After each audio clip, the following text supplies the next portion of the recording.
Incidents in the Life of a Slave Girl, written by herself. By Harriet A. Jacobs. Contents.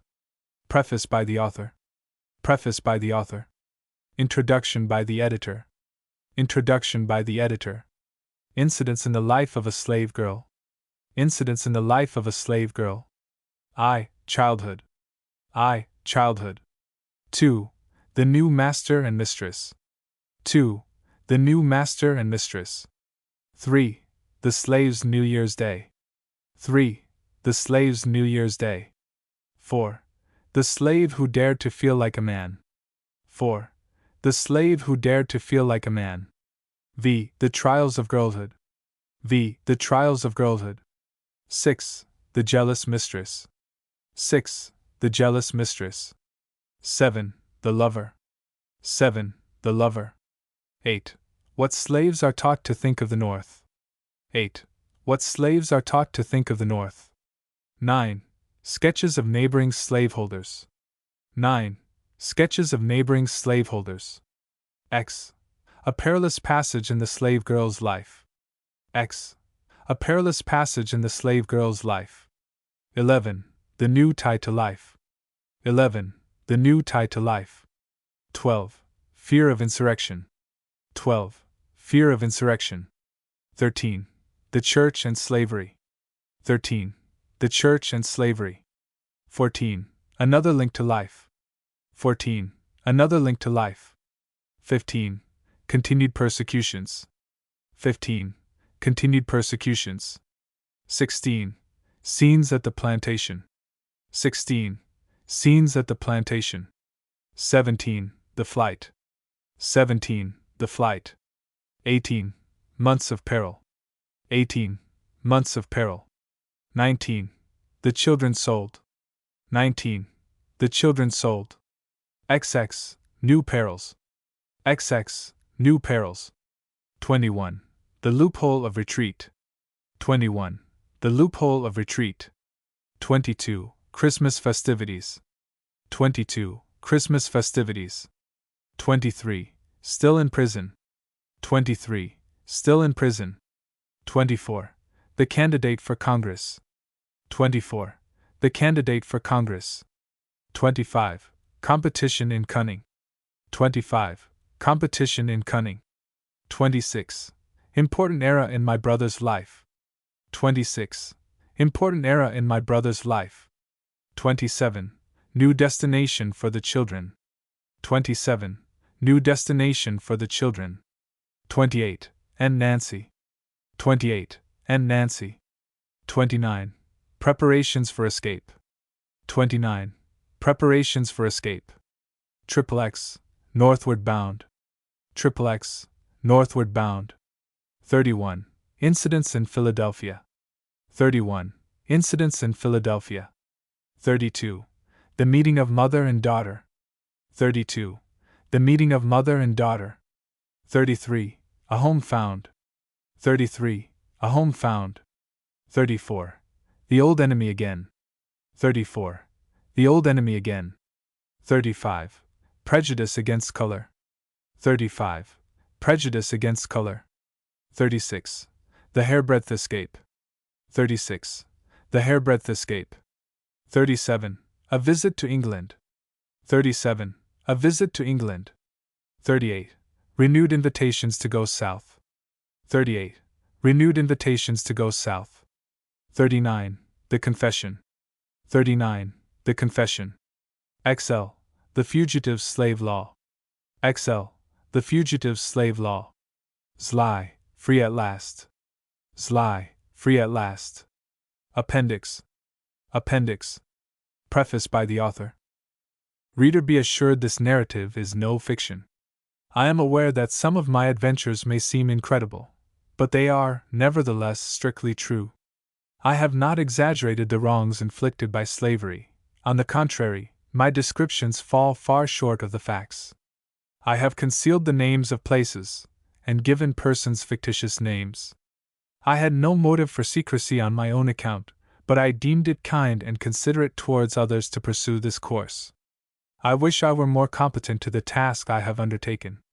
But I trust my readers will excuse deficiencies in consideration of circumstances. I was born and reared in slavery, and I remained in a slave state 27 years.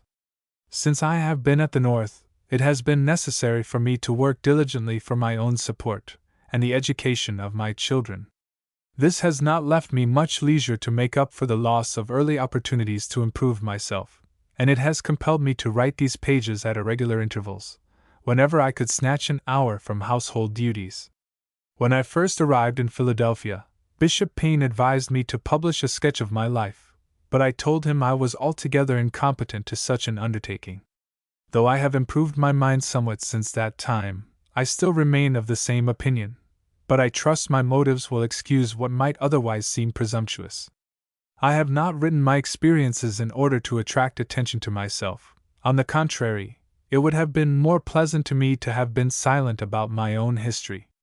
Neither do I care to excite sympathy for my own sufferings. But I do earnestly desire to arouse the women of the North to a realizing sense of the condition of 2 millions of women at the South, still in bondage, suffering what I suffered, and most of them far worse. I want to add my testimony to that of abler pens to convince the people of the free states what slavery really is.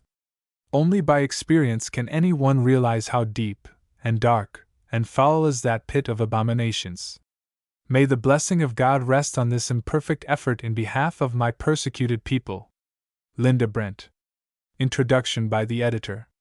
The author of the following autobiography is personally known to me, and her conversation and manners inspire me with confidence. During the last 17 years, she has lived the greater part of the time with a distinguished family in New York, and has so deported herself as to be highly esteemed by them. This fact is sufficient, without further credentials of her character. I believe those who know her will not be disposed to doubt her veracity, though some incidents in her story are more romantic than fiction. At her request, I have revised her manuscript, but such changes as I have made have been mainly for purposes of condensation and orderly arrangement. I have not added anything to the incidents, or changed the import of her very pertinent remarks. With trifling exceptions, both the ideas and the language are her own. I pruned excrescences a little, but otherwise I had no reason for changing her lively and dramatic way of telling her own story. The names of both persons and places are known to me, but for good reasons I suppressed them. It will naturally excite surprise that a woman reared in slavery should be able to write so well. But circumstances will explain this. In the first place, nature endowed her with quick perceptions. Secondly, the mistress, with whom she lived till she was 12 years old, was a kind, considerate friend, who taught her to read and spell. Thirdly, she was placed in favorable circumstances after she came to the North, having frequent intercourse with intelligent persons, who felt a friendly interest in her welfare, and were disposed to give her opportunities for self-improvement. I am well aware that many will accuse me of indecorum for presenting these pages to the public, for the experiences of this intelligent and much injured woman belong to a class which some call delicate subjects, and others indelicate. This peculiar phase of slavery has generally been kept veiled, but the public ought to be made acquainted with its monstrous features, and I willingly take the responsibility of presenting them with the veil withdrawn. I do this for the sake of my sisters in bondage, who are suffering wrongs so foul that our ears are too delicate to listen to them. I do it with the hope of arousing conscientious and reflecting women at the North to a sense of their duty in the exertion of moral influence on the question of slavery, on all possible occasions. I do it with the hope that every man who reads this narrative will swear solemnly before God that, so far as he has power to prevent it, no fugitive from slavery shall ever be sent back to suffer in that loathsome den of corruption and cruelty. L. Maria Child. In the childhood. I was born a slave, but I never knew it till 6 years of happy childhood had passed away. My father was a carpenter, and considered so intelligent and skillful in his trade, that, when buildings out of the common line were to be erected, he was sent for from long distances, to be head workman. On condition of paying his mistress $200 a year, and supporting himself, he was allowed to work at his trade, and manage his own affairs. His strongest wish was to purchase his children, but though he several times offered his hard earnings for that purpose, he never succeeded. In complexion, my parents were a light shade of brownish yellow, and were termed mulattoes. They lived together in a comfortable home, and though we were all slaves, I was so fondly shielded that I never dreamed I was a piece of merchandise, trusted to them for safekeeping, and liable to be demanded of them at any moment. I had one brother, William, who was 2 years younger than myself, a bright, affectionate child. I had also a great treasure in my maternal grandmother, who was a remarkable woman in many respects. She was the daughter of a planter in South Carolina, who, at his death, left her mother and his 3 children free, with money to go to St. Augustine, where they had relatives. It was during the Revolutionary War, and they were captured on their passage, carried back, and sold to different purchasers. Such was the story my grandmother used to tell me, but I do not remember all the particulars. She was a little girl when she was captured and sold to the keeper of a large hotel. I have often heard her tell how hard she fared during childhood. But as she grew older, she evinced so much intelligence, and was so faithful, that her master and mistress could not help seeing it was for their interest to take care of such a valuable piece of property. She became an indispensable personage in the household, officiating in all capacities, from cook and wet nurse to seamstress. She was much praised for her cooking, and her nice crackers became so famous in the neighborhood that many people were desirous of obtaining them. In consequence of numerous requests of this kind, she asked permission of her mistress to bake crackers at night, after all the household work was done, and she obtained leave to do it, provided she would clothe herself and her children from the profits. Upon these terms, after working hard all day for her mistress, she began her midnight bakings, assisted by her 2 oldest children. The business proved profitable, and each year she laid by a little, which was saved for a fund to purchase her children. Her master died, and the property was divided among his heirs. The widow had her dower in the hotel, which she continued to keep open. My grandmother remained in her service as a slave, but her children were divided among her master's children. As she had 5, Benjamin, the youngest one, was sold, in order that each heir might have an equal portion of dollars and cents. There was so little difference in our ages that he seemed more like my brother than my uncle. He was a bright, handsome lad, nearly white, for he inherited the complexion my grandmother had derived from Anglo-Saxon ancestors.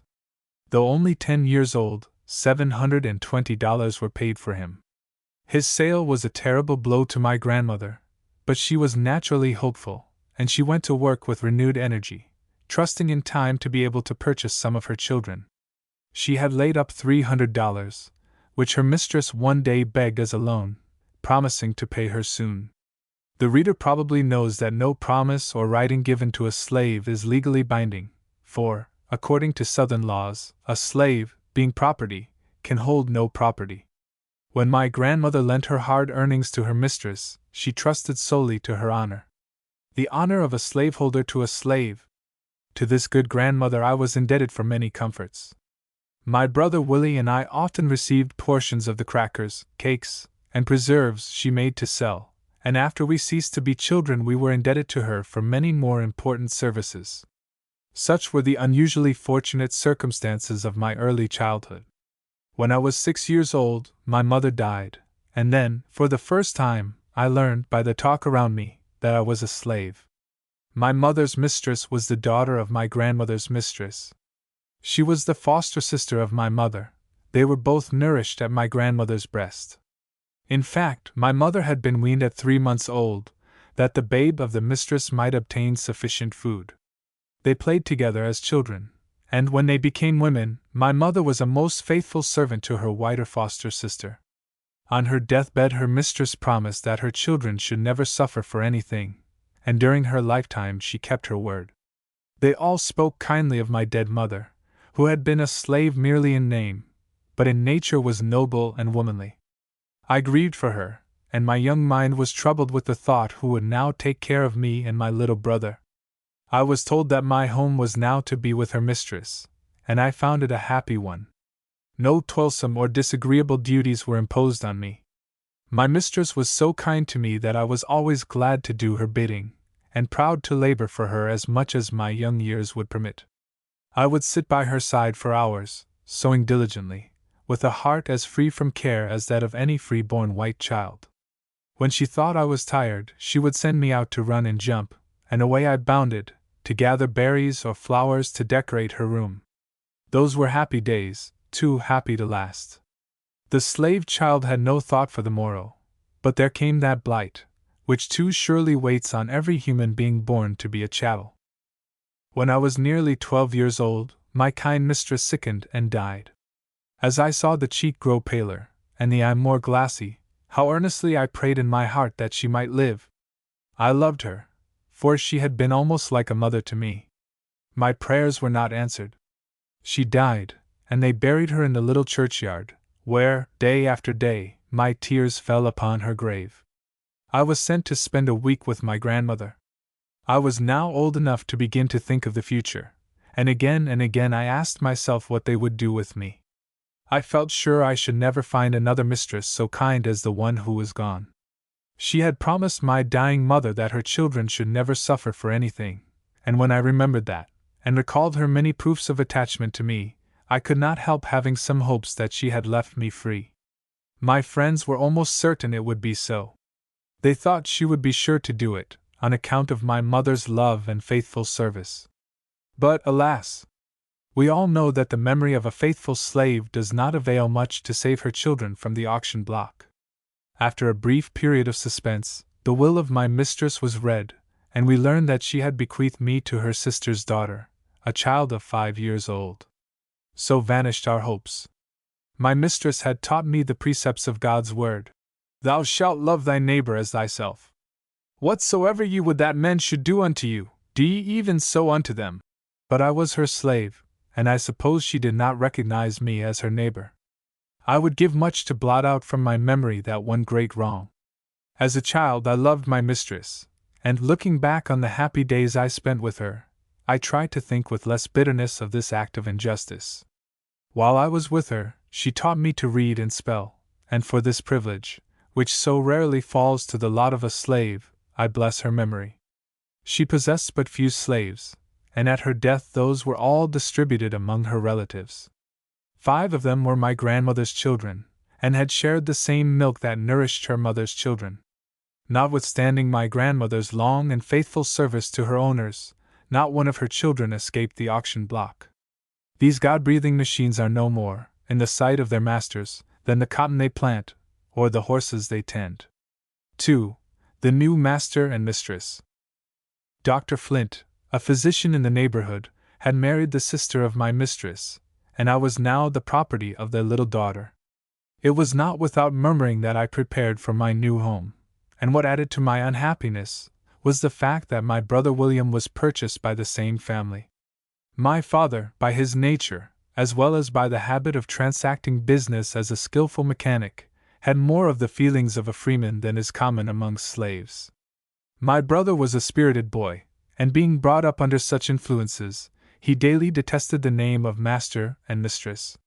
One day, when his father and his mistress both happened to call him at the same time, he hesitated between the two, being perplexed to know which had the strongest claim upon his obedience. He finally concluded to go to his mistress. When my father reproved him for it, he said, "You both called me, and I didn't know which I ought to go to first."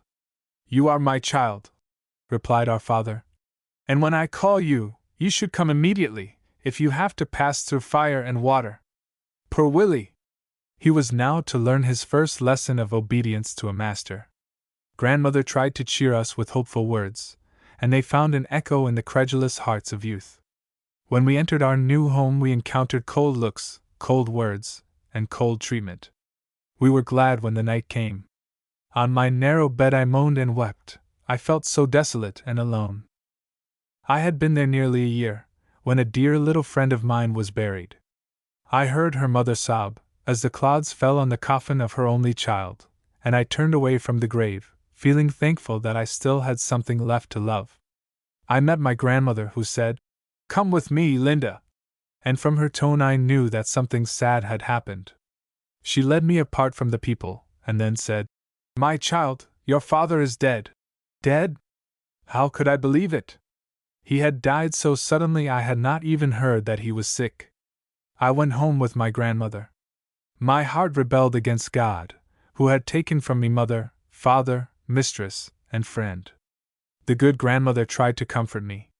"Who knows the ways of God?" said she. "Perhaps they have been kindly taken from the evil days to come." Years afterwards I often thought of this. She promised to be a mother to her grandchildren, so far as she might be permitted to do so, and strengthened by her love, I returned to my master's.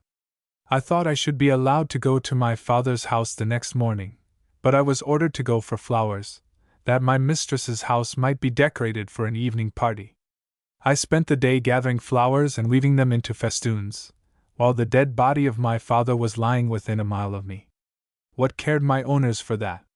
He was merely a piece of property. Moreover, they thought he had spoiled his children, by teaching them to feel that they were human beings. This was blasphemous doctrine for a slave to teach, presumptuous in him, and dangerous to the masters. The next day I followed his remains to a humble grave beside that of my dear mother. There were those who knew my father's worth, and respected his memory.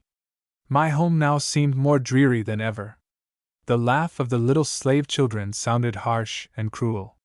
It was selfish to feel so about the joy of others. My brother moved about with a very grave face. I tried to comfort him by saying, "Take courage, Willie, brighter days will come by and by." "You don't know anything about it, Linda," he replied. "We shall have to stay here all our days. We shall never be free." I argued that we were growing older and stronger, and that perhaps we might, before long, be allowed to hire our own time, and then we could earn money to buy our freedom. William declared this was much easier to say than to do. Moreover, he did not intend to buy his freedom. We held daily controversies upon this subject. Little attention was paid to the slaves' meals in Dr. Flint's house. If they could catch a bit of food while it was going, well and good. I gave myself no trouble on that score, for on my various errands I passed my grandmother's house, where there was always something to spare for me. I was frequently threatened with punishment if I stopped there, and my grandmother, to avoid detaining me, often stood at the gate with something for my breakfast or dinner. I was indebted to her for all my comforts, spiritual or temporal. It was her labor that supplied my scanty wardrobe. I have a vivid recollection of the linsey-woolsey dress given me every winter by Mrs. Flint. How I hated it! It was one of the badges of slavery. While my grandmother was thus helping to support me from her hard earnings, the $300 she had lent her mistress were never repaid. When her mistress died, her son-in-law, Dr. Flint, was appointed executor. When grandmother applied to him for payment, he said the estate was insolvent, and the law prohibited payment. It did not, however, prohibit him from retaining the silver candelabra, which had been purchased with that money. I presume they will be handed down in the family, from generation to generation. My grandmother's mistress had always promised her that, at her death, she should be free, and it was said that in her will she made good the promise. But when the estate was settled, Dr. Flint told the faithful old servant that, under existing circumstances, it was necessary she should be sold. On the appointed day, the customary advertisement was posted up, proclaiming that there would be a public sale of Negroes, horses, and sea. Dr. Flint called to tell my grandmother that he was unwilling to wound her feelings by putting her up at auction, and that he would prefer to dispose of her at private sale.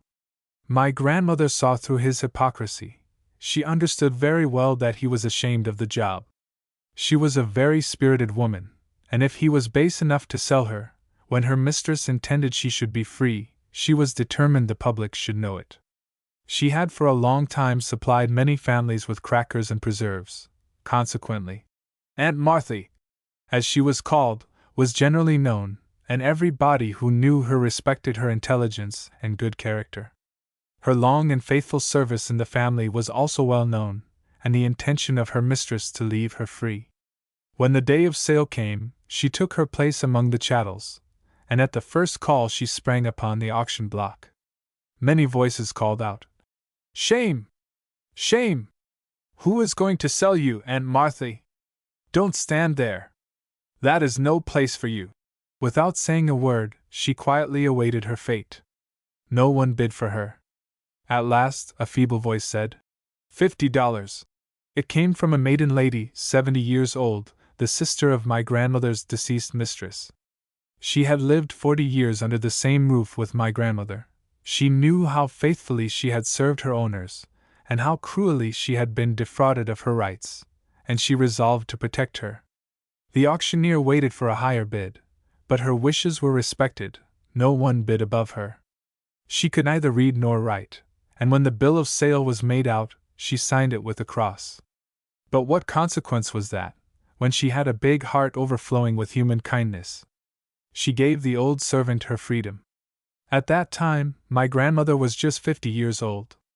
Laborious years had passed since then, and now my brother and I were slaves to the man who had defrauded her of her money, and tried to defraud her of her freedom. One of my mother's sisters, called Aunt Nancy, was also a slave in his family. She was a kind, good aunt to me, and supplied the place of both housekeeper and waiting maid to her mistress. She was, in fact, at the beginning and end of everything. Mrs. Flint, like many Southern women, was totally deficient in energy. She had not strength to superintend her household affairs, but her nerves were so strong that she could sit in her easy chair and see a woman whipped, till the blood trickled from every stroke of the lash. She was a member of the church, but partaking of the Lord's Supper did not seem to put her in a Christian frame of mind. If dinner was not served at the exact time on that particular Sunday, she would station herself in the kitchen, and wait till it was dished, and then spit in all the kettles and pans that had been used for cooking. She did this to prevent the cook and her children from eking out their meager fare with the remains of the gravy and other scrapings. The slaves could get nothing to eat except what she chose to give them. Provisions were weighed out by the pound and ounce, 3 times a day. I can assure you she gave them no chance to eat wheat bread from her flour barrel.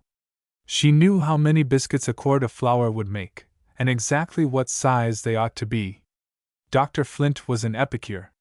The cook never sent a dinner to his table without fear and trembling, for if there happened to be a dish not to his liking, he would either order her to be whipped, or compel her to eat every mouthful of it in his presence. The poor, hungry creature might not have objected to eating it, but she did object to having her master cram it down her throat till she choked. They had a pet dog that was a nuisance in the house. The cook was ordered to make some Indian mush for him. He refused to eat, and when his head was held over it, the froth flowed from his mouth into the basin. He died a few minutes after. When Dr. Flint came in, he said the mush had not been well cooked, and that was the reason the animal would not eat it. He sent for the cook, and compelled her to eat it. He thought that the woman's stomach was stronger than the dog's, but her sufferings afterwards proved that he was mistaken. This poor woman endured many cruelties from her master and mistress. Sometimes she was locked up, away from her nursing baby, for a whole day and night. When I had been in the family a few weeks, one of the plantation slaves was brought to town, by order of his master. It was near night when he arrived, and Dr. Flint ordered him to be taken to the workhouse, and tied up to the joists, so that his feet would just escape the ground. In that situation he was to wait till the doctor had taken his tea. I shall never forget that night. Never before in my life had I heard hundreds of blows fall, in succession, on a human being. His piteous groans and his, "Oh, pray don't, massa," rang in my ear for months afterwards. There were many conjectures as to the cause of this terrible punishment. Some said master accused him of stealing corn. Others said the slave had quarreled with his wife, in presence of the overseer, and had accused his master of being the father of her child. They were both black, and the child was very fair. I went into the workhouse next morning, and saw the cowhide still wet with blood, and the boards all covered with gore. The poor man lived, and continued to quarrel with his wife. A few months afterwards Dr. Flint handed them both over to a slave trader. The guilty man put their value into his pocket, and had the satisfaction of knowing that they were out of sight and hearing. When the mother was delivered into the trader's hands, she said, "You promised to treat me well." To which he replied, "You have let your tongue run too far, damn you!" She had forgotten that it was a crime for a slave to tell who was the father of her child. From others than the master persecution also comes in such cases. I once saw a young slave girl dying soon after the birth of a child nearly white. In her agony she cried out, "O Lord, come and take me!" Her mistress stood by, and mocked at her like an incarnate fiend. "You suffer, do you?" she exclaimed. "I am glad of it. You deserve it all, and more too," the girl's mother said. "The baby is dead, thank God, and I hope my poor child will soon be in heaven too." "Heaven!" retorted the mistress. "There is no such place for the like of her and her bastard." The poor mother turned away, sobbing.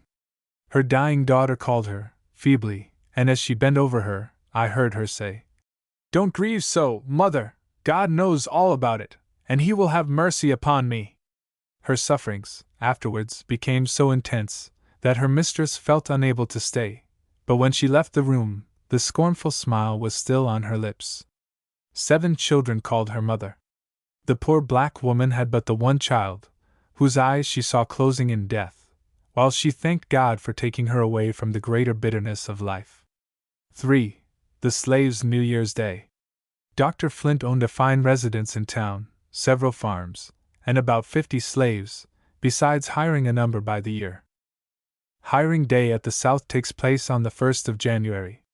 On the 2d, the slaves are expected to go to their new masters. On a farm, they work until the corn and cotton are laid. They then have 2 holidays. Some masters give them a good dinner under the trees. This over, they work until Christmas Eve. If no heavy charges are meantime brought against them, they are given 4 or 5 holidays, whichever the master or overseer may think proper. Then comes New Year's Eve, and they gather together their little alls, or more properly speaking, their little nothings, and wait anxiously for the dawning of day. At the appointed hour the grounds are thronged with men, women, and children, waiting, like criminals, to hear their doom pronounced. The slave is sure to know who is the most humane, or cruel master, within 40 miles of him. It is easy to find out, on that day, who clothes and feeds his slaves well, for he is surrounded by a crowd, begging, "Please, massa, hire me this year. I will work very hard, massa." If a slave is unwilling to go with his new master, he is whipped, or locked up in jail, until he consents to go, and promises not to run away during the year. Should he chance to change his mind, thinking it justifiable to violate an extorted promise, woe unto him if he is caught. The whip is used till the blood flows at his feet, and his stiffened limbs are put in chains, to be dragged in the field for days and days. If he lives until the next year, perhaps the same man will hire him again, without even giving him an opportunity of going to the hiring ground. After those for hire are disposed of, those for sale are called up. Oh, you happy free women, contrast your New Year's Day with that of the poor bondwoman. With you it is a pleasant season, and the light of the day is blessed. Friendly wishes meet you everywhere, and gifts are showered upon you. Even hearts that have been estranged from you soften at this season, and lips that have been silent echo back, "I wish you a happy New Year."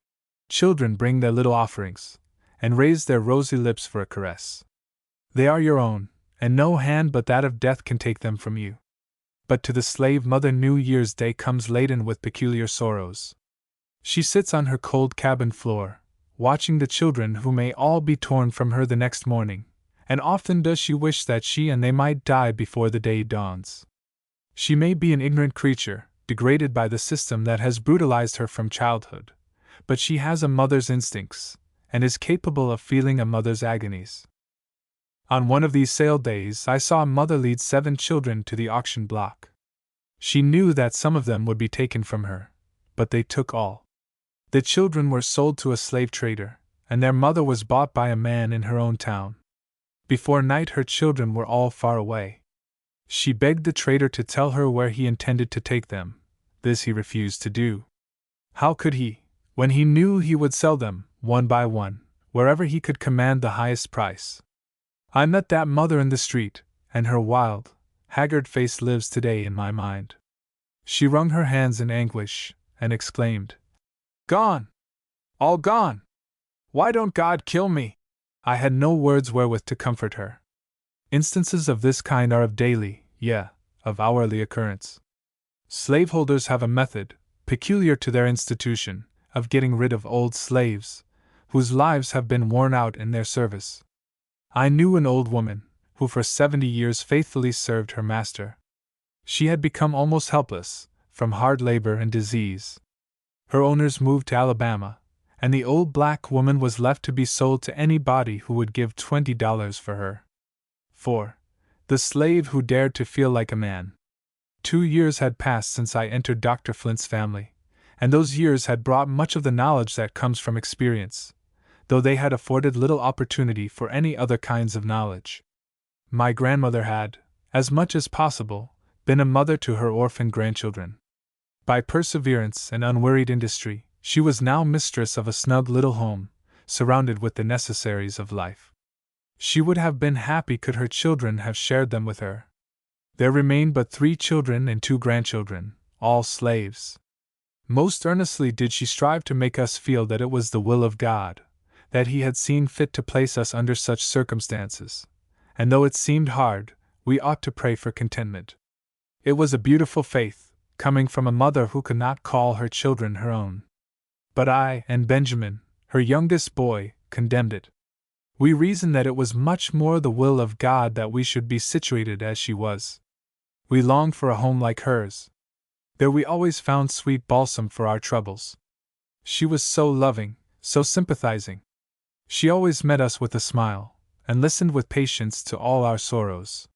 She spoke so hopefully, that unconsciously the clouds gave place to sunshine. There was a grand big oven there, too, that baked bread and nice things for the town, and we knew there was always a choice bit in store for us. But, alas! Even the charms of the old oven failed to reconcile us to our hard lot. Benjamin was now a tall, handsome lad, strongly and gracefully made, and with a spirit too bold and daring for a slave. My brother William, now 12 years old, had the same aversion to the word master that he had when he was an urchin of 7 years. I was his confidant. He came to me with all his troubles. I remember one instance in particular. It was on a lovely spring morning, and when I marked the sunlight dancing here and there, its beauty seemed to mock my sadness. For my master, whose restless, craving, vicious nature roved about day and night, seeking whom to devour, had just left me, with stinging, scorching words that scathed ear and brain like fire. Oh, how I despised him! I thought how glad I should be, if some day when he walked the earth, it would open and swallow him up, and disencumber the world of a plague. When he told me that I was made for his use, made to obey his command in everything, that I was nothing but a slave, whose will must and should surrender to his, never before had my puny arm felt half so strong. So deeply was I absorbed in painful reflections afterwards, that I neither saw nor heard the entrance of any one, till the voice of William sounded close beside me. "Linda," said he, "what makes you look so sad? I love you. Oh, Linda, isn't this a bad world? Everybody seems so cross and unhappy. I wish I had died when poor father did." I told him that everybody was not cross or unhappy, that those who had pleasant homes and kind friends, and who were not afraid to love them, were happy. But we, who were slave children, without father or mother, could not expect to be happy. We must be good. Perhaps that would bring us contentment. "Yes," he said, "I try to be good, but what's the use? They are all the time troubling me." Then he proceeded to relate his afternoon's difficulty with young Master Nicholas. It seemed that the brother of Master Nicholas had pleased himself with making up stories about William. Master Nicholas said he should be flogged, and he would do it. Whereupon he went to work, but William fought bravely, and the young master, finding he was getting the better of him, undertook to tie his hands behind him. He failed in that likewise. By dint of kicking and fisting, William came out of the skirmish none the worse for a few scratches.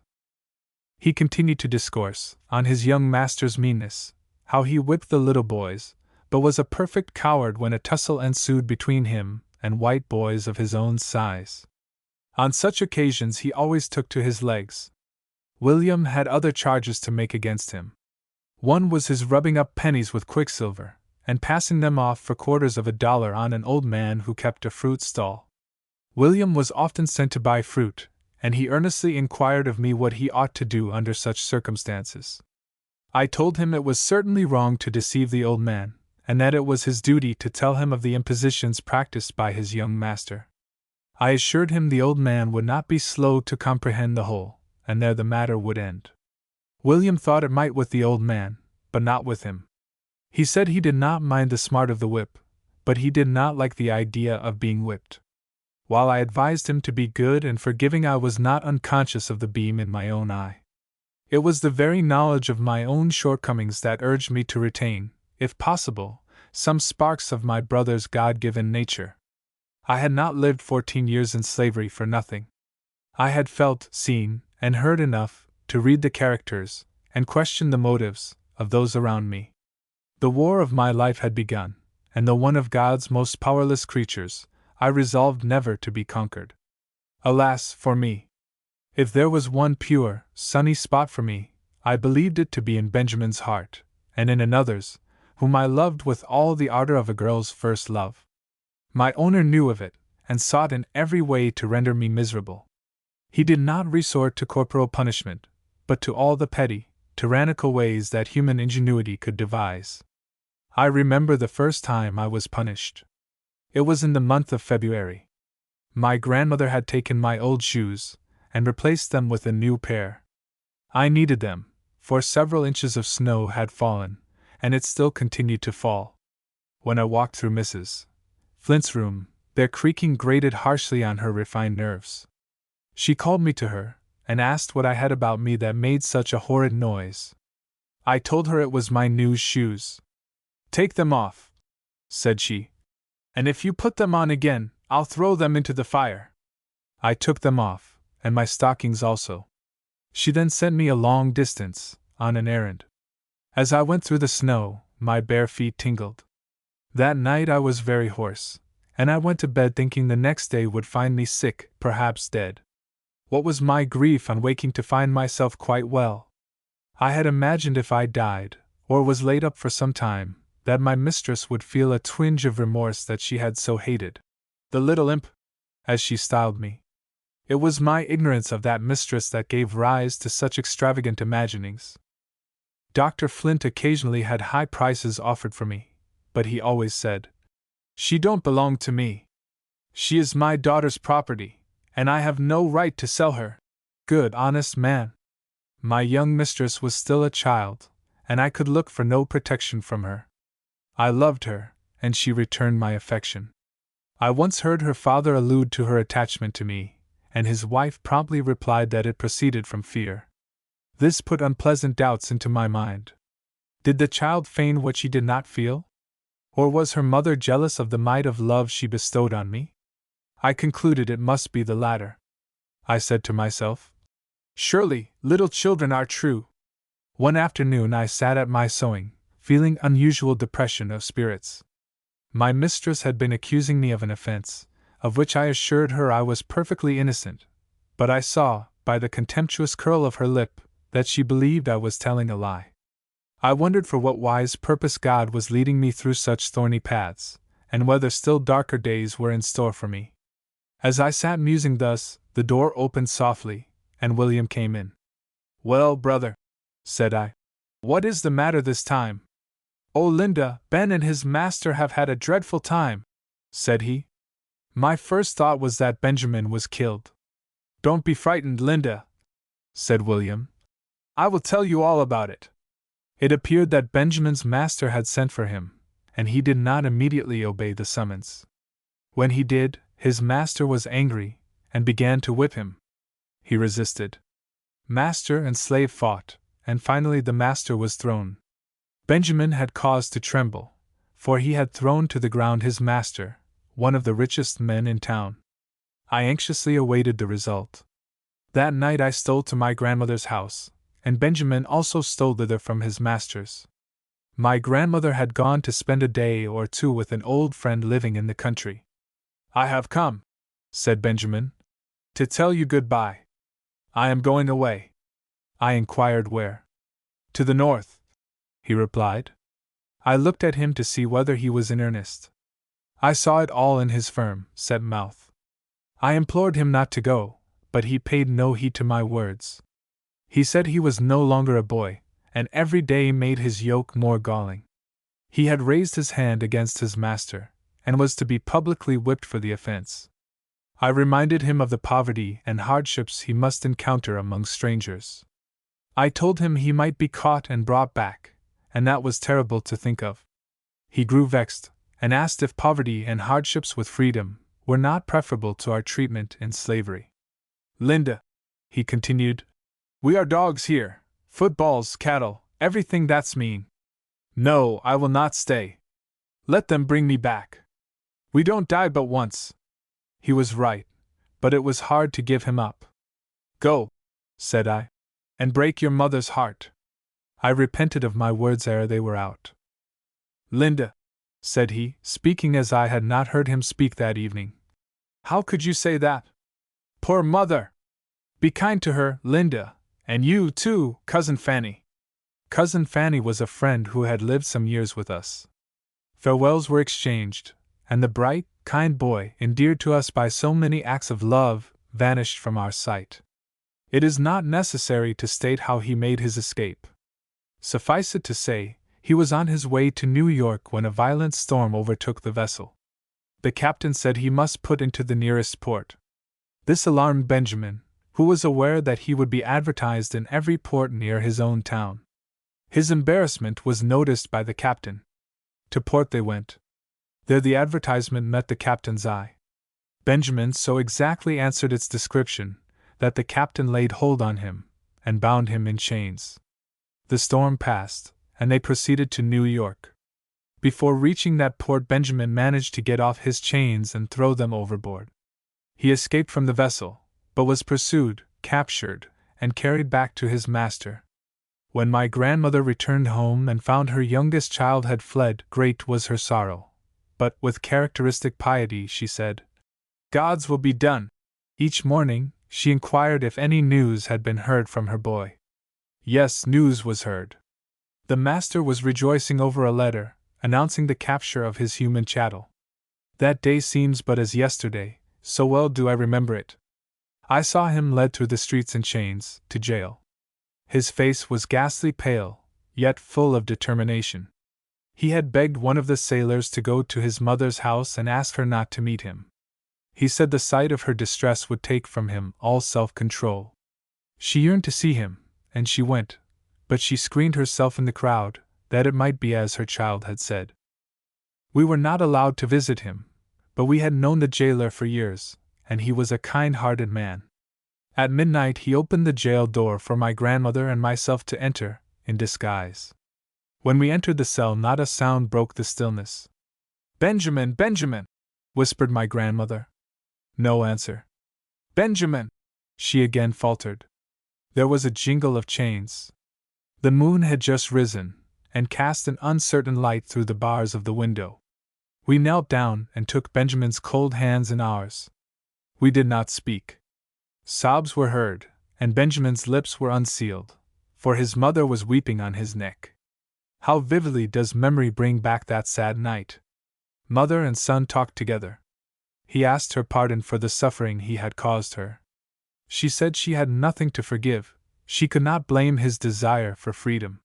He told her that when he was captured, he broke away, and was about casting himself into the river, when thoughts of her came over him, and he desisted. She asked if he did not also think of God. I fancied I saw his face grow fierce in the moonlight. He answered, No, I did not think of him. When a man is hunted like a wild beast, he forgets there is a God, a heaven. He forgets everything in his struggle to get beyond the reach of the bloodhounds. Don't talk so, Benjamin, said she. Put your trust in God. Be humble, my child, and your master will forgive you. Forgive me for what, mother? For not letting him treat me like a dog? No! I will never humble myself to him. I have worked for him for nothing all my life, and I am repaid with stripes and imprisonment. Here I will stay till I die, or till he sells me. The poor mother shuddered at his words. I think he felt it, for when he next spoke, his voice was calmer. Don't fret about me, mother. I ain't worth it, said he. I wish I had some of your goodness. You bear everything patiently, just as though you thought it was all right. I wish I could. She told him she had not always been so. Once she was like him.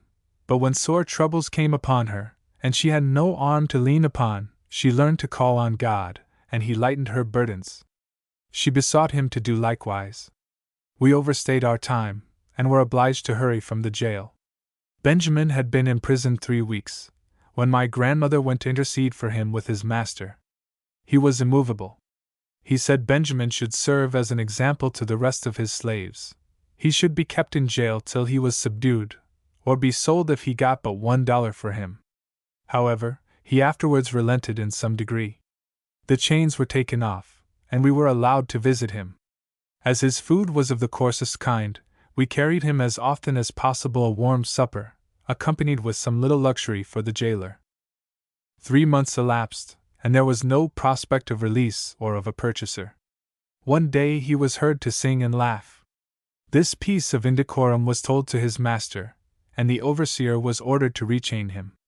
He was now confined in an apartment with other prisoners, who were covered with filthy rags. Benjamin was chained near them, and was soon covered with vermin. He worked at his chains till he succeeded in getting out of them.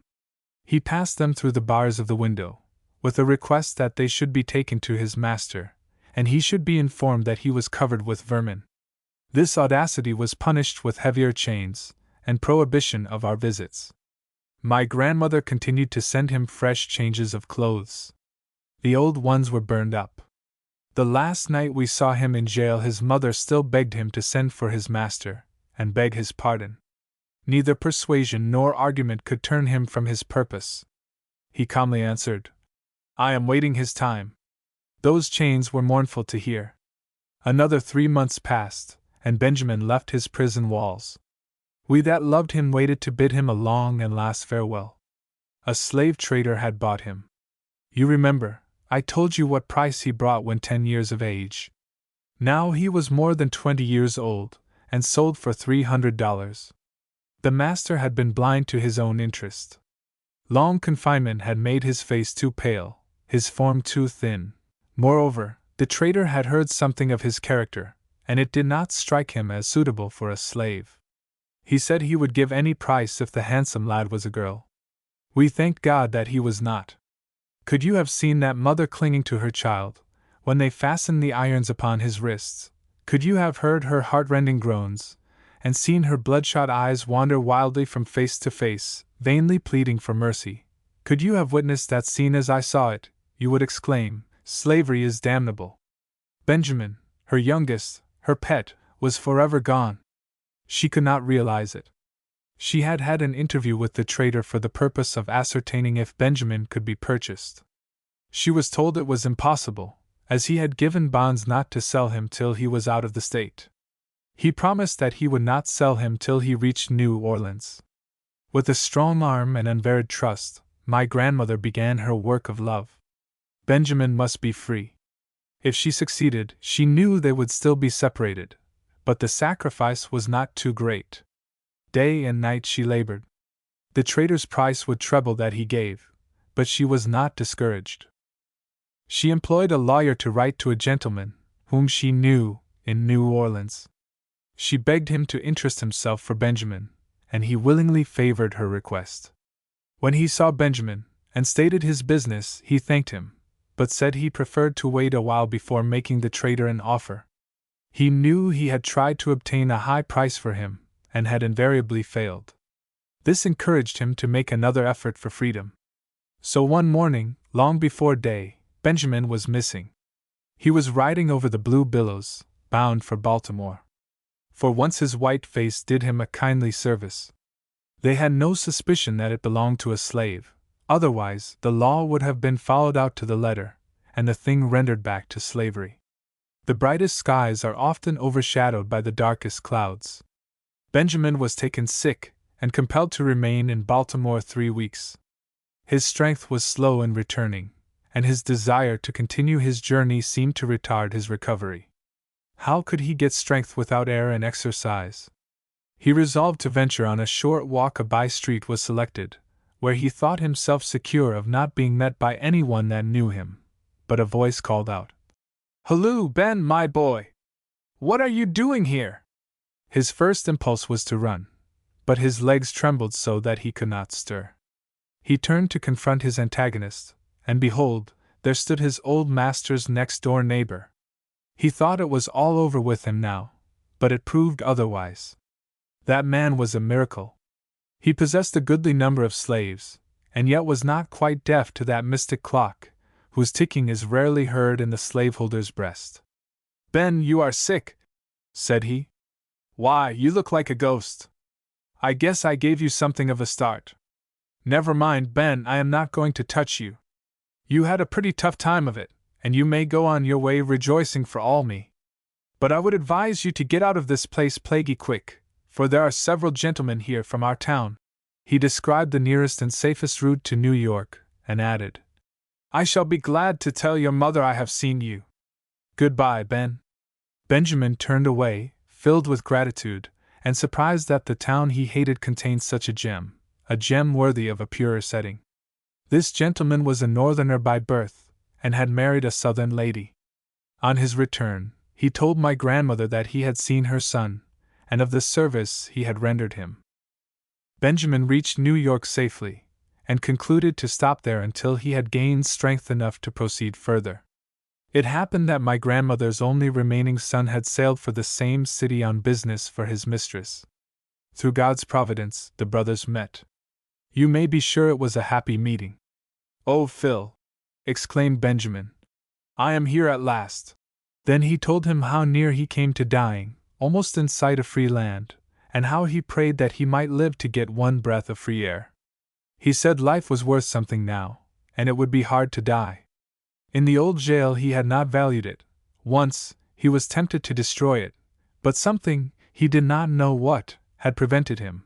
Perhaps it was fear. He had heard those who professed to be religious declare there was no heaven for self-murderers, and as his life had been pretty hot here, he did not desire a continuation of the same in another world. "If I die now," he exclaimed, "thank God, I shall die a freeman." He begged my Uncle Philip not to return south, but stay and work with him, till they earned enough to buy those at home. His brother told him it would kill their mother if he deserted her in her trouble. She had pledged her house, and with difficulty had raised money to buy him. Would he be bought? "No, never," he replied. "Do you suppose, Phil, when I have got so far out of their clutches, I will give them 1 red cent? No. And do you suppose I would turn mother out of her home in her old age? That I would let her pay all those hard-earned dollars for me, and never to see me? For you know she will stay south as long as her other children are slaves. What a good mother! Tell her to buy you, Phil. You have been a comfort to her, and I have been a trouble. And Linda, poor Linda, what'll become of her? Phil, you don't know what a life they lead her. She has told me something about it, and I wish old Flint was dead, or a better man. When I was in jail, he asked her if she didn't want him to ask my master to forgive me, and take me home again. She told him, no, that I didn't want to go back. He got mad, and said we were all alike. I never despised my own master half as much as I do that man. There is many a worse slaveholder than my master, but for all that I would not be his slave. While Benjamin was sick, he had parted with nearly all his clothes to pay necessary expenses. But he did not part with a little pin I fastened in his bosom when we parted. It was the most valuable thing I owned, and I thought none more worthy to wear it. He had it still. His brother furnished him with clothes, and gave him what money he had. They parted with moistened eyes, and as Benjamin turned away, he said, Phil, I part with all my kindred. And so it proved. We never heard from him again. Uncle Philip came home, and the first words he uttered when he entered the house were, Mother, Ben is free! I have seen him in New York. She stood looking at him with a bewildered air. Mother, don't you believe it? He said, laying his hand softly upon her shoulder. She raised her hands and exclaimed, God be praised! Let us thank him. She dropped on her knees, and poured forth her heart in prayer. Then Philip must sit down and repeat to her every word Benjamin had said. He told her all only he forbore to mention how sick and pale her darling looked. Why should he distress her when she could do him no good? The brave old woman still toiled on, hoping to rescue some of her other children. After a while she succeeded in buying Philip. She paid $800, and came home with the precious document that secured his freedom. The happy mother and son sat together by the old hearthstone that night, telling how proud they were of each other, and how they would prove to the world that they could take care of themselves, as they had long taken care of others. We all concluded by saying, "He that is willing to be a slave, let him be a slave." The trials of girlhood. During the first years of my service in Dr. Flint's family, I was accustomed to share some indulgences with the children of my mistress. Though this seemed to me no more than right, I was grateful for it, and tried to merit the kindness by the faithful discharge of my duties. But I now entered on my 15th year, a sad epoch in the life of a slave girl. My master began to whisper foul words in my ear. Young as I was, I could not remain ignorant of their import. I tried to treat them with indifference or contempt. The master's age, my extreme youth, and the fear that his conduct would be reported to my grandmother, made him bear this treatment for many months. He was a crafty man, and resorted to many means to accomplish his purposes. Sometimes he had stormy, terrific ways that made his victims tremble. Sometimes he assumed a gentleness that he thought must surely subdue. Of the two, I preferred his stormy moods, although they left me trembling. He tried his utmost to corrupt the pure principles my grandmother had instilled. He peopled my young mind with unclean images, such as only a vile monster could think of. I turned from him with disgust and hatred. But he was my master. I was compelled to live under the same roof with him, where I saw a man 40 years my senior daily violating the most sacred commandments of nature. He told me I was his property, that I must be subject to his will in all things. My soul revolted against the mean tyranny. But where could I turn for protection? No matter whether the slave girl be as black as ebony or as fair as her mistress. In either case, there is no shadow of law to protect her from insult, from violence, or even from death. All these are inflicted by fiends who bear the shape of men. The mistress, who ought to protect the helpless victim, has no other feelings towards her but those of jealousy and rage. The degradation, the wrongs, the vices, that grow out of slavery, are more than I can describe. They are greater than you would willingly believe. Surely, if you credited one half the truths that are told you concerning the helpless millions suffering in this cruel bondage, you at the North would not help to tighten the yoke. You surely would refuse to do for the master, on your own soil, the mean and cruel work which trained bloodhounds and the lowest class of whites do for him at the South. Everywhere the years bring to all enough of sin and sorrow, but in slavery the very dawn of life is darkened by these shadows.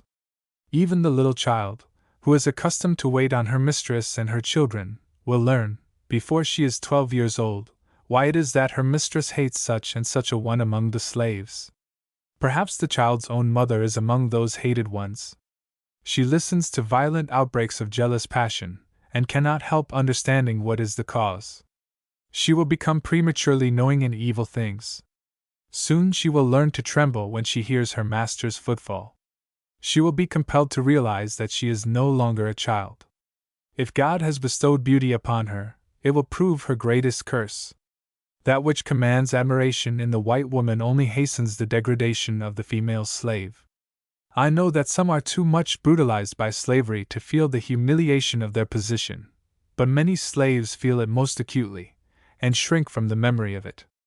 I cannot tell how much I suffered in the presence of these wrongs, nor how I am still pained by the retrospect. My master met me at every turn, reminding me that I belonged to him, and swearing by heaven and earth that he would compel me to submit to him. If I went out for a breath of fresh air, after a day of unwearied toil, his footsteps dogged me. If I knelt by my mother's grave, his dark shadow fell on me even there.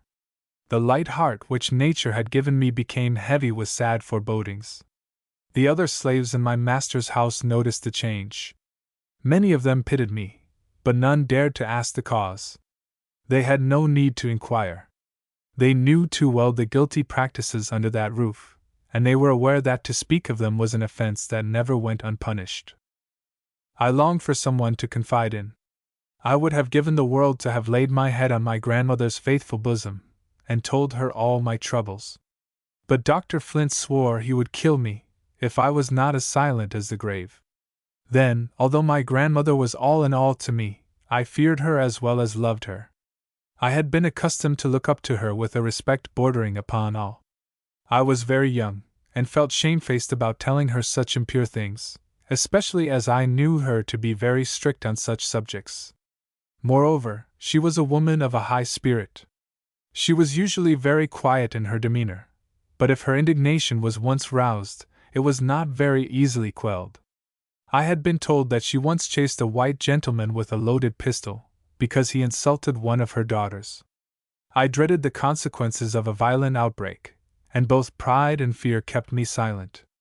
But though I did not confide in my grandmother, and even evaded her vigilant watchfulness and inquiry, her presence in the neighborhood was some protection to me.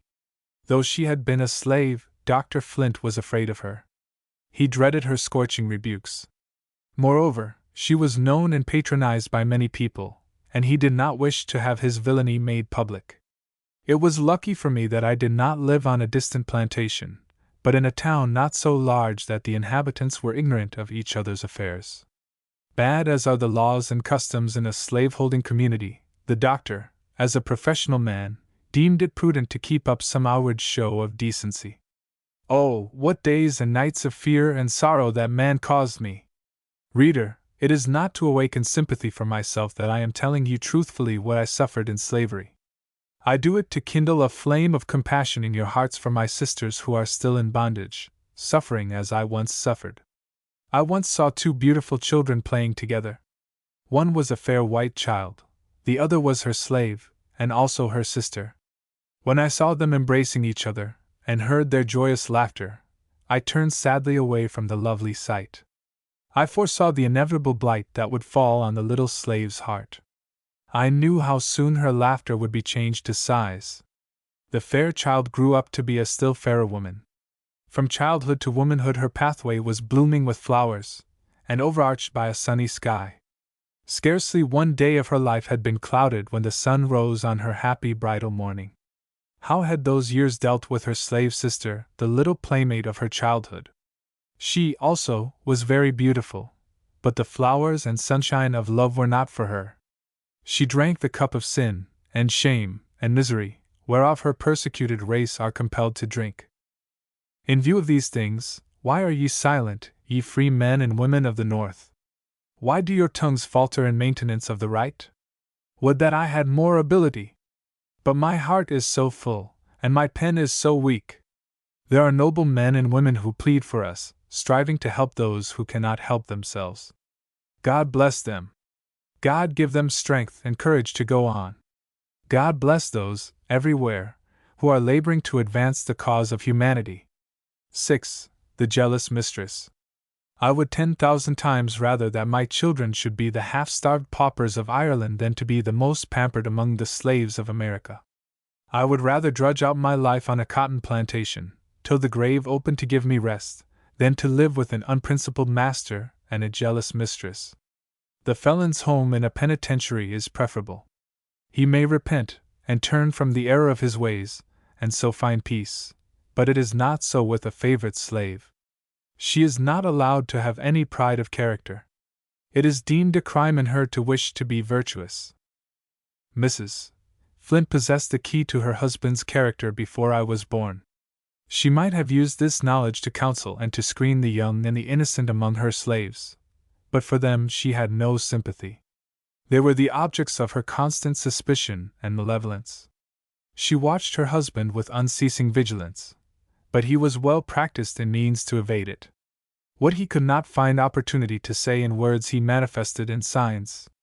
He invented more than were ever thought of in a deaf and dumb asylum. I let them pass, as if I did not understand what he meant, and many were the curses and threats bestowed on me for my stupidity. One day he caught me teaching myself to write. He frowned, as if he was not well pleased, but I suppose he came to the conclusion that such an accomplishment might help to advance his favorite scheme. Before long, notes were often slipped into my hand. I would return them, saying, I can't read them, sir. Can't you? He replied. Then I must read them to you. He always finished the reading by asking, Do you understand? Sometimes he would complain of the heat of the tea room, and order his supper to be placed on a small table in the piazza. He would seat himself there with a well-satisfied smile, and tell me to stand by and brush away the flies. He would eat very slowly, pausing between the mouthfuls. These intervals were employed in describing the happiness I was so foolishly throwing away, and in threatening me with the penalty that finally awaited my stubborn disobedience. He boasted much of the forbearance he had exercised towards me, and reminded me that there was a limit to his patience. When I succeeded in avoiding opportunities for him to talk to me at home, I was ordered to come to his office to do some errand. When there, I was obliged to stand and listen to such language as he saw fit to address to me. Sometimes I so openly expressed my contempt for him that he would become violently enraged, and I wondered why he did not strike me. Circumstanced as he was, he probably thought it was better policy to be forbearing. But the state of things grew worse and worse daily. In desperation, I told him that I must and would apply to my grandmother for protection. He threatened me with death, and worse than death, if I made any complaint to her. Strange to say, I did not despair. I was naturally of a buoyant disposition, and always I had a hope of somehow getting out of his clutches. Like many a poor, simple slave before me, I trusted that some threads of joy would yet be woven into my dark destiny. I had entered my 16th year, and every day it became more apparent that my presence was intolerable to Mrs. Flint. Angry words frequently passed between her and her husband. He had never punished me himself, and he would not allow anybody else to punish me. In that respect, she was never satisfied, but in her angry moods, no terms were too vile for her to bestow upon me. Yet I, whom she detested so bitterly, had far more pity for her than he had, whose duty it was to make her life happy. I never wronged her, or wished to wrong her, and one word of kindness from her would have brought me to her feet. After repeated quarrels between the doctor and his wife, he announced his intention to take his youngest daughter, then 4 years old, to sleep in his apartment. It was necessary that a servant should sleep in the same room, to be on hand if the child stirred. I was selected for that office, and informed for what purpose that arrangement had been made. By managing to keep within sight of people, as much as possible, during the daytime, I had hitherto succeeded in eluding my master, though a razor was often held to my throat to force me to change this line of policy. At night I slept by the side of my great-aunt, where I felt safe. He was too prudent to come into her room. She was an old woman, and had been in the family many years. Moreover, as a married man, and a professional man, he deemed it necessary to save appearances in some degree. But he resolved to remove the obstacle in the way of his scheme, and he thought he had planned it so that he should evade suspicion. He was well aware how much I prized my refuge by the side of my old aunt, and he determined to dispossess me of it. The first night the doctor had the little child in his room alone. The next morning, I was ordered to take my station as nurse the following night. A kind providence interposed in my favor. During the day Mrs. Flint heard of this new arrangement, and a storm followed. I rejoiced to hear it rage. After a while my mistress sent for me to come to her room. Her first question was, "Did you know you were to sleep in the doctor's room?" "Yes, ma'am." "Who told you?" "My master." "Will you answer truly all the questions I ask?" "Yes, ma'am." "Tell me, then, as you hope to be forgiven, are you innocent of what I have accused you?" "I am." She handed me a Bible and said, "Lay your hand on your heart, kiss this holy book, and swear before God that you tell me the truth." I took the oath she required, and I did it with a clear conscience. "You have taken God's holy word to testify your innocence," said she. "If you have deceived me, beware! Now take this stool, sit down, look me directly in the face, and tell me all that has passed between your master and you." I did as she ordered. As I went on with my account, her color changed frequently, she wept, and sometimes groaned. She spoke in tones so sad that I was touched by her grief. The tears came to my eyes, but I was soon convinced that her emotions arose from anger and wounded pride.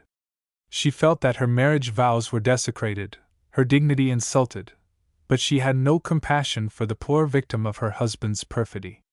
She pitied herself as a martyr, but she was incapable of feeling for the condition of shame and misery in which her unfortunate, helpless slave was placed.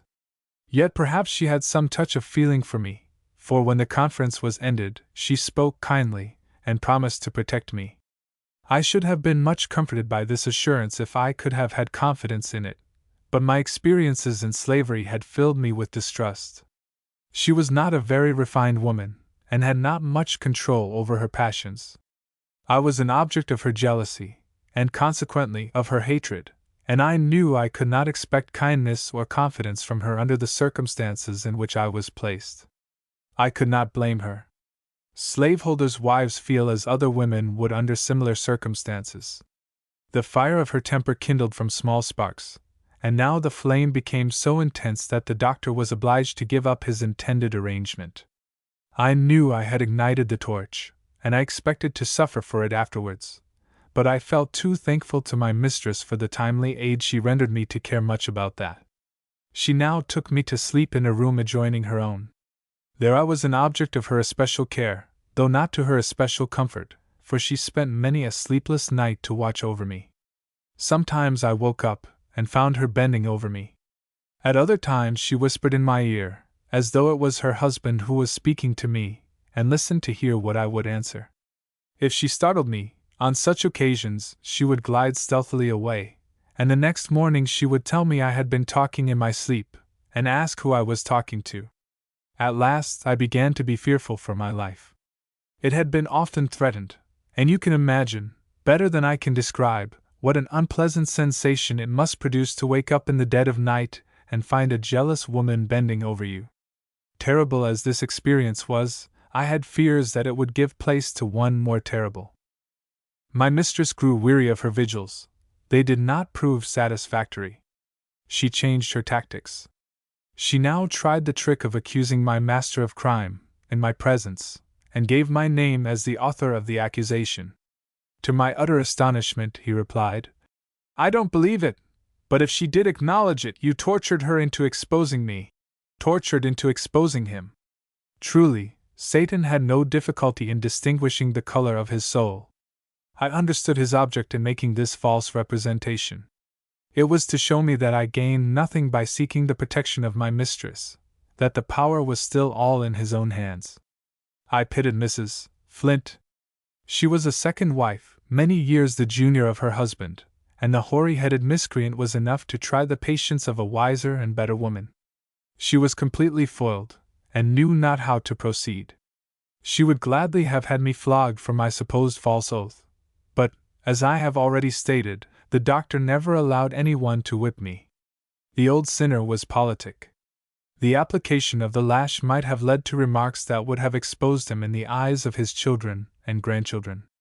How often did I rejoice that I lived in a town where all the inhabitants knew each other. If I had been on a remote plantation, or lost among the multitude of a crowded city, I should not be a living woman at this day.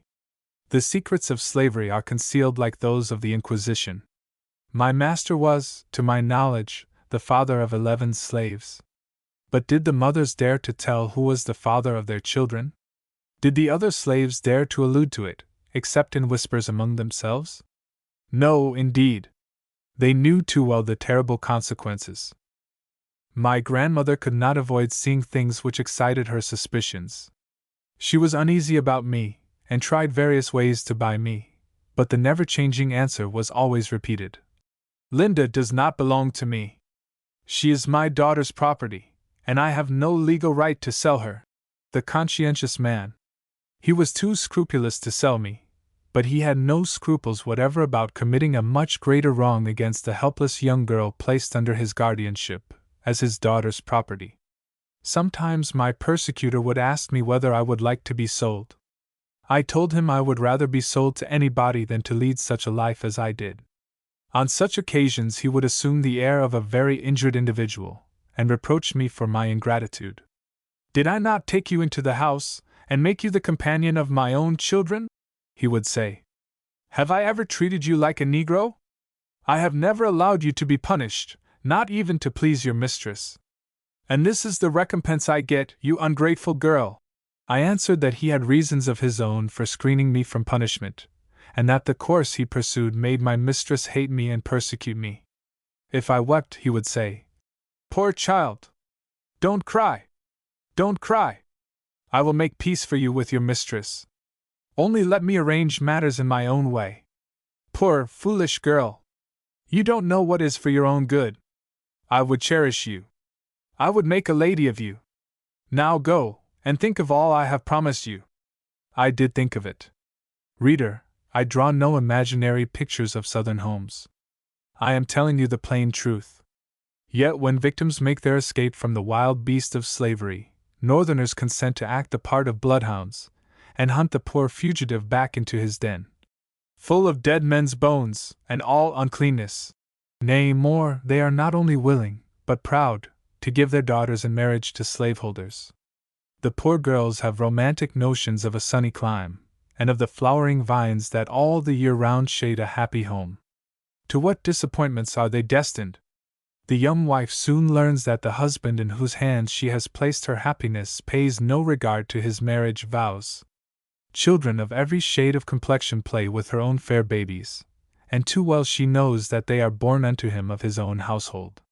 Jealousy and hatred enter the flowery home, and it is ravaged of its loveliness. Southern women often marry a man knowing that he is the father of many little slaves. They do not trouble themselves about it. They regard such children as property, as marketable as the pigs on the plantation, and it is seldom that they do not make them aware of this by passing them into the slave trader's hands as soon as possible, and thus getting them out of their sight. I am glad to say there are some honorable exceptions. I have myself known 2 Southern wives who exhorted their husbands to free those slaves towards whom they stood in a parental relation, and their request was granted. These husbands blushed before the superior nobleness of their wives' natures. Though they had only counseled them to do that which it was their duty to do, it commanded their respect, and rendered their conduct more exemplary. Concealment was at an end, and confidence took the place of distrust. Though this bad institution deadens the moral sense, even in white women, to a fearful extent, it is not altogether extinct. I have heard Southern ladies say of Mr. Such a one, "He not only thinks it no disgrace to be the father of those little niggers, but he is not ashamed to call himself their master." I declare, such things ought not to be tolerated in any decent society. 7. The lover. Why does the slave ever love? Why allow the tendrils of the heart to twine around objects which may at any moment be wrenched away by the hand of violence? When separations come by the hand of death, the pious soul can bow in resignation and say, "Not my will, but thine be done, O Lord." But when the ruthless hand of man strikes the blow, regardless of the misery he causes, it is hard to be submissive. I did not reason thus when I was a young girl. Youth will be youth. I loved and I indulged the hope that the dark clouds around me would turn out a bright lining. I forgot that in the land of my birth the shadows are too dense for light to penetrate. A land. There was in the neighborhood a young colored carpenter, a free-born man. We had been well acquainted in childhood, and frequently met together afterwards. We became mutually attached, and he proposed to marry me. I loved him with all the ardor of a young girl's first love. But when I reflected that I was a slave, and that the laws gave no sanction to the marriage of such, my heart sank within me. My lover wanted to buy me, but I knew that Dr. Flint was too willful and arbitrary a man to consent to that arrangement. From him, I was sure of experiencing all sort of opposition, and I had nothing to hope from my mistress. She would have been delighted to have got rid of me, but not in that way. It would have relieved her mind of a burden if she could have seen me sold to some distant state, but if I was married near home I should be just as much in her husband's power as I had previously been, for the husband of a slave has no power to protect her. Moreover, my mistress, like many others, seemed to think that slaves had no right to any family ties of their own, that they were created merely to wait upon the family of the mistress. I once heard her abuse a young slave girl, who told her that a colored man wanted to make her his wife. "I will have you peeled and pickled, my lady," said she. "If I ever hear you mention that subject again, do you suppose that I will have you tending my children with the children of that nigger?" The girl to whom she said this had a mulatto child, of course not acknowledged by its father. The poor black man who loved her would have been proud to acknowledge his helpless offspring. Many and anxious were the thoughts I revolved in my mind. I was at a loss what to do. Above all things, I was desirous to spare my lover the insults that had cut so deeply into my own soul. I talked with my grandmother about it, and partly told her my fears. I did not dare to tell her the worst. She had long suspected all was not right, and if I confirmed her suspicions I knew a storm would rise that would prove the overthrow of all my hopes. This love dream had been my support through many trials, and I could not bear to run the risk of having it suddenly dissipated. There was a lady in the neighborhood, a particular friend of Dr. Flint's, who often visited the house. I had a great respect for her, and she had always manifested a friendly interest in me. Grandmother thought she would have great influence with the doctor. I went to this lady, and told her my story. I told her I was aware that my lover's being a free-born man would prove a great objection, but he wanted to buy me, and if Dr. Flint would consent to that arrangement, I felt sure he would be willing to pay any reasonable price. She knew that Mrs. Flint disliked me, therefore I ventured to suggest that perhaps my mistress would approve of my being sold, as that would rid her of me. The lady listened with kindly sympathy, and promised to do her utmost to promote my wishes. She had an interview with the doctor, and I believe she pleaded my cause earnestly, but it was all to no purpose. How I dreaded my master now! Every minute I expected to be summoned to his presence, but the day passed, and I heard nothing from him. The next morning, a message was brought to me. "Master wants you in his study." I found the door ajar, and I stood a moment gazing at the hateful man who claimed a right to rule me, body and soul. I entered, and tried to appear calm. I did not want him to know how my heart was bleeding. He looked fixedly at me, with an expression which seemed to say, "I have half a mind to kill you on the spot." At last he broke the silence, and that was a relief to both of us. "So you want to be married, do you?" said he. "And to a free nigger?" "Yes, sir." "Well, I'll soon convince you whether I am your master, or the nigger fellow you honor so highly. If you must have a husband, you may take up with one of my slaves." What a situation I should be in, as the wife of one of his slaves, even if my heart had been interested. I replied, "Don't you suppose, sir, that a slave can have some preference about marrying? Do you suppose that all men are alike to her? Do you love this nigger?" said he, abruptly. "Yes, sir." "How dare you tell me so?" he exclaimed, in great wrath. After a slight pause, he added, "I suppose you thought more of yourself, that you felt above the insults of such puppies." I replied, "If he is a puppy, I am a puppy, for we are both of the Negro race. It is right and honorable for us to love each other. The man you call a puppy never insulted me, sir, and he would not love me if he did not believe me to be a virtuous woman." He sprang upon me like a tiger, and gave me a stunning blow. It was the first time he had ever struck me, and fear did not enable me to control my anger. When I had recovered a little from the effects, I exclaimed, "You have struck me for answering you honestly. How I despise you!" There was silence for some minutes.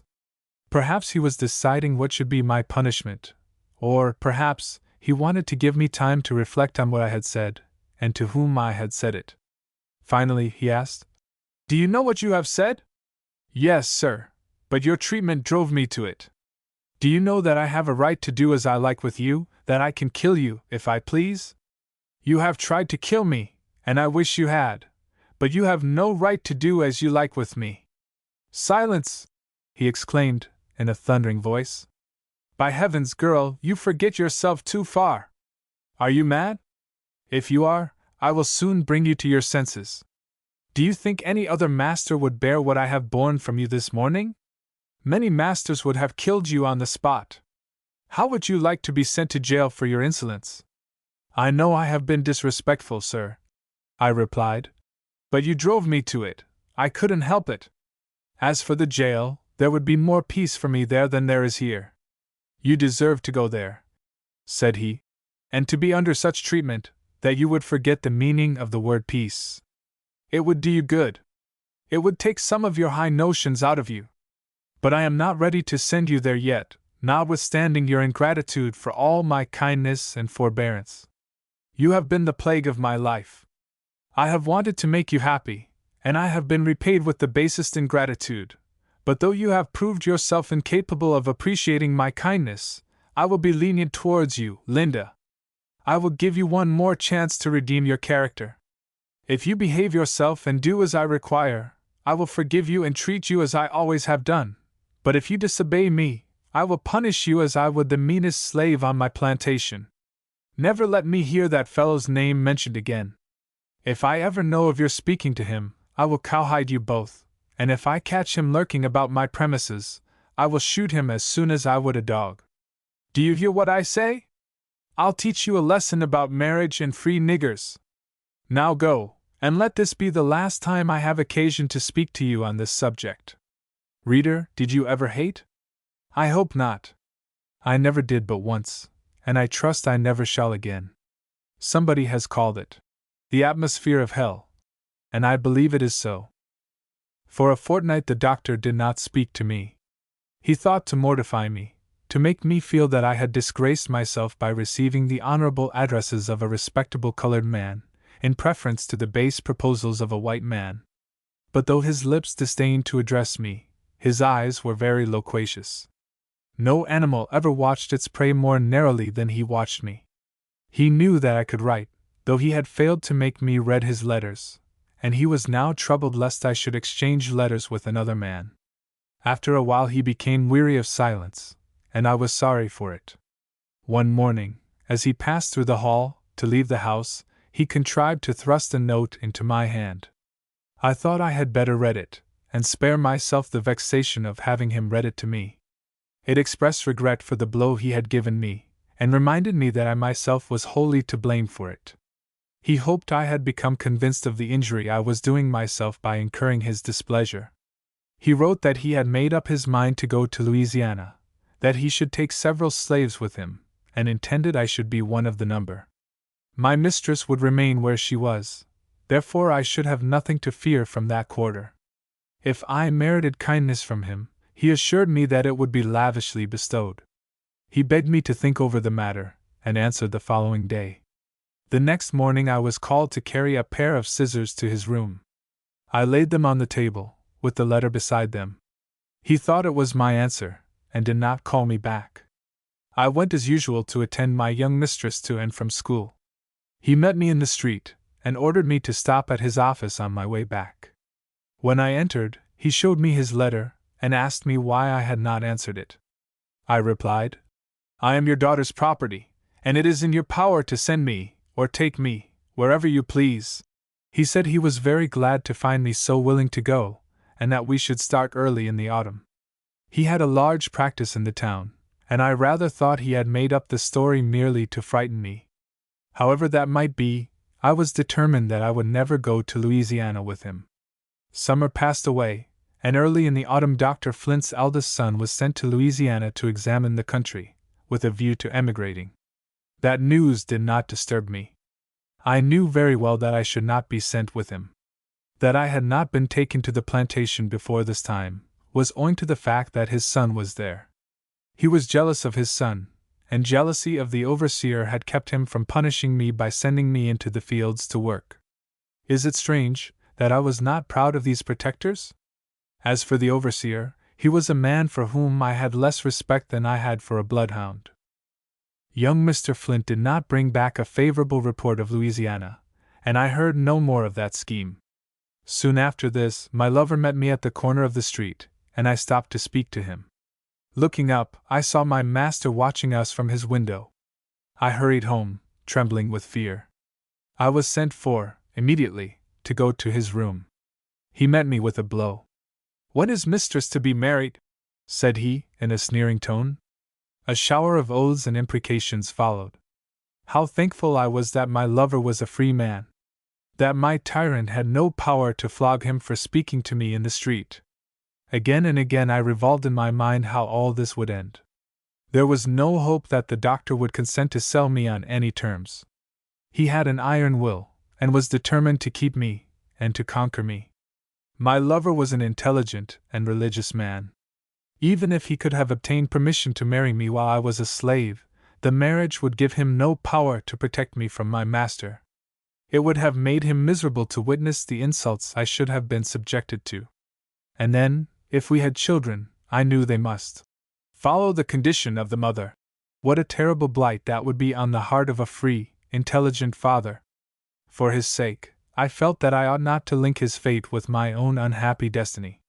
He was going to Savannah to see about a little property left him by an uncle, and hard as it was to bring my feelings to it, I earnestly entreated him not to come back. I advised him to go to the Free States, where his tongue would not be tied, and where his intelligence would be of more avail to him. He left me, still hoping the day would come when I could be bought.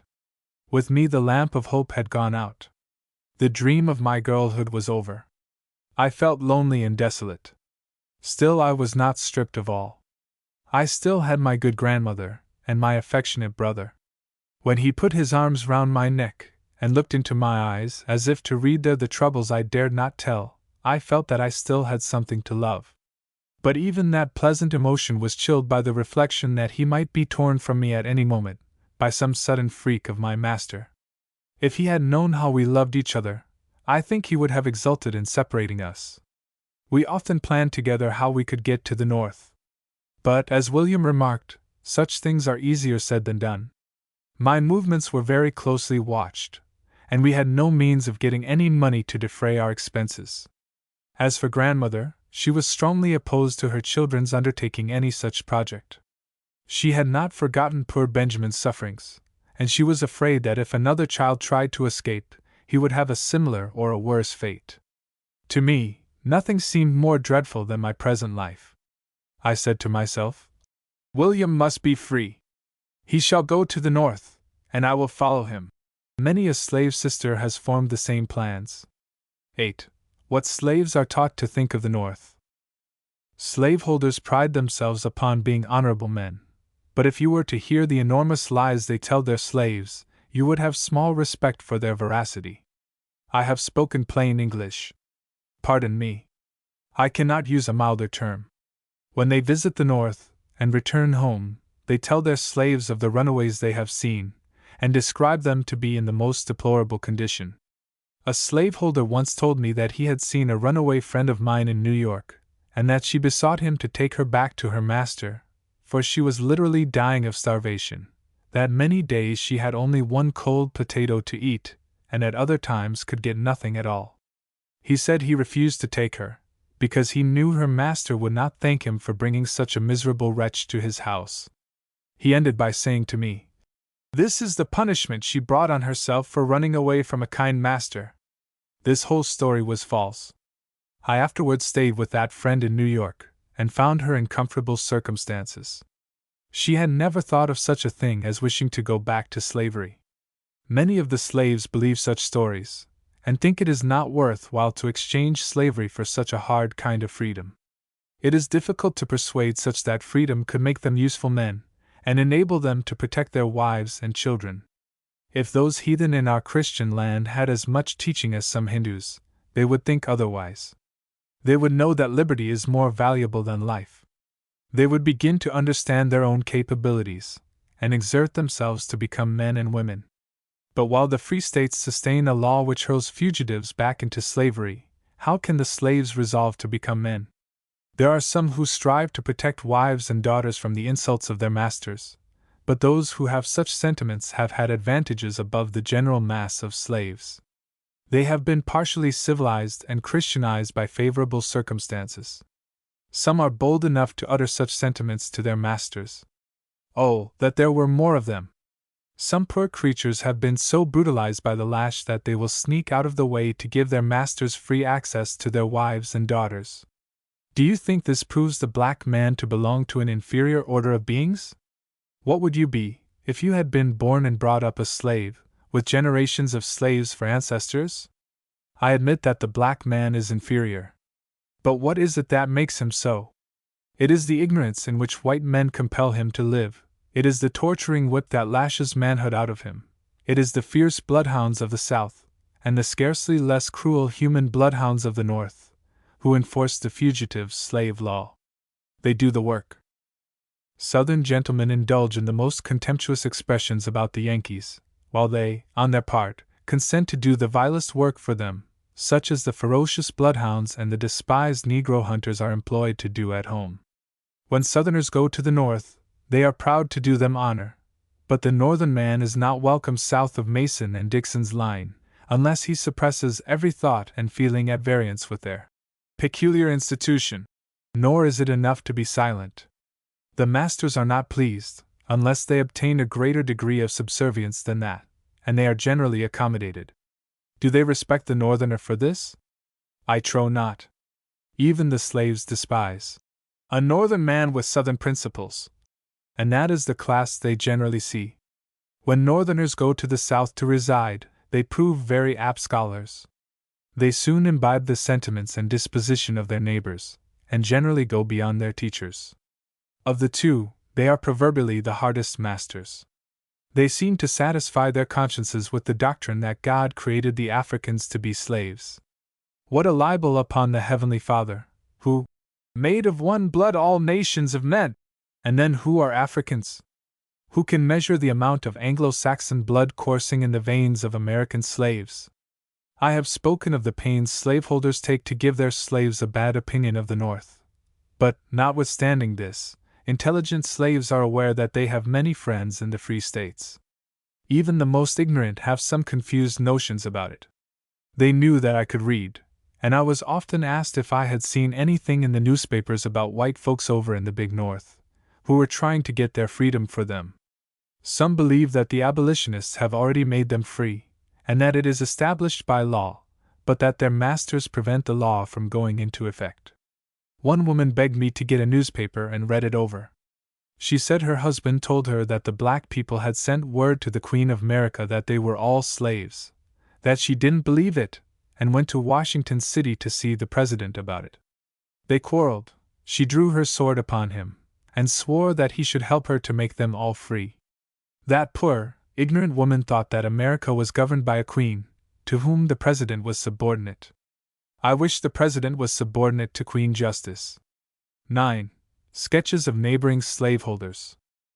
There was a planter in the country, not far from us, whom I will call Mr. Litch. He was an ill-bred, uneducated man, but very wealthy. He had 600 slaves, many of whom he did not know by sight. His extensive plantation was managed by well-paid overseers. There was a jail and a whipping post on his grounds, and whatever cruelties were perpetrated there, they passed without comment. He was so effectually screened by his great wealth that he was called to no account for his crimes, not even for murder. Various were the punishments resorted to. A favorite one was to tie a rope round a man's body, and suspend him from the ground. A fire was kindled over him, from which was suspended a piece of fat pork. As this cooked, the scalding drops of fat continually fell on the bare flesh. On his own plantation, he required very strict obedience to the 8th commandment. But depredations on the neighbors were allowable, provided the culprit managed to evade detection or suspicion. If a neighbor brought a charge of theft against any of his slaves, he was browbeaten by the master, who assured him that his slaves had enough of everything at home, and had no inducement to steal. No sooner was the neighbor's back turned, than the accused was sought out, and whipped for his lack of discretion. If a slave stole from him even a pound of meat or a peck of corn, if detection followed, he was put in chains and imprisoned, and so kept till his form was attenuated by hunger and suffering. A freshet once bore his wine cellar and meat house miles away from the plantation. Some slaves followed, and secured bits of meat and bottles of wine. 2 were detected, a ham and some liquor being found in their huts. They were summoned by their master. No words were used, but a club felled them to the ground. A rough box was their coffin, and their interment was a dog's burial. Nothing was said. Murder was so common on his plantation that he feared to be alone after nightfall. He might have believed in ghosts. His brother, if not equal in wealth, was at least equal in cruelty.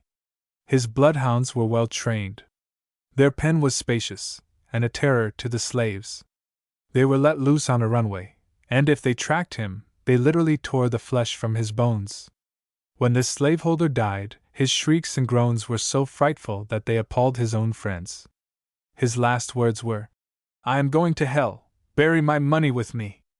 After death his eyes remained open. To press the lids down, silver dollars were laid on them. These were buried with him. From this circumstance, a rumor went abroad that his coffin was filled with money. 3 times his grave was opened, and his coffin taken out. The last time, his body was found on the ground, and a flock of buzzards were pecking at it. He was again interred, and a sentinel set over his grave. The perpetrators were never discovered. Cruelty is contagious in uncivilized communities. Mr. Conant, a neighbor of Mr. Litch, returned from town one evening in a partial state of intoxication. His body servant gave him some offense. He was divested of his clothes, except his shirt, whipped, and tied to a large tree in front of the house. It was a stormy night in winter. The wind blew bitterly cold, and the boughs of the old tree crackled under falling sleet. A member of the family, fearing he would freeze to death, begged that he might be taken down, but the master would not relent. He remained there 3 hours, and when he was cut down, he was more dead than alive. Another slave, who stole a pig from this master, to appease his hunger, was terribly flogged. In desperation, he tried to run away. But at the end of 2 miles, he was so faint with loss of blood, he thought he was dying. He had a wife, and he longed to see her once more. Too sick to walk, he crept back that long distance on his hands and knees. When he reached his master's, it was night. He had not strength to rise and open the gate. He moaned, and tried to call for help. I had a friend living in the same family. At last his cry reached her. She went out and found the prostrate man at the gate. She ran back to the house for assistance, and 2 men returned with her. They carried him in, and laid him on the floor. The back of his shirt was one clot of blood.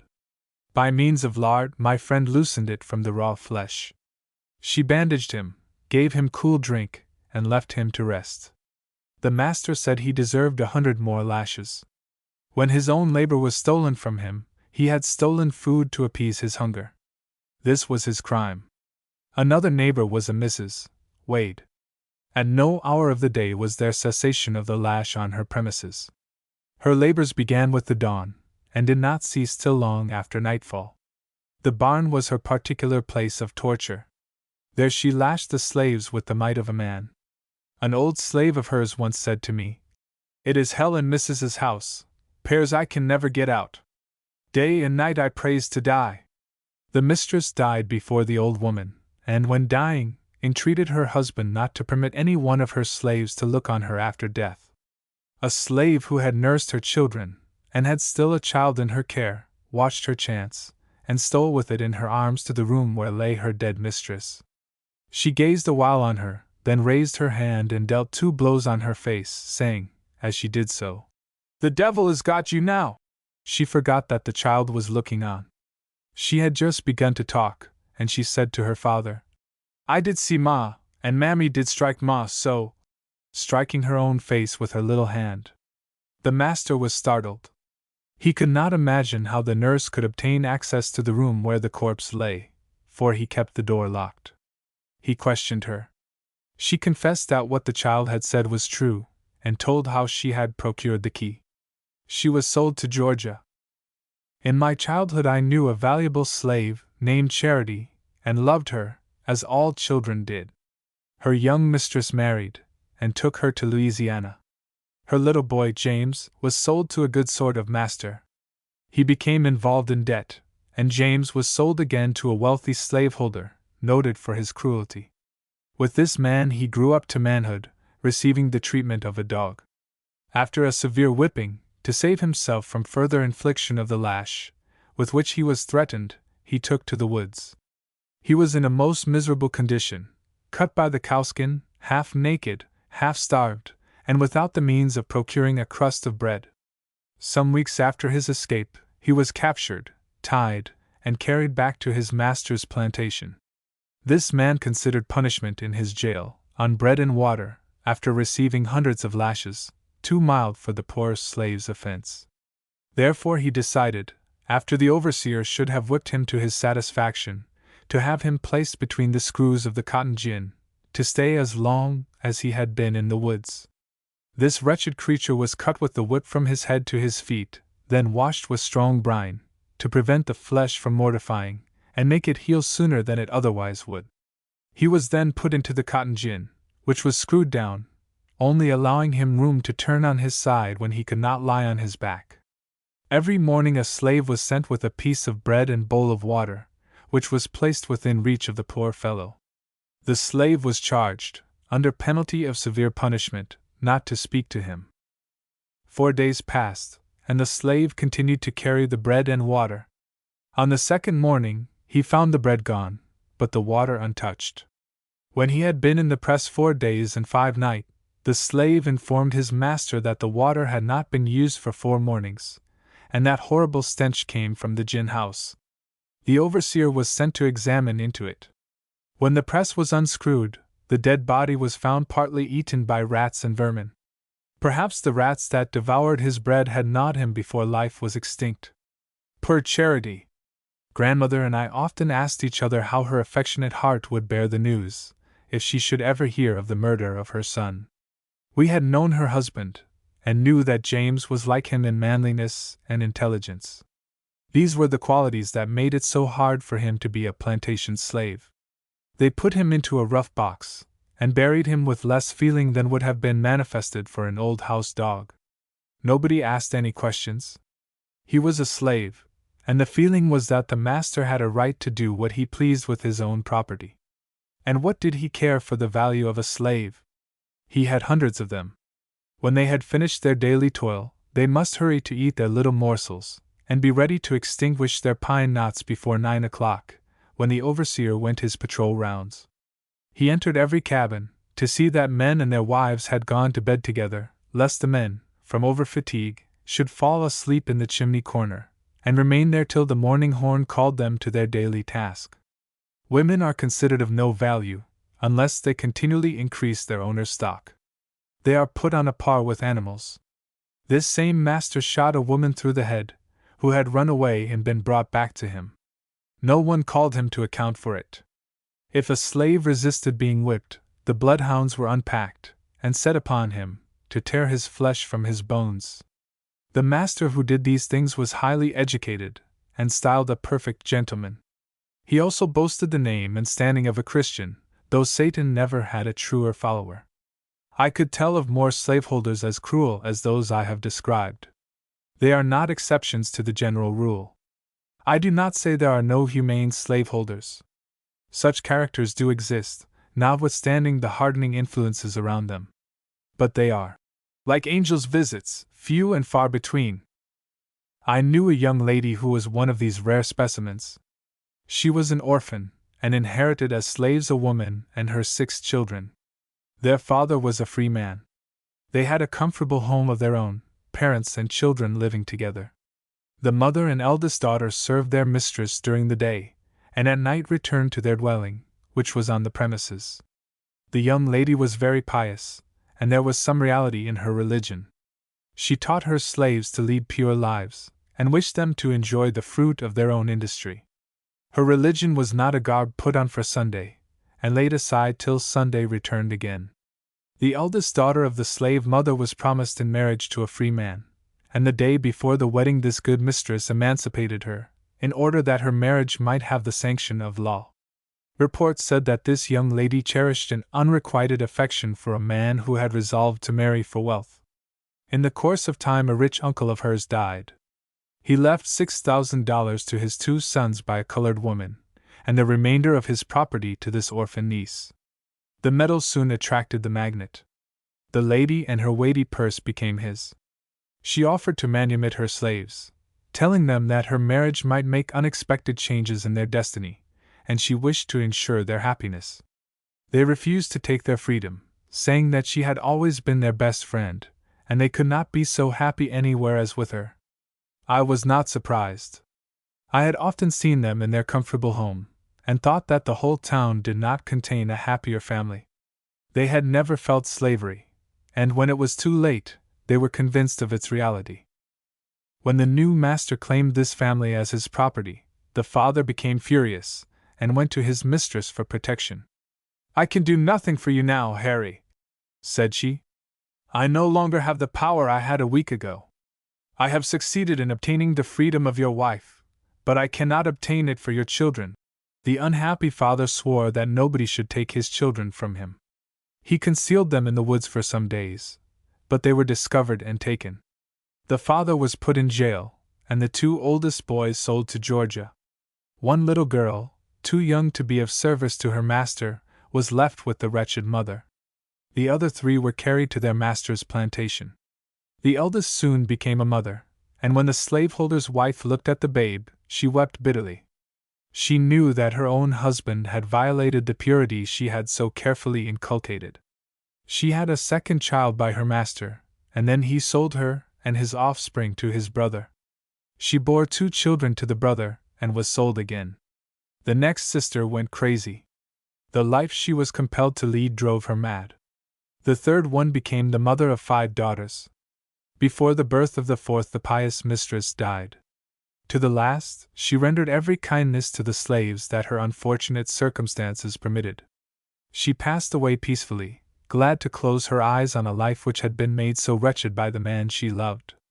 This man squandered the fortune he had received, and sought to retrieve his affairs by a second marriage. But, having retired after a night of drunken debauch, he was found dead in the morning. He was called a good master, for he fed and clothed his slaves better than most masters, and the lash was not heard on his plantation so frequently as on many others. Had it not been for slavery, he would have been a better man, and his wife a happier woman. No pen can give an adequate description of the all-pervading corruption produced by slavery. The slave girl is reared in an atmosphere of licentiousness and fear. The lash and the foul talk of her master and his sons are her teachers. When she is 14 or 15, her owner, or his sons, or the overseer, or perhaps all of them, begin to bribe her with presents. If these fail to accomplish their purpose, she is whipped or starved into submission to their will. She may have had religious principles inculcated by some pious mother or grandmother, or some good mistress. She may have a lover, whose good opinion and peace of mind are dear to her heart, or the profligate men who have power over her may be exceedingly odious to her. But resistance is hopeless. The slaveholder's sons are, of course, vitiated, even while boys, by the unclean influences everywhere around them. Nor do the master's daughters always escape. Severe retributions sometimes come upon him for the wrongs he does to the daughters of the slaves. The white daughters early hear their parents quarreling about some female slave. Their curiosity is excited, and they soon learn the cause. They are attended by the young slave girls whom their father has corrupted, and they hear such talk as should never meet youthful ears, or any other ears. They know that the woman slaves are subject to their father's authority in all things, and in some cases they exercise the same authority over the men slaves. I have myself seen the master of such a household whose head was bowed down in shame, for it was known in the neighborhood that his daughter had selected one of the meanest slaves on his plantation to be the father of his first grandchild. She did not make her advances to her equals, nor even to her father's more intelligent servants. She selected the most brutalized, over whom her authority could be exercised with less fear of exposure. Her father, half frantic with rage, sought to revenge himself on the offending black man, but his daughter, foreseeing the storm that would arise, had given him free papers, and sent him out of the state. In such cases the infant is smothered, or sent where it is never seen by any who know its history. But if the white parent is the father, instead of the mother, the offspring are unblushingly reared for the market. If they are girls, I have indicated plainly enough what will be their inevitable destiny. You may believe what I say, for I write only that whereof I know. I was 21 years in that cage of obscene birds. I can testify, from my own experience and observation, that slavery is a curse to the whites as well as to the blacks. It makes white fathers cruel and sensual, the sons violent and licentious. It contaminates the daughters, and makes the wives wretched. And as for the colored race, it needs an abler pen than mine to describe the extremity of their sufferings, the depth of their degradation. Yet few slaveholders seem to be aware of the widespread moral ruin occasioned by this wicked system. Their talk is of blighted cotton crops, not of the blight on their children's souls. If you want to be fully convinced of the abominations of slavery, go on a southern plantation, and call yourself a Negro trader. Then there will be no concealment, and you will see and hear things that will seem to you impossible among human beings with immortal souls. X. A perilous passage in the slave girl's life.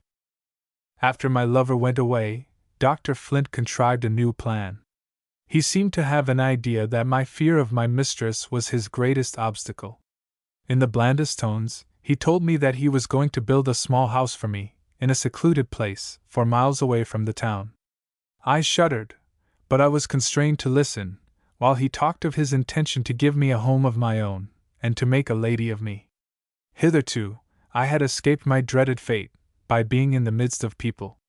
My grandmother had already had high words with my master about me. She had told him pretty plainly what she thought of his character, and there was considerable gossip in the neighborhood about our affairs, to which the open-mouthed jealousy of Mrs. Flint contributed not a little. When my master said he was going to build a house for me, and that he could do it with little trouble and expense, I was in hopes something would happen to frustrate his scheme, but I soon heard that the house was actually begun. I vowed before my Maker that I would never enter it. I had rather toil on the plantation from dawn till dark. I had rather live and die in jail than drag on, from day to day, through such a living death. I was determined that the master, whom I so hated and loathed, who had blighted the prospects of my youth, and made my life a desert, should not, after my long struggle with him, succeed at last in trampling his victim under his feet. I would do anything, everything, for the sake of defeating him. What could I do? I thought and thought, till I became desperate, and made a plunge into the abyss. And now, reader, I come to a period in my unhappy life, which I would gladly forget if I could. The remembrance fills me with sorrow and shame. It pains me to tell you of it, but I have promised to tell you the truth, and I will do it honestly, let it cost me what it may. I will not try to screen myself behind the plea of compulsion from a master, for it was not so. Neither can I plead ignorance or thoughtlessness. For years, my master had done his utmost to pollute my mind with foul images, and to destroy the pure principles inculcated by my grandmother, and the good mistress of my childhood. The influences of slavery had had the same effect on me that they had on other young girls. They had made me prematurely knowing, concerning the evil ways of the world. I knew what I did, and I did it with deliberate calculation. But oh, ye happy women, whose purity has been sheltered from childhood, who have been free to choose the objects of your affection, whose homes are protected by law, do not judge the poor desolate slave girl too severely. If slavery had been abolished, I, also, could have married the man of my choice. I could have had a home shielded by the laws, and I should have been spared the painful task of confessing what I am now about to relate. But all my prospects had been blighted by slavery. I wanted to keep myself pure, and under the most adverse circumstances, I tried hard to preserve my self-respect. But I was struggling alone in the powerful grasp of the demon slavery, and the monster proved too strong for me. I felt as if I was forsaken by God and man, as if all my efforts must be frustrated, and I became reckless in my despair. I have told you that Dr. Flint's persecutions and his wife's jealousy had given rise to some gossip in the neighborhood. Among others, it chanced that a white unmarried gentleman had obtained some knowledge of the circumstances in which I was placed. He knew my grandmother, and often spoke to me in the street. He became interested for me, and asked questions about my master, which I answered in part. He expressed a great deal of sympathy, and a wish to aid me. He constantly sought opportunities to see me, and wrote to me frequently. I was a poor slave girl, only 15 years old. So much attention from a superior person was, of course, flattering, for human nature is the same in all. I also felt grateful for his sympathy, and encouraged by his kind words. It seemed to me a great thing to have such a friend. By degrees, a more tender feeling crept into my heart. He was an educated and eloquent gentleman, too eloquent, alas, for the poor slave girl who trusted in him. Of course I saw whither all this was tending. I knew the impassable gulf between us, but to be an object of interest to a man who is not married, and who is not her master, is agreeable to the pride and feelings of a slave, if her miserable situation has left her any pride or sentiment. It seems less degrading to give oneself, than to submit to compulsion. There is something akin to freedom in having a lover who has no control over you, except that which he gains by kindness and attachment. A master may treat you as rudely as he pleases, and you dare not speak. Moreover, the wrong does not seem so great with an unmarried man, as with one who has a wife to be made unhappy. There may be sophistry in all this, but the condition of a slave confuses all principles of morality, and in fact, renders the practice of them impossible. When I found that my master had actually begun to build the lonely cottage, other feelings mixed with those I have described. Revenge, and calculations of interest, were added to flattered vanity and sincere gratitude for kindness. I knew nothing would enrage Dr. Flint so much as to know that I favored another, and it was something to triumph over my tyrant even in that small way. I thought he would revenge himself by selling me, and I was sure my friend, Mr. Sands, would buy me. He was a man of more generosity and feeling than my master, and I thought my freedom could be easily obtained from him. The crisis of my fate now came so near that I was desperate. I shuddered to think of being the mother of children that should be owned by my old tyrant. I knew that as soon as a new fancy took him, his victims were sold far off to get rid of them, especially if they had children. I had seen several women sold, with babies at the breast. He never allowed his offspring by slaves to remain long in sight of himself and his wife. Of a man who was not my master I could ask to have my children well supported, and in this case, I felt confident I should obtain the boon. I also felt quite sure that they would be made free. With all these thoughts revolving in my mind, and seeing no other way of escaping the doom I so much dreaded, I made a headlong plunge. Pity me, and pardon me, O virtuous reader! You never knew what it is to be a slave, to be entirely unprotected by law or custom, to have the laws reduce you to the condition of a chattel, entirely subject to the will of another. You never exhausted your ingenuity in avoiding the snares, and eluding the power of a hated tyrant. You never shuddered at the sound of his footsteps, and trembled within hearing of his voice. I know I did wrong. No one can feel it more sensibly than I do. The painful and humiliating memory will haunt me to my dying day. Still, in looking back calmly on the events of my life, I feel that the slave woman ought not to be judged by the same standard as others. The months passed on. I had many unhappy hours. I secretly mourned over the sorrow I was bringing on my grandmother, who had so tried to shield me from harm.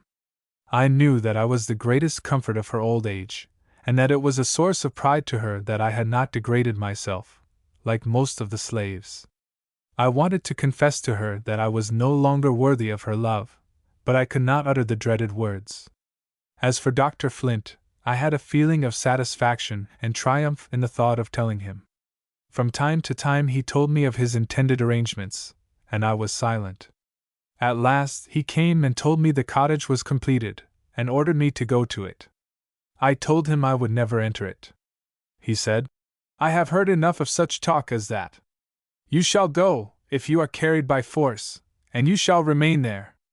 I replied, "I will never go there. In a few months I shall be a mother." He stood and looked at me in dumb amazement, and left the house without a word. I thought I should be happy in my triumph over him. But now that the truth was out, and my relatives would hear of it, I felt wretched. Humble as were their circumstances, they had pride in my good character. Now, how could I look at them in the face? My self-respect was gone. I had resolved that I would be virtuous, though I was a slave. I had said, "Let the storm beat. I will brave it till I die." And now, how humiliated I felt. I went to my grandmother. My lips moved to make confession, but the words stuck in my throat. I sat down in the shade of a tree at her door and began to sew. I think she saw something unusual was the matter with me. The mother of slaves is very watchful. She knows there is no security for her children. After they have entered their teens, she lives in daily expectation of trouble. This leads to many questions. If the girl is of a sensitive nature, timidity keeps her from answering truthfully, and this well-meant course has a tendency to drive her from maternal counsels. Presently in came my mistress, like a mad woman, and accused me concerning her husband. My grandmother, whose suspicions had been previously awakened, believed what she said. She exclaimed, "Oh, Linda! Has it come to this? I had rather see you dead than to see you as you now are. You are a disgrace to your dead mother." She tore from my fingers my mother's wedding ring and her silver thimble. "Go away," she exclaimed, "and never come to my house again." Her reproaches fell so hot and heavy that they left me no chance to answer. Bitter tears, such as the eyes never shed but once, were my only answer. I rose from my seat, but fell back again, sobbing. She did not speak to me, but the tears were running down her furrowed cheeks, and they scorched me like fire. She had always been so kind to me. So kind! How I longed to throw myself at her feet, and tell her all the truth. But she had ordered me to go, and never to come there again. After a few minutes, I mustered strength, and started to obey her. With what feelings did I now close that little gate, which I used to open with such an eager hand in my childhood! It closed upon me with a sound I never heard before. Where could I go? I was afraid to return to my masters. I walked on recklessly, not caring where I went, or what would become of me. When I had gone 4 or 5 miles, fatigue compelled me to stop. I sat down on the stump of an old tree. The stars were shining through the boughs above me. How they mocked me, with their bright, calm light! The hours passed by, and as I sat there alone, a chilliness and deadly sickness came over me. I sank on the ground. My mind was full of horrid thoughts. I prayed to die, but the prayer was not answered. At last, with great effort, I roused myself, and walked some distance further, to the house of a woman who had been a friend of my mother. When I told her why I was there, she spoke soothingly to me, but I could not be comforted.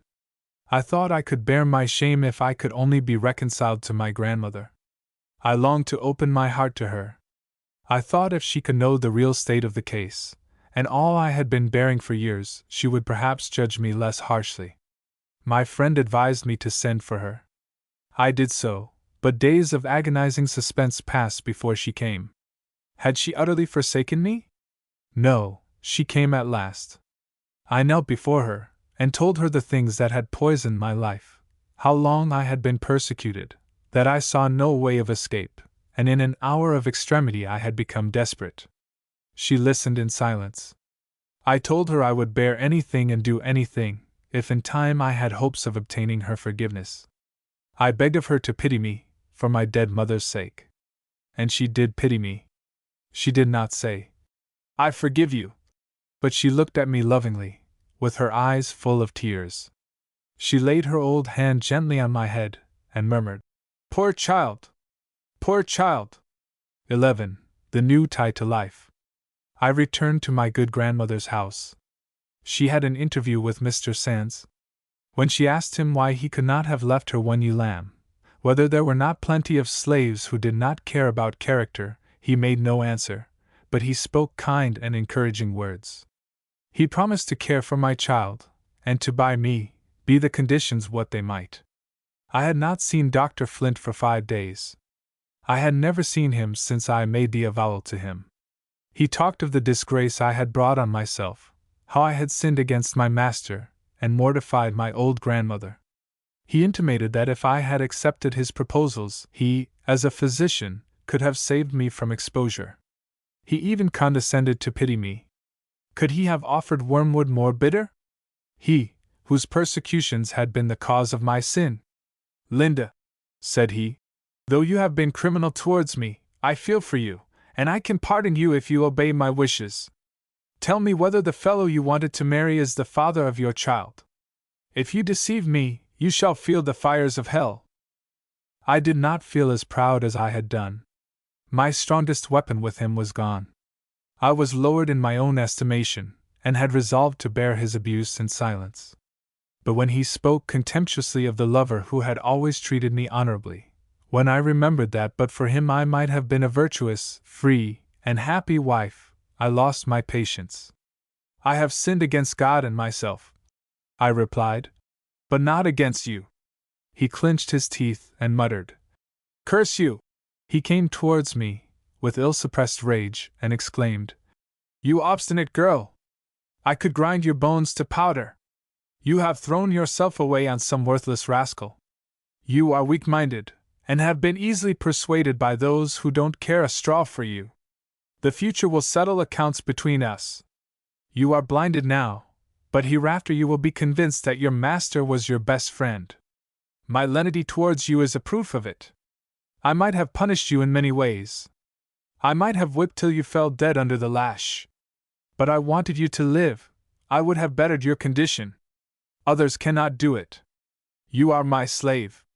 Your mistress, disgusted by your conduct, forbids you to return to the house. Therefore I leave you here for the present, but I shall see you often. I will call tomorrow. He came with frowning brows, that showed a dissatisfied state of mind. After asking about my health, he inquired whether my board was paid, and who visited me. He then went on to say that he had neglected his duty, that as a physician there were certain things that he ought to have explained to me. Then followed talk such as would have made the most shameless blush. He ordered me to stand up before him. I obeyed. I command you, said he, to tell me whether the father of your child is white or black. I hesitated. Answer me this instant, he exclaimed. I did answer. He sprang upon me like a wolf, and grabbed my arm as if he would have broken it. Do you love him? Said he, in a hissing tone. I am thankful that I do not despise him, I replied. He raised his hand to strike me, but it fell again. I don't know what arrested the blow. He sat down, with lips tightly compressed. At last he spoke. I came here, said he, to make you a friendly proposition, but your ingratitude chafes me beyond endurance. You turn aside all my good intentions towards you. I don't know what it is that keeps me from killing you. Again he rose, as if he had a mind to strike me. But he resumed. On one condition I will forgive your insolence and crime. You must henceforth have no communication of any kind with the father of your child. You must not ask anything from him, or receive anything from him. I will take care of you and your child. You had better promise this at once, and not wait till you are deserted by him.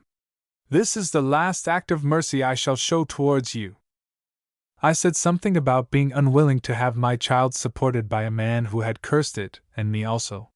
He rejoined that a woman who had sunk to my level had no right to expect anything else. He asked, for the last time, would I accept his kindness? I answered that I would not. Very well, said he. Then take the consequences of your wayward course. Never look to me for help. You are my slave, and shall always be my slave. I will never sell you, that you may depend upon. Hope died away in my heart as he closed the door after him. I had calculated that in his rage he would sell me to a slave trader, and I knew the father of my child was on the watch to buy me. About this time my uncle Philip was expected to return from a voyage. The day before his departure I had officiated as bridesmaid to a young friend. My heart was then ill at ease, but my smiling countenance did not betray it. Only a year had passed, but what fearful changes it had wrought! My heart had grown grey in misery. Lives that flash in sunshine, and lives that are born in tears, receive their hue from circumstances. None of us know what a year may bring forth. I felt no joy when they told me my uncle had come. He wanted to see me, though he knew what had happened. I shrank from him at first, but at last consented that he should come to my room. He received me as he always had done. Oh, how my heart smote me when I felt his tears on my burning cheeks. The words of my grandmother came to my mind. Perhaps your mother and father are taken from the evil days to come. My disappointed heart could now praise God that it was so. But why, thought I, did my relatives ever cherish hopes for me? What was there to save me from the usual fate of slave girls? Many more beautiful and more intelligent than I had experienced a similar fate, or a far worse one. How could they hope that I should escape? My uncle's stay was short, and I was not sorry for it. I was too ill in mind and body to enjoy my friends as I had done. For some weeks I was unable to leave my bed. I could not have any doctor but my master, and I would not have him sent for. At last, alarmed by my increasing illness, they sent for him. I was very weak and nervous, and as soon as he entered the room, I began to scream. They told him my state was very critical. He had no wish to hasten me out of the world, and he withdrew. When my babe was born, they said it was premature. It weighed only 4 pounds, but God let it live. I heard the doctor say I could not survive till morning. I had often prayed for death, but now I did not want to die, unless my child could die too. Many weeks passed before I was able to leave my bed. I was a mere wreck of my former self. For a year there was scarcely a day when I was free from chills and fever. My babe also was sickly. His little limbs were often racked with pain. Dr. Flint continued his visits, to look after my health, and he did not fail to remind me that my child was an addition to his stock of slaves. I felt too feeble to dispute with him, and listened to his remarks in silence. His visits were less frequent, but his busy spirit could not remain quiet. He employed my brother in his office, and he was made the medium of frequent notes and messages to me. William was a bright lad, and of much use to the doctor. He had learned to put up medicines, to leech, cup, and bleed. He had taught himself to read and spell. I was proud of my brother, and the old doctor suspected as much. One day, when I had not seen him for several weeks, I heard his steps approaching the door. I dreaded the encounter, and hid myself. He inquired for me, of course, but I was nowhere to be found. He went to his office, and dispatched William with a note. The color mounted to my brother's face when he gave it to me, and he said, "Don't you hate me, Linda, for bringing you these things?" I told him I could not blame him. He was a slave, and obliged to obey his master's will. The note ordered me to come to his office. I went. He demanded to know where I was when he called. I told him I was at home. He flew into a passion, and said he knew better. Then he launched out upon his usual themes, my crimes against him, and my ingratitude for his forbearance. The laws were laid down to me anew, and I was dismissed. I felt humiliated that my brother should stand by, and listen to such language as would be addressed only to a slave. Poor boy! He was powerless to defend me, but I saw the tears, which he vainly strove to keep back. The manifestation of feeling irritated the doctor. William could do nothing to please him. One morning he did not arrive at the office so early as usual, and that circumstance afforded his master an opportunity to vent his spleen. He was put in jail. The next day my brother sent a trader to the doctor, with a request to be sold. His master was greatly incensed at what he called his insolence. He said he had put him there, to reflect upon his bad conduct, and he certainly was not giving any evidence of repentance. For 2 days he harassed himself to find somebody to do his office work, but everything went wrong without William.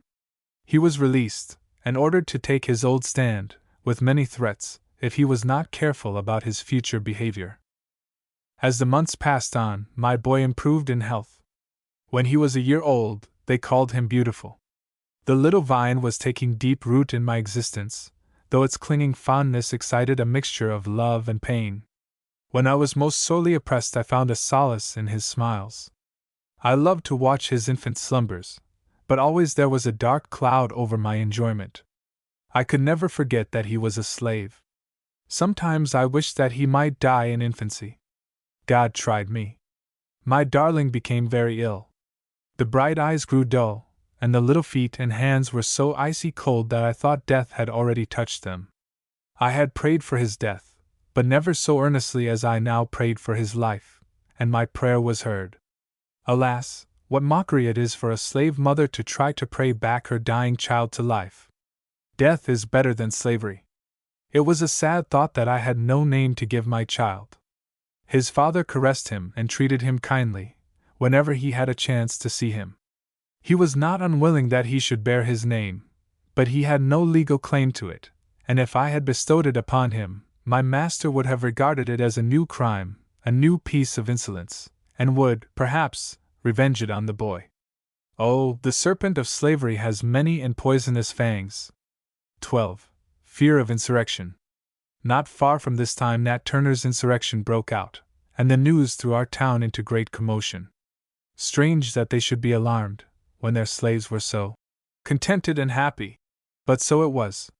It was always the custom to have a muster every year. On that occasion every white man shouldered his musket. The citizens and the so-called country gentlemen wore military uniforms. The poor whites took their places in the ranks in everyday dress, some without shoes, some without hats. This grand occasion had already passed, and when the slaves were told there was to be another muster, they were surprised and rejoiced. Poor creatures! They thought it was going to be a holiday. I was informed of the true state of affairs, and imparted it to the few I could trust. Most gladly would I have proclaimed it to every slave, but I dared not. All could not be relied on. Mighty is the power of the torturing lash. By sunrise, people were pouring in from every quarter within 20 miles of the town. I knew the houses were to be searched, and I expected it would be done by country bullies and the poor whites. I knew nothing annoyed them so much as to see colored people living in comfort and respectability, so I made arrangements for them with especial care. I arranged everything in my grandmother's house as neatly as possible. I put white quilts on the beds, and decorated some of the rooms with flowers. When all was arranged, I sat down at the window to watch. Far as my eye could reach, it rested on a motley crowd of soldiers. Drums and fifes were discoursing martial music. The men were divided into companies of 16, each headed by a captain. Orders were given, and the wild scouts rushed in every direction, wherever a colored face was to be found. It was a grand opportunity for the low whites, who had no Negroes of their own to scourge. They exulted in such a chance to exercise a little brief authority, and show their subserviency to the slaveholders, not reflecting that the power which trampled on the colored people also kept themselves in poverty, ignorance, and moral degradation. Those who never witnessed such scenes can hardly believe what I know was inflicted at this time on innocent men, women, and children, against whom there was not the slightest ground for suspicion. Colored people and slaves who lived in remote parts of the town suffered in an especial manner. In some cases the searchers scattered powder and shot among their clothes, and then sent other parties to find them, and bring them forward as proof that they were plotting insurrection. Everywhere men, women, and children were whipped till the blood stood in puddles at their feet. Some received 500 lashes, others were tied hands and feet, and tortured with a bucking paddle, which blisters the skin terribly. The dwellings of the colored people, unless they happened to be protected by some influential white person, who was nigh at hand, were robbed of clothing and everything else the marauders thought worth carrying away. All day long these unfeeling wretches went round, like a troop of demons, terrifying and tormenting the helpless. At night they formed themselves into patrol bands, and went wherever they chose among the colored people, acting out their brutal will. Many women hid themselves in woods and swamps, to keep out of their way. If any of the husbands or fathers told of these outrages, they were tied up to the public whipping post, and cruelly scourged for telling lies about white men. The consternation was universal. No two people that had the slightest tinge of color in their faces dared to be seen talking together. I entertained no positive fears about our household, because we were in the midst of white families who would protect us. We were ready to receive the soldiers whenever they came. It was not long before we heard the tramp of feet and the sound of voices. The door was rudely pushed open, and in they tumbled, like a pack of hungry wolves. They snatched at everything within their reach. Every box, trunk, closet, and corner underwent a thorough examination. A box in one of the drawers containing some silver change was eagerly pounced upon. When I stepped forward to take it from them, one of the soldiers turned and said angrily, "What do ye foller us fer? D'ye s'pose white folks is come to steal?" I replied, "You have come to search, but you have searched that box, and I will take it, if you please." At that moment I saw a white gentleman who was friendly to us, and I called to him, and asked him to have the goodness to come in and stay till the search was over. he readily complied. His entrance into the house brought in the captain of the company, whose business it was to guard the outside of the house, and see that none of the inmates left it. This officer was Mr. Litch, the wealthy slaveholder whom I mentioned, in the account of neighboring planters, as being notorious for his cruelty. He felt above soiling his hands with the search. He merely gave orders, and if a bit of writing was discovered, it was carried to him by his ignorant followers, who were unable to read. My grandmother had a large trunk of bedding and tablecloths. When that was opened, there was a great shout of surprise, and one exclaimed, "Where'd the damned niggers get all this sheet and tablecloth?" My grandmother, emboldened by the presence of our white protector, said, "You may be sure we didn't pilfer 'em from your houses." "Look here, mammy," said a grim-looking fellow without any coat. "You seem to feel mighty grand 'cause you got all them 'ere fixin's. White folks oughter have 'em all." His remarks were interrupted by a chorus of voices shouting, "We's got 'em! We's got 'em! Dis air yaller gal's got letters!" There was a general rush for the supposed letter, which, upon examination, proved to be some verses written to me by a friend.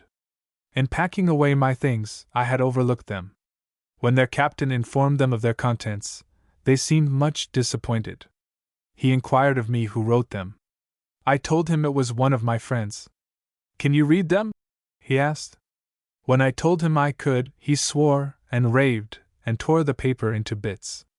"Bring me all your letters," said he, in commanding tone. I told him I had none. "Don't be afraid," he continued, in an insinuating way. "Bring them all to me. Nobody shall do you any harm." Seeing I did not move to obey him, his pleasant tone changed to oaths and threats. "Who writes to you? Half-free niggers?" inquired he. I replied, "Oh, no, most of my letters are from white people. Some request me to burn them after they are read, and some I destroy without reading." An exclamation of surprise from some of the company put a stop to our conversation. Some silver spoons which ornamented an old-fashioned buffet had just been discovered. My grandmother was in the habit of preserving fruit for many ladies in the town, and of preparing suppers for parties. Consequently, she had many jars of preserves. The closet that contained these was next invaded, and the contents tasted. One of them, who was helping himself freely, tapped his neighbor on the shoulder and said, "Wall done!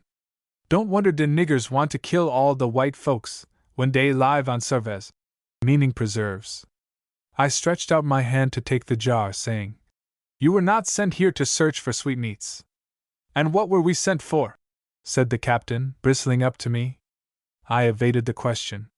The search of the house was completed, and nothing found to condemn us. They next proceeded to the garden, and knocked about every bush and vine, with no better success. The captain called his men together, and, after a short consultation, the order to march was given. As they passed out of the gate, the captain turned back, and pronounced a malediction on the house. He said it ought to be burned to the ground, and each of its inmates received 39 lashes. We came out of this affair very fortunately, not losing anything except some wearing apparel. Towards evening the turbulence increased. The soldiers, stimulated by drink, committed still greater cruelties. Shrieks and shouts continually rent the air. Not daring to go to the door, I peeped under the window curtain.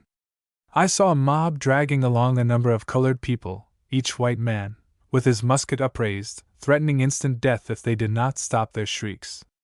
Among the prisoners was a respectable old colored minister. They had found a few parcels of shot in his house, which his wife had for years used to balance her scales. For this they were going to shoot him on Courthouse Green. What a spectacle was that for a civilized country! A rabble, staggering under intoxication, assuming to be the administrators of justice. The better class of the community exerted their influence to save the innocent, persecuted people, and in several instances they succeeded, by keeping them shut up in jail till the excitement abated. At last the white citizens found that their own property was not safe from the lawless rabble they had summoned to protect them. They rallied the drunken swarm, drove them back into the country, and set a guard over the town. The next day, the town patrols were commissioned to search colored people that lived out of the city, and the most shocking outrages were committed with perfect impunity. Every day for a fortnight, if I looked out, I saw horsemen with some poor panting Negro tied to their saddles, and compelled by the lash to keep up with their speed, till they arrived at the jail yard. Those who had been whipped too unmercifully to walk were washed with brine, tossed into a cart, and carried to jail. One black man, who had not fortitude to endure scourging, promised to give information about the conspiracy. But it turned out that he knew nothing at all. He had not even heard the name of Nat Turner. The poor fellow had, however, made up a story, which augmented his own sufferings and those of the colored people. The day patrol continued for some weeks, and at sundown a night guard was substituted. Nothing at all was proved against the colored people, bond or free. The wrath of the slaveholders was somewhat appeased by the capture of Nat Turner. The imprisoned were released. The slaves were sent to their masters, and the free were permitted to return to their ravaged homes. Visiting was strictly forbidden on the plantations. The slaves begged the privilege of again meeting at their little church in the woods, with their burying ground around it. It was built by the colored people, and they had no higher happiness than to meet there and sing hymns together, and pour out their hearts in spontaneous prayer. Their request was denied, and the church was demolished. They were permitted to attend the white churches, a certain portion of the galleries being appropriated to their use. There, when everybody else had partaken of the communion, and the benediction had been pronounced, the minister said, "Come down, now, my colored friends." They obeyed the summons, and partook of the bread and wine, in commemoration of the meek and lowly Jesus, who said, "God is your Father, and all ye are brethren." 13. The Church and Slavery. After the alarm caused by Nat Turner's insurrection had subsided, the slaveholders came to the conclusion that it would be well to give the slaves enough of religious instruction to keep them from murdering their masters. The Episcopal clergyman offered to hold a separate service on Sundays for their benefit. His colored members were very few, and also very respectable, a fact which I presume had some weight with him. The difficulty was to decide on a suitable place for them to worship. The Methodist and Baptist churches admitted them in the afternoon, but their carpets and cushions were not so costly as those at the Episcopal church. It was at last decided that they should meet at the house of a free colored man, who was a member. I was invited to attend, because I could read. Sunday evening came, and trusting to the cover of night, I ventured out. I rarely ventured out by daylight, for I always went with fear, expecting at every turn to encounter Dr. Flint, who was sure to turn me back, or order me to his office to inquire where I got my bonnet, or some other article of dress. When the Rev. Mr. Pike came, there were some 20 persons present. The reverend gentleman knelt in prayer, then seated himself, and requested all present, who could read, to open their books, while he gave out the portions he wished them to repeat or respond to. His text was, "Servants, be obedient to them that are your masters according to the flesh, with fear and trembling, in singleness of your heart, as unto Christ." Pious Mr. Pike brushed up his hair till it stood upright, and in deep, solemn tones began, "Hearken, ye servants! Give strict heed unto my words. You are rebellious sinners. Your hearts are filled with all manner of evil. 'Tis the devil who tempts you. God is angry with you, and will surely punish you, if you don't forsake your wicked ways. You that live in town are eye servants behind your master's back. Instead of serving your masters faithfully, which is pleasing in the sight of your heavenly master, you are idle, and shirk your work. God sees you. You tell lies. God hears you. Instead of being engaged in worshipping him, you are hidden away somewhere, feasting on your master's substance, tossing coffee grounds with some wicked fortune-teller, or cutting cards with another old hag. Your masters may not find you out, but God sees you, and will punish you. Oh, the depravity of your hearts! When your master's work is done, are you quietly together, thinking of the goodness of God to such sinful creatures? No, you are quarreling, and tying up little bags of roots to bury under the doorsteps to poison each other with. God sees you. You men steal away to every grog shop to sell your master's corn, that you may buy rum to drink. God sees you. You sneak into the back streets, or among the bushes, to pitch coppers. Although your masters may not find you out, God sees you, and he will punish you. You must forsake your sinful ways, and be faithful servants.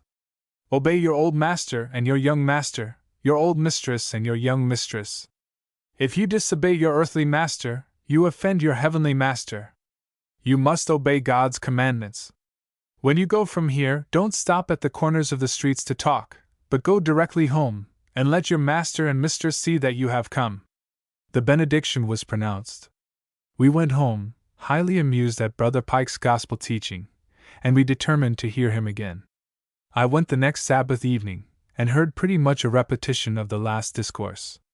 At the close of the meeting, Mr. Pike informed us that he found it very inconvenient to meet at the friend's house, and he should be glad to see us, every Sunday evening, at his own kitchen. I went home with the feeling that I had heard the Reverend Mr. Pike for the last time. Some of his members repaired to his house, and found that the kitchen sported 2 tallow candles, the first time, I am sure, since its present occupant owned it, for the servants never had anything but pine knots. It was so long before the reverend gentleman descended from his comfortable parlor that the slaves left, and went to enjoy a Methodist shout. They never seem so happy as when shouting and singing at religious meetings. Many of them are sincere, and nearer to the gate of heaven than sanctimonious Mr. Pike, and other long-faced Christians, who see wounded Samaritans, and pass by on the other side. The slaves generally compose their own songs and hymns, and they do not trouble their heads much about the measure. They often sing the following verses. I well remember one occasion when I attended a Methodist class meeting. I went with a burdened spirit, and happened to sit next a poor, bereaved mother, whose heart was still heavier than mine. The class leader was the town constable, a man who bought and sold slaves, who whipped his brethren and sisters of the church at the public whipping post, in jail, or out of jail. He was ready to perform that Christian office anywhere for 50 cents. This white-faced, black-hearted brother came near us, and said to the stricken woman, Sister, can't you tell us how the Lord deals with your soul? Do you love him as you did formerly? She rose to her feet, and said, in piteous tones, My Lord and Master, help me! My load is more than I can bear. God has hid himself from me, and I am left in darkness and misery. Then, striking her breast, she continued, I can't tell you what is in here. They've got all my children. Last week they took the last one. God only knows where they've sold her. They let me have her 16 years, and then, oh! Pray for her brothers and sisters. I've got nothing to live for now. God make my time short! She sat down, quivering in every limb. I saw that constable class leader become crimson in the face with suppressed laughter, while he held up his handkerchief, that those who were weeping for the poor woman's calamity might not see his merriment. Then, with assumed gravity, he said to the bereaved mother, Sister, pray to the Lord that every dispensation of his divine will may be sanctified to the good of your poor needy soul. The congregation struck up a hymn, and sung as though they were as free as the birds that warbled round us. Precious are such moments to the poor slaves. If you were to hear them at such times, you might think they were happy. But can that hour of singing and shouting sustain them through the dreary week, toiling without wages, under constant dread of the lash? The Episcopal clergyman, who, ever since my earliest recollection, had been a sort of god among the slaveholders, concluded, as his family was large, that he must go where money was more abundant. A very different clergyman took his place. The change was very agreeable to the colored people, who said, God has sent us a good man this time. They loved him, and their children followed him for a smile or a kind word. Even the slaveholders felt his influence. He brought to the rectory 5 slaves. His wife taught them to read and write, and to be useful to her and themselves. As soon as he was settled, he turned his attention to the needy slaves around him. He urged upon his parishioners the duty of having a meeting expressly for them every Sunday, with a sermon adapted to their comprehension. After much argument and importunity, it was finally agreed that they might occupy the gallery of the church on Sunday evenings. Many colored people, hitherto unaccustomed to attend church, now gladly went to hear the gospel preached. The sermons were simple, and they understood them. Moreover, it was the first time they had ever been addressed as human beings. It was not long before his white parishioners began to be dissatisfied. He was accused of preaching better sermons to the Negroes than he did to them. He honestly confessed that he bestowed more pains upon those sermons than upon any others, for the slaves were reared in such ignorance that it was a difficult task to adapt himself to their comprehension. Dissensions arose in the parish. Some wanted he should preach to them in the evening, and to the slaves in the afternoon. In the midst of these disputings his wife died, after a very short illness. Her slaves gathered round her dying bed in great sorrow. She said, "I have tried to do you good and promote your happiness, and if I have failed, it has not been for want of interest in your welfare. Do not weep for me, but prepare for the new duties that lie before you. I leave you all free. May we meet in a better world." Her liberated slaves were sent away, with funds to establish them comfortably. The colored people will long bless the memory of that truly Christian woman. Soon after her death, her husband preached his farewell sermon, and many tears were shed at his departure. Several years after, he passed through our town and preached to his former congregation. In his afternoon sermon, he addressed the colored people. "My friends," said he, "it affords me great happiness to have an opportunity of speaking to you again. For 2 years I have been striving to do something for the colored people of my own parish, but nothing is yet accomplished. I have not even preached a sermon to them. Try to live according to the Word of God, my friends. Your skin is darker than mine, but God judges men by their hearts, not by the color of their skins." This was strange doctrine from a Southern pulpit. It was very offensive to slaveholders. They said he and his wife had made fools of their slaves, and that he preached like a fool to the Negroes. I knew an old black man, whose piety and childlike trust in God were beautiful to witness. At 53 years old he joined the Baptist Church. He had a most earnest desire to learn to read. He thought he should know how to serve God better if he could only read the Bible. He came to me, and begged me to teach him. He said he could not pay me, for he had no money, but he would bring me nice fruit when the season for it came. I asked him if he didn't know it was contrary to law, and that slaves were whipped and imprisoned for teaching each other to read. This brought the tears into his eyes. "Don't be troubled, Uncle Fred," said I. "I have no thoughts of refusing to teach you. I only told you of the law, that you might know the danger and be on your guard." He thought he could plan to come 3 times a week without its being suspected. I selected a quiet nook, where no intruder was likely to penetrate, and there I taught him his A, B, C. Considering his age, his progress was astonishing. As soon as he could spell in 2 syllables, he wanted to spell out words in the Bible. The happy smile that illuminated his face put joy into my heart. After spelling out a few words, he paused and said, "Honey, it 'pears when I can read dis good book I shall be nearer to God. White man has got all the sense. He can larn easy. It ain't easy for old black man like me. I only wants to read dis book, dat I may know how to live, den I have no fear about dying." I tried to encourage him by speaking of the rapid progress he had made. "Have patience, child," he replied. "I larn slow." I had no need of patience. His gratitude, and the happiness imparted, were more than a recompense for all my trouble. At the end of 6 months he had read through the New Testament, and could find any text in it. One day, when he had recited unusually well, I said, "Uncle Fred, how do you manage to get your lessons so well?" "Lord bless you, Chilly," he replied. "You neber gives me a lesson dat I don't pray to God to help me to understand what I spells and what I reads. And he does help me, Chilly. Bless his holy name."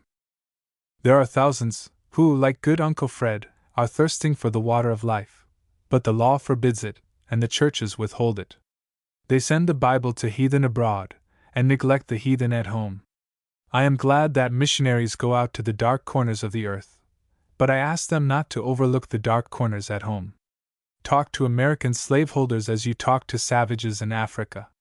Tell them it was wrong to traffic in men. Tell them it is sinful to sell their own children, and atrocious to violate their own daughters. Tell them that all men are brethren, and that man has no right to shut out the light of knowledge from his brother.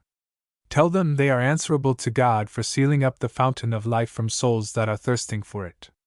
There are men who would gladly undertake such missionary work as this, but alas!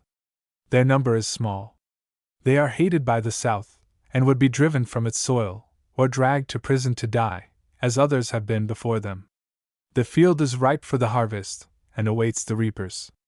Perhaps the great-grandchildren of Uncle Fred may have freely imparted to them the divine treasures, which he sought by stealth, at the risk of the prison and the scourge. Are doctors of divinity blind, or are they hypocrites? I suppose some are the one, and some the other, but I think if they felt the interest in the poor and the lowly, that they ought to feel, they would not be so easily blinded.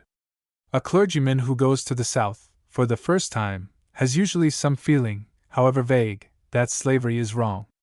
The slaveholder suspects this, and plays his game accordingly. He makes himself as agreeable as possible, talks on theology, and other kindred topics. The reverend gentleman is asked to invoke a blessing on a table loaded with luxuries. After dinner he walks round the premises, and sees the beautiful groves and flowering vines, and the comfortable huts of favored household slaves. The Southerner invites him to talk with those slaves. He asks them if they want to be free, and they say, "Oh no, massa." This is sufficient to satisfy him. He comes home to publish a South Side view of slavery, and to complain of the exaggerations of abolitionists. He assures people that he has been to the South, and seen slavery for himself, that it is a beautiful, patriarchal institution, that the slaves don't want their freedom, that they have hallelujah meetings and other religious privileges. What does he know of the half-starved wretches toiling from dawn till dark on the plantations? Of mothers shrieking for their children, torn from their arms by slave traders? Of young girls dragged down into moral filth? Of pools of blood around the whipping post? Of hounds trained to tear human flesh? Of men screwed into cotton gins to die? The slaveholder showed him none of these things, and the slaves dared not tell of them if he had asked them. There is a great difference between Christianity and religion at the South. If a man goes to the communion table, and pays money into the treasury of the church, no matter if it be the price of blood, he is called religious. If a pastor has offspring by a woman not his wife, the church dismiss him, if she is a white woman. But if she is colored, it does not hinder his continuing to be their good shepherd. When I was told that Dr. Flint had joined the Episcopal Church, I was much surprised. I supposed that religion had a purifying effect on the character of men, but the worst persecutions I endured from him were after he was a communicant. The conversation of the doctor, the day after he had been confirmed, certainly gave me no indication that he had renounced the devil and all his works. In answer to some of his usual talk, I reminded him that he had just joined the church. "Yes, Linda," said he. "It was proper for me to do so. I am getting in years, and my position in society requires it, and it puts an end to all the damned slang. You would do well to join the church, too, Linda." "There are sinners enough in it already," rejoined I. "If I could be allowed to live like a Christian, I should be glad." "You can do what I require, and if you are faithful to me, you will be as virtuous as my wife," he replied. I answered that the Bible didn't say so. His voice became hoarse with rage. "How dare you preach to me about your infernal Bible?" he exclaimed. "What right have you, who are my Negro, to talk to me about what you would like and what you wouldn't like? I am your master, and you shall obey me." No wonder the slaves sing. 14. Another link to life. I had not returned to my master's house since the birth of my child. The old man raved to have me thus removed from his immediate power, but his wife vowed, by all that was good and great, she would kill me if I came back, and he did not doubt her word. Sometimes he would stay away for a season. Then he would come and renew the old threadbare discourse about his forbearance and my ingratitude. He labored, most unnecessarily, to convince me that I had lowered myself. The venomous old reprobate had no need of descanting on that theme. I felt humiliated enough. My unconscious babe was the ever-present witness of my shame. I listened with silent contempt when he talked about my having forfeited his good opinion, but I shed bitter tears that I was no longer worthy of being respected by the good and pure. Alas! Slavery still held me in its poisonous grasp. There was no chance for me to be respectable. There was no prospect of being able to lead a better life. Sometimes, when my master found that I still refused to accept what he called his kind offers, he would threaten to sell my child. "Perhaps that will humble you," said he. Humble me? Was I not already in the dust? But his threat lacerated my heart. I knew the law gave him power to fulfill it, for slaveholders have been cunning enough to enact that the child shall follow the condition of the mother, not of the father, thus taking care that licentiousness shall not interfere with avarice. This reflection made me clasp my innocent babe all the more firmly to my heart. Horrid visions passed through my mind when I thought of his liability to fall into the slave trader's hands. I wept over him and said, "Oh, my child! Perhaps they will leave you in some cold cabin to die, and then throw you into a hole, as if you were a dog." When Dr. Flint learned that I was again to be a mother, he was exasperated beyond measure. He rushed from the house, and returned with a pair of shears. I had a fine head of hair, and he often railed about my pride of arranging it nicely. He cut every hair close to my head, storming and swearing all the time. I replied to some of his abuse, and he struck me. Some months before, he had pitched me downstairs in a fit of passion, and the injury I received was so serious that I was unable to turn myself in bed for many days. He then said, "Linda, I swear by God I will never raise my hand against you again." But I knew that he would forget his promise. After he discovered my situation, he was like a restless spirit from the pit. He came every day, and I was subjected to such insults as no pen can describe. I would not describe them if I could, they were too low, too revolting. I tried to keep them from my grandmother's knowledge as much as I could. I knew she had enough to sadden her life, without having my troubles to bear. When she saw the doctor treat me with violence, and heard him utter oaths terrible enough to palsy a man's tongue, she could not always hold her peace. It was natural and motherlike that she should try to defend me, but it only made matters worse. When they told me my newborn babe was a girl, my heart was heavier than it had ever been before. Slavery is terrible for men, but it is far more terrible for women. Superadded to the burden common to all, they have wrongs, and sufferings, and mortifications peculiarly their own. Dr. Flint had sworn that he would make me suffer, to my last day, for this new crime against him, as he called it, and as long as he had me in his power he kept his word. On the 4th day after the birth of my babe, he entered my room suddenly, and commanded me to rise and bring my baby to him. The nurse who took care of me had gone out of the room to prepare some nourishment, and I was alone. There was no alternative. I rose, took up my babe, and crossed the room to where he sat. "Now stand there," said he, "till I tell you to go back." My child bore a strong resemblance to her father, and to the deceased Mrs. Sands, her grandmother. He noticed this, and while I stood before him, trembling with weakness, he heaped upon me and my little one every vile epithet he could think of. Even the grandmother in her grave did not escape his curses. In the midst of his vituperations I fainted at his feet. This recalled him to his senses. He took the baby from my arms, laid it on the bed, dashed cold water in my face, took me up, and shook me violently, to restore my consciousness before any one entered the room. Just then my grandmother came in, and he hurried out of the house. I suffered in consequence of this treatment, but I begged my friends to let me die, rather than send for the doctor. There was nothing I dreaded so much as his presence. My life was spared, and I was glad for the sake of my little ones. Had it not been for these ties to life, I should have been glad to be released by death, though I had lived only 19 years. Always it gave me a pang that my children had no lawful claim to a name.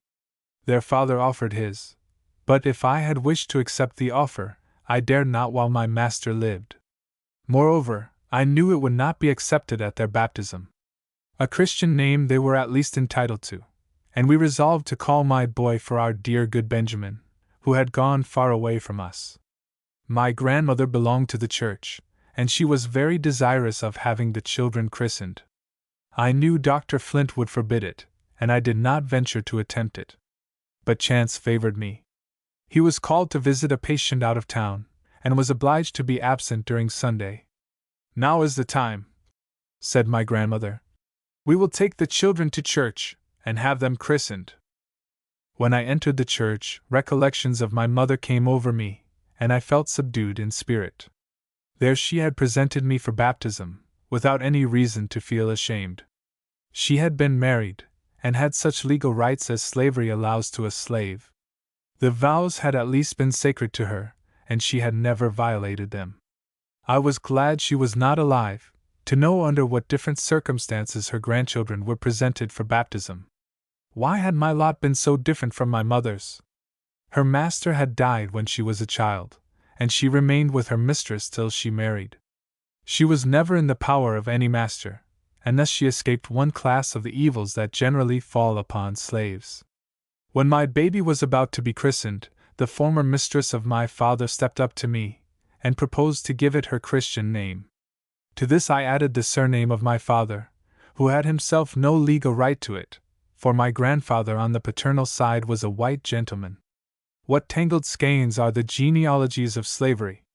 I loved my father, but it mortified me to be obliged to bestow his name on my children. When we left the church, my father's old mistress invited me to go home with her. She clasped a gold chain round my baby's neck. I thanked her for this kindness, but I did not like the emblem.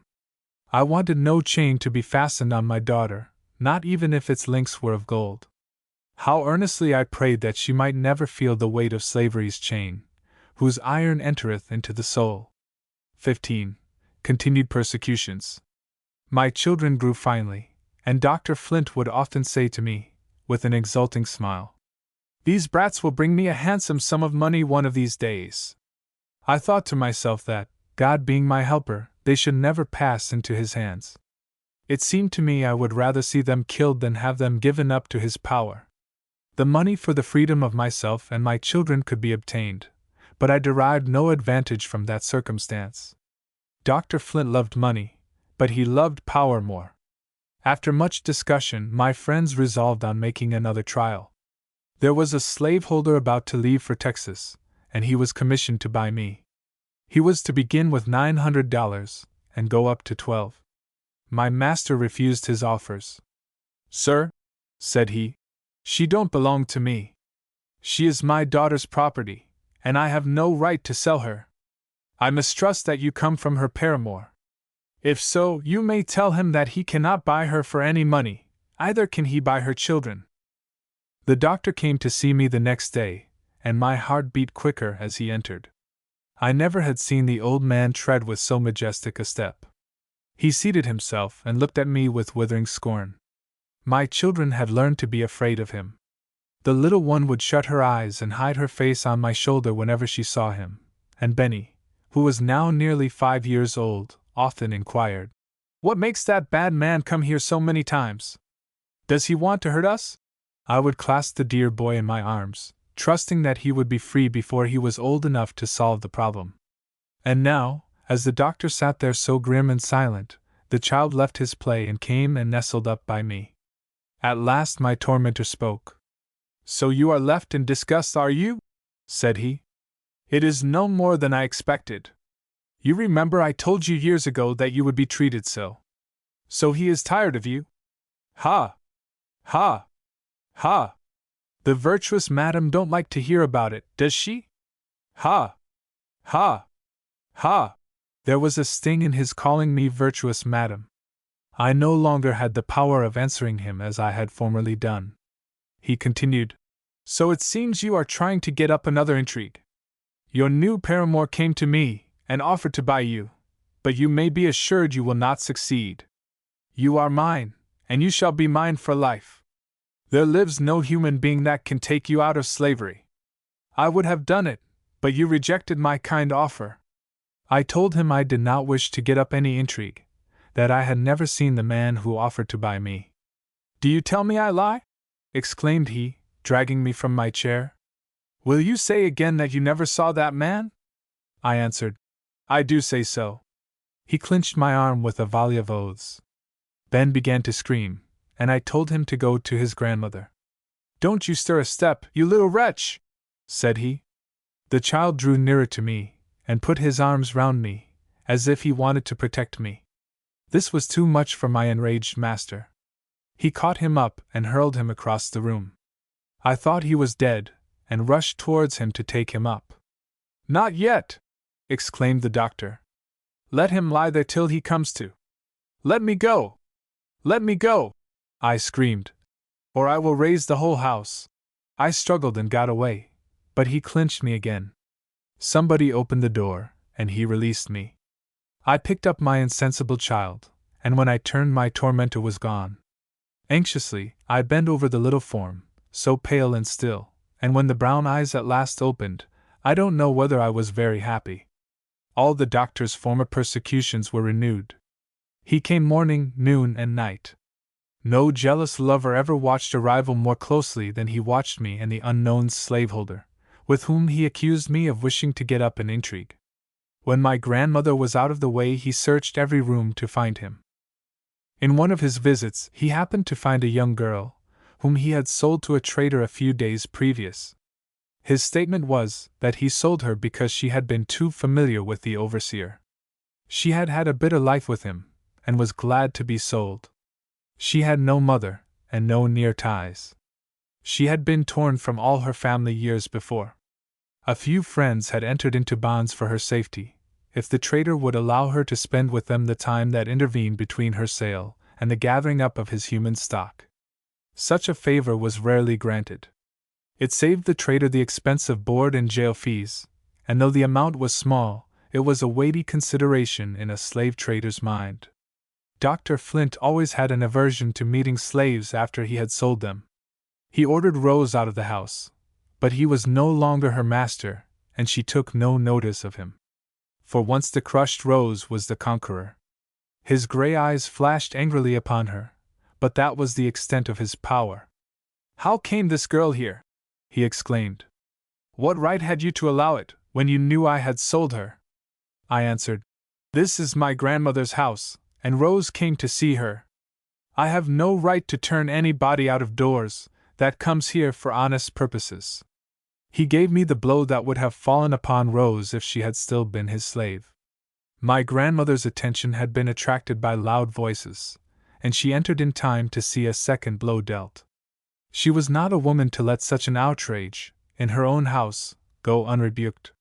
The doctor undertook to explain that I had been insolent. Her indignant feelings rose higher and higher, and finally boiled over in words. "Get out of my house!" she exclaimed. "Go home, and take care of your wife and children, and you will have enough to do, without watching my family." He threw the birth of my children in her face, and accused her of sanctioning the life I was leading. She told him I was living with her by compulsion of his wife, that he needn't accuse her, for he was the one to blame, he was the one who had caused all the trouble. She grew more and more excited as she went on. "I tell you what, Dr. Flint," said she, "you ain't got many more years to live, and you'd better be saying your prayers. It will take 'em all, and more too, to wash the dirt off your soul." "Do you know whom you are talking to?" he exclaimed. She replied, "Yes, I know very well who I am talking to." He left the house in a great rage. I looked at my grandmother. Our eyes met. Their angry expression had passed away, but she looked sorrowful and weary of incessant strife. I wondered that it did not lessen her love for me, but if it did, she never showed it. She was always kind, always ready to sympathize with my troubles. There might have been peace and contentment in that humble home if it had not been for the demon slavery. The winter passed undisturbed by the doctor. The beautiful spring came, and when nature resumes her loveliness, the human soul is apt to revive also. My drooping hopes came to life again with the flowers. I was dreaming of freedom again, more for my children's sake than my own. I planned and I planned. Obstacles hit against plans. There seemed no way of overcoming them, and yet I hoped. Back came the wily doctor. I was not at home when he called. A friend had invited me to a small party, and to gratify her I went. To my great consternation, A messenger came in haste to say that Dr. Flint was at my grandmother's, and insisted on seeing me. They did not tell him where I was, or he would have come and raised a disturbance in my friend's house. They sent me a dark wrapper. I threw it on and hurried home. My speed did not save me. The doctor had gone away in anger. I dreaded the morning, but I could not delay it. It came, warm and bright. At an early hour the doctor came and asked me where I had been last night. I told him. He did not believe me, and sent to my friend's house to ascertain the facts. He came in the afternoon to assure me he was satisfied that I had spoken the truth. He seemed to be in a facetious mood, and I expected some jeers were coming. "I suppose you need some recreation," said he, "but I am surprised at your being there, among those Negroes. It was not the place for you. Are you allowed to visit such people?" I understood this covert fling at the white gentleman who was my friend, but I merely replied, "I went to visit my friends, and any company they keep is good enough for me." He went on to say, "I have seen very little of you of late, but my interest in you is unchanged. When I said I would have no more mercy on you, I was rash. I recall my words. Linda, you desire freedom for yourself and your children, and you can obtain it only through me. If you agree to what I am about to propose, you and they shall be free. There must be no communication of any kind between you and their father. I will procure a cottage, where you and the children can live together. Your labors shall be light, such as sewing for my family. Think what is offered you, Linda, a home and freedom. Let the past be forgotten. If I have been harsh with you at times, your willfulness drove me to it. You know I exact obedience from my own children, and I consider you as yet a child." He paused for an answer, but I remained silent. "Why don't you speak?" said he. "What more do you wait for?" "Nothing, sir." "Then you accept my offer?" "No, sir." His anger was ready to break loose, but he succeeded in curbing it, and replied, "You have answered without thought. But I must let you know there are two sides to my proposition. If you reject the bright side, you will be obliged to take the dark one. You must either accept my offer, or you and your children shall be sent to your young master's plantation, there to remain till your young mistress is married, and your children shall fare like the rest of the Negro children. I give you a week to consider it." He was shrewd, but I knew he was not to be trusted. I told him I was ready to give my answer now. "I will not receive it now," he replied. "You act too much from impulse. Remember that you and your children can be free a week from today if you choose." On what a monstrous chance hung the destiny of my children! I knew that my master's offer was a snare, and that if I entered it escape would be impossible. As for his promise, I knew him so well that I was sure if he gave me free papers, they would be so managed as to have no legal value. The alternative was inevitable. I resolved to go to the plantation. But then I thought how completely I should be in his power, and the prospect was appalling. Even if I should kneel before him, and implore him to spare me, for the sake of my children, I knew he would spurn me with his foot, and my weakness would be his triumph. Before the week expired, I heard that young Mr. Flint was about to be married to a lady of his own stamp. I foresaw the position I should occupy in his establishment. I had once been sent to the plantation for punishment, and fear of the son had induced the father to recall me very soon. My mind was made up. I was resolved that I would foil my master and save my children, or I would perish in the attempt. I kept my plans to myself. I knew that friends would try to dissuade me from them, and I would not wound their feelings by rejecting their advice. On the decisive day the doctor came, and said he hoped I had made a wise choice. "I am ready to go to the plantation, sir," I replied. "Have you thought how important your decision is to your children?" said he. I told him I had. "Very well. Go to the plantation, and my curse go with you," he replied. "Your boy shall be put to work, and he shall soon be sold, and your girl shall be raised for the purpose of selling well. Go your own ways." He left the room with curses, not to be repeated. As I stood rooted to the spot, my grandmother came and said, "Linda, child, what did you tell him?" I answered that I was going to the plantation. "Must you go?" said she. Can't something be done to stop it? I told her it was useless to try, but she begged me not to give up. She said she would go to the doctor, and remind him how long and how faithfully she had served in the family, and how she had taken her own baby from her breast to nourish his wife. She would tell him I had been out of the family so long they would not miss me, that she would pay them for my time, and the money would procure a woman who had more strength for the situation than I had. I begged her not to go, but she persisted in saying, "He will listen to me, Linda." She went, and was treated as I expected. He coolly listened to what she said, but denied her request. He told her that what he did was for my good, that my feelings were entirely above my situation, and that on the plantation I would receive treatment that was suitable to my behavior. My grandmother was much cast down. I had my secret hopes, but I must fight my battle alone. I had a woman's pride, and a mother's love for my children, and I resolved that out of the darkness of this hour a brighter dawn should rise for them. My master had power and law on his side. I had a determined will. There is might in each. 16. Scenes at the plantation. Early the next morning I left my grandmother's with my youngest child. My boy was ill, and I left him behind. I had many sad thoughts as the old wagon jolted on. Hitherto, I had suffered alone. Now, my little one was to be treated as a slave. As we drew near the great house, I thought of the time when I was formerly sent there out of revenge. I wondered for what purpose I was now sent. I could not tell. I resolved to obey orders so far as duty required, but within myself, I determined to make my stay as short as possible. Mr. Flint was waiting to receive us, and told me to follow him upstairs to receive orders for the day. My little Ellen was left below in the kitchen. It was a change for her, who had always been so carefully tended. My young master said she might amuse herself in the yard. This was kind of him, since the child was hateful to his sight. My task was to fit up the house for the reception of the bride. In the midst of sheets, tablecloths, towels, drapery, and carpeting, my head was as busy planning as were my fingers with the needle. At noon I was allowed to go to Ellen. She had sobbed herself to sleep. I heard Mr. Flint say to a neighbor, "I've got her down here, and I'll soon take the town notions out of her head.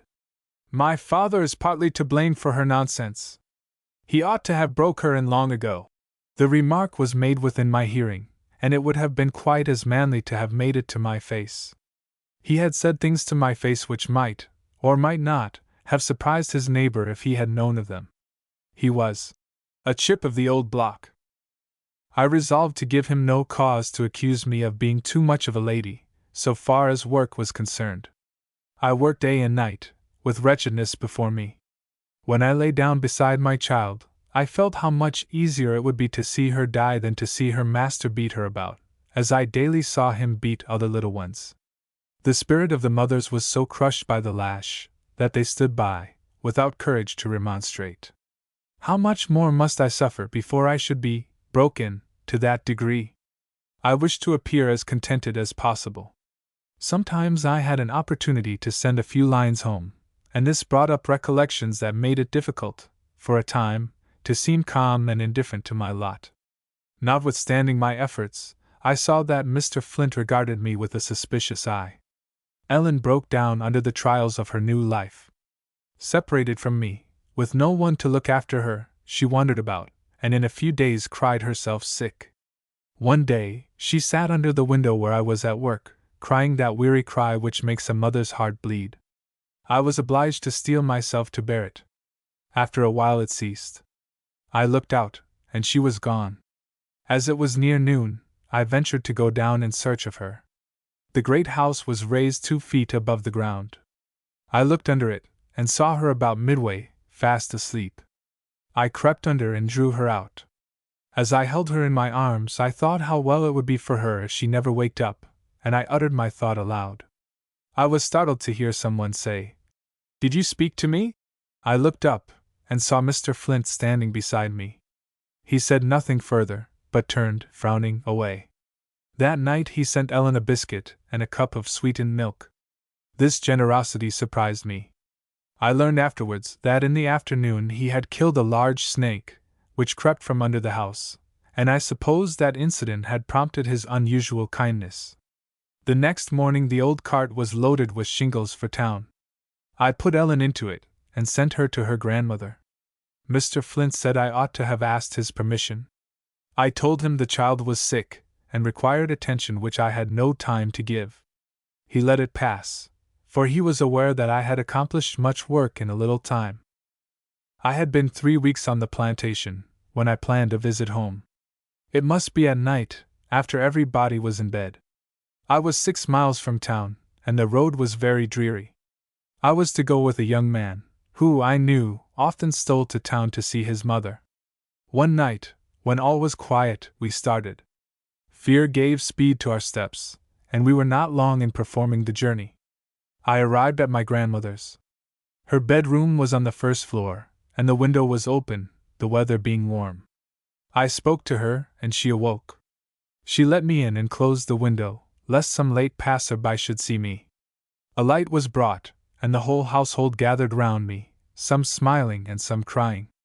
I went to look at my children, and thanked God for their happy sleep. The tears fell as I leaned over them. As I moved to leave, Benny stirred. I turned back and whispered, "Mother is here." After digging at his eyes with his little fist, they opened, and he sat up in bed, looking at me curiously. Having satisfied himself that it was I, he exclaimed, "Oh, Mother! You ain't dead, are you? They didn't cut off your head at the plantation, did they?" My time was up too soon, and my guide was waiting for me. I laid Benny back in his bed, and dried his tears by a promise to come again soon. Rapidly we retraced our steps back to the plantation. About halfway we were met by a company of 4 patrols. Luckily we heard their horses' hoofs before they came in sight, and we had time to hide behind a large tree. They passed, hallooing and shouting in a manner that indicated a recent carousal. How thankful we were that they had not their dogs with them. We hastened our footsteps, and when we arrived on the plantation we heard the sound of the hand mill. The slaves were grinding their corn. We were safely in the house before the horn summoned them to their labor. I divided my little parcel of food with my guide, knowing that he had lost the chance of grinding his corn, and must toil all day in the field. Mr. Flint often took an inspection of the house, to see that no one was idle. The entire management of the work was trusted to me, because he knew nothing about it, and rather than hire a superintendent he contented himself with my arrangements. He had often urged upon his father the necessity of having me at the plantation to take charge of his affairs, and make clothes for the slaves, but the old man knew him too well to consent to that arrangement. When I had been working a month at the plantation, the great aunt of Mr. Flint came to make him a visit. This was the good old lady who paid $50 for my grandmother, for the purpose of making her free, when she stood on the auction block. My grandmother loved this old lady, whom we all called Miss Fanny. She often came to take tea with us. On such occasions the table was spread with a snow-white cloth, and the china cups and silver spoons were taken from the old-fashioned buffet. There were hot muffins, tea rusks, and delicious sweetmeats. My grandmother kept 2 cows, and the fresh cream was Miss Fanny's delight. She invariably declared that it was the best in town. The old ladies had cozy times together. They would work and chat, and sometimes, while talking over old times, their spectacles would get dim with tears, and would have to be taken off and wiped. When Miss Fanny bade us good-bye, her bag was filled with grandmother's best cakes, and she was urged to come again soon. There had been a time when Dr. Flint's wife came to take tea with us, and when her children were also sent to have a feast of Aunt Marthy's nice cooking. But after I became an object of her jealousy and spite, she was angry with grandmother for giving a shelter to me and my children. She would not even speak to her in the street.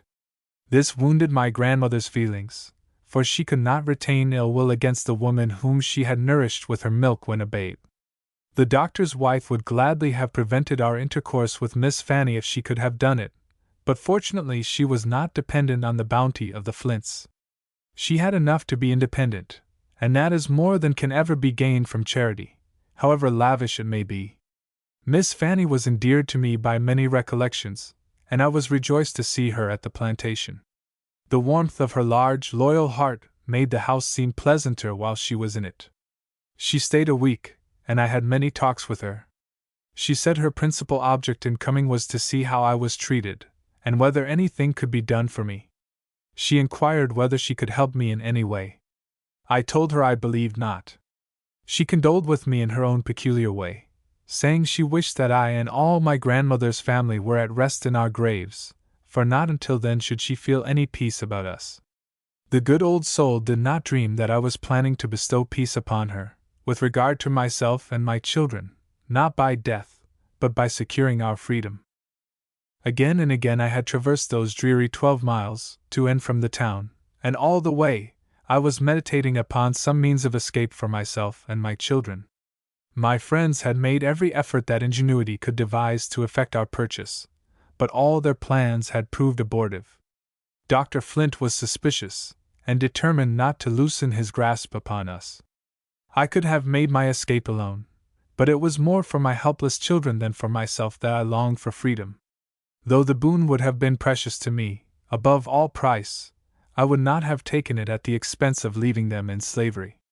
Every trial I endured, every sacrifice I made for their sakes, drew them closer to my heart, and gave me fresh courage to beat back the dark waves that rolled and rolled over me in a seemingly endless night of storms. The 6 weeks were nearly completed, when Mr. Flint's bride was expected to take possession of her new home. The arrangements were all completed, and Mr. Flint said I had done well. He expected to leave home on Saturday, and return with his bride the following Wednesday. After receiving various orders from him, I ventured to ask permission to spend Sunday in town. It was granted, for which favor I was thankful. It was the first I had ever asked of him, and I intended it should be the last. I needed more than one night to accomplish the project I had in view, but the whole of Sunday would give me an opportunity. I spent the Sabbath with my grandmother. A calmer, more beautiful day never came down out of heaven. To me it was a day of conflicting emotions. Perhaps it was the last day I should ever spend under that dear, old sheltering roof. Perhaps these were the last talks I should ever have with the faithful old friend of my whole life. Perhaps it was the last time I and my children should be together. Well, better so, I thought, than that they should be slaves. I knew the doom that awaited my fair baby in slavery, and I determined to save her from it, or perish in the attempt. I went to make this vow at the graves of my poor parents, in the burying ground of the slaves. There the wicked cease from troubling, and there the weary be at rest. There the prisoners rest together, they hear not the voice of the oppressor, the servant is free from his master. I knelt by the graves of my parents, and thanked God, as I had often done before, that they had not lived to witness my trials, or to mourn over my sins. I had received my mother's blessing when she died, and in many an hour of tribulation I had seemed to hear her voice, sometimes chiding me, sometimes whispering loving words into my wounded heart. I have shed many and bitter tears, to think that when I am gone from my children they cannot remember me with such entire satisfaction as I remembered my mother. The graveyard was in the woods, and twilight was coming on. Nothing broke the death-like stillness except the occasional twitter of a bird. My spirit was overawed by the solemnity of the scene. For more than 10 years I had frequented this spot, but never had it seemed to me so sacred as now. A black stump, at the head of my mother's grave, was all that remained of a tree my father had planted. His grave was marked by a small wooden board, bearing his name, the letters of which were nearly obliterated. I knelt down and kissed them, and poured forth a prayer to God for guidance and support in the perilous step I was about to take. As I passed the wreck of the old meeting house, where, before Nat Turner's time, the slaves had been allowed to meet for worship, I seemed to hear my father's voice come from it, bidding me not to tarry till I reached freedom or the grave. I rushed on with renovated hopes. My trust in God had been strengthened by that prayer among the graves. My plan was to conceal myself at the house of a friend, and remain there a few weeks till the search was over. My hope was that the doctor would get discouraged, and for fear of losing my value, and also of subsequently finding my children among the missing, he would consent to sell us, and I knew somebody would buy us. I had done all in my power to make my children comfortable during the time I expected to be separated from them. I was packing my things, when grandmother came into the room, and asked what I was doing. I am putting my things in order, I replied. I tried to look and speak cheerfully, but her watchful eye detected something beneath the surface. She drew me towards her, and asked me to sit down. She looked earnestly at me and said, Linda, do you want to kill your old grandmother? Do you mean to leave your little, helpless children? I am old now, and cannot do for your babies as I once did for you. I replied that if I went away, perhaps their father would be able to secure their freedom. Ah, my child, said she, don't trust too much to him. Stand by your own children, and suffer with them till death.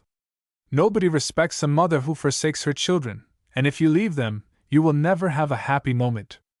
If you go, you will make me miserable the short time I have to live. You would be taken and brought back, and your sufferings would be dreadful. Remember poor Benjamin. Do give it up, Linda. Try to bear a little longer. Things may turn out better than we expect. My courage failed me, in view of the sorrow I should bring on that faithful, loving old heart. I promised that I would try longer, and that I would take nothing out of her house without her knowledge. Whenever the children climbed on my knee, or laid their heads on my lap, she would say, Poor little souls! What would you do without a mother? She don't love you as I do. And she would hug them to her own bosom, as if to reproach me for my want of affection, but she knew all the while that I loved them better than my life. I slept with her that night, and it was the last time. The memory of it haunted me for many a year. On Monday I returned to the plantation, and busied myself with preparations for the important day. Wednesday came. It was a beautiful day, and the faces of the slaves were as bright as the sunshine. The poor creatures were merry. They were expecting little presents from the bride, and hoping for better times under her administration. I had no such hopes for them. I knew that the young wives of slaveholders often thought their authority and importance would be best established and maintained by cruelty, and what I had heard of young Mrs. Flint gave me no reason to expect that her rule over them would be less severe than that of the master and overseer. Truly, the colored race are the most cheerful and forgiving people on the face of the earth. That their masters sleep in safety is owing to their superabundance of heart, and yet they look upon their sufferings with less pity than they would bestow on those of a horse or a dog. I stood at the door with others to receive the bridegroom and bride. She was a handsome, delicate-looking girl, and her face flushed with emotion at sight of her new home. I thought it likely that visions of a happy future were rising before her. It made me sad, for I knew how soon clouds would come over her sunshine.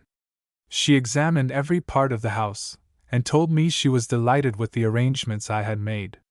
I was afraid old Mrs. Flint had tried to prejudice her against me, and I did my best to please her. All passed off smoothly for me until dinner time arrived.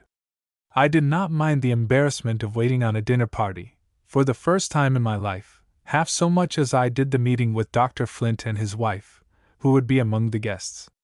It was a mystery to me why Mrs. Flint had not made her appearance at the plantation during all the time I was putting the house in order. I had not met her, face to face, for 5 years, and I had no wish to see her now. She was a praying woman, and doubtless considered my present position a special answer to her prayers. Nothing could please her better than to see me humbled and trampled upon. I was just where she would have me, in the power of a hard, unprincipled master. She did not speak to me when she took her seat at table, but her satisfied, triumphant smile, when I handed her plate, was more eloquent than words. The old doctor was not so quiet in his demonstrations. He ordered me here and there, and spoke with peculiar emphasis when he said, "Your mistress." I was drilled like a disgraced soldier. When all was over, and the last key turned, I sought my pillow, thankful that God had appointed a season of rest for the weary. The next day my new mistress began her housekeeping. I was not exactly appointed maid of all work, but I was to do whatever I was told. Monday evening came. It was always a busy time. On that night the slaves received their weekly allowance of food. 3 pounds of meat, a peck of corn, and perhaps a dozen herring were allowed to each man. Women received 1.5 pounds of meat, a peck of corn, and the same number of herring. Children over 12 years old had half the allowance of the women. The meat was cut and weighed by the foreman of the field hands, and piled on planks before the meat house. Then the second foreman went behind the building, and when the first foreman called out, "Who takes this piece of meat?" he answered by calling somebody's name. This method was resorted to as a means of preventing partiality in distributing the meat. The young mistress came out to see how things were done on her plantation, and she soon gave a specimen of her character. Among those in waiting for their allowance was a very old slave, who had faithfully served the Flint family through 3 generations. When he hobbled up to get his bit of meat, the mistress said he was too old to have any allowance, that when niggers were too old to work, they ought to be fed on grass. Poor old man! He suffered much before he found rest in the grave. My mistress and I got along very well together. At the end of a week, old Mrs. Flint made us another visit, and was closeted a long time with her daughter-in-law. I had my suspicions what was the subject of the conference. The old doctor's wife had been informed that I could leave the plantation on one condition, and she was very desirous to keep me there. If she had trusted me, as I deserved to be trusted by her, she would have had no fears of my accepting that condition. When she entered her carriage to return home, she said to young Mrs. Flint, "Don't neglect to send for them as quick as possible." My heart was on the watch all the time, and I at once concluded that she spoke of my children. The doctor came the next day, and as I entered the room to spread the tea table, I heard him say, "Don't wait any longer. Send for them tomorrow." I saw through the plan.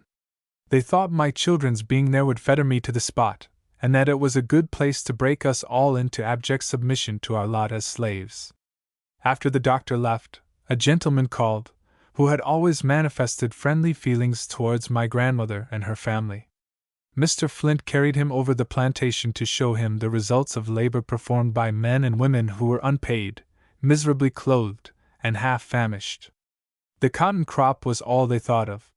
It was duly admired, and the gentleman returned with specimens to show his friends. I was ordered to carry water to wash his hands. As I did so, he said, "Linda, how do you like your new home?" I told him I liked it as well as I expected. He replied, "They don't think you are contented, and tomorrow they are going to bring your children to be with you. I am sorry for you, Linda. I hope they will treat you kindly." I hurried from the room, unable to thank him. My suspicions were correct.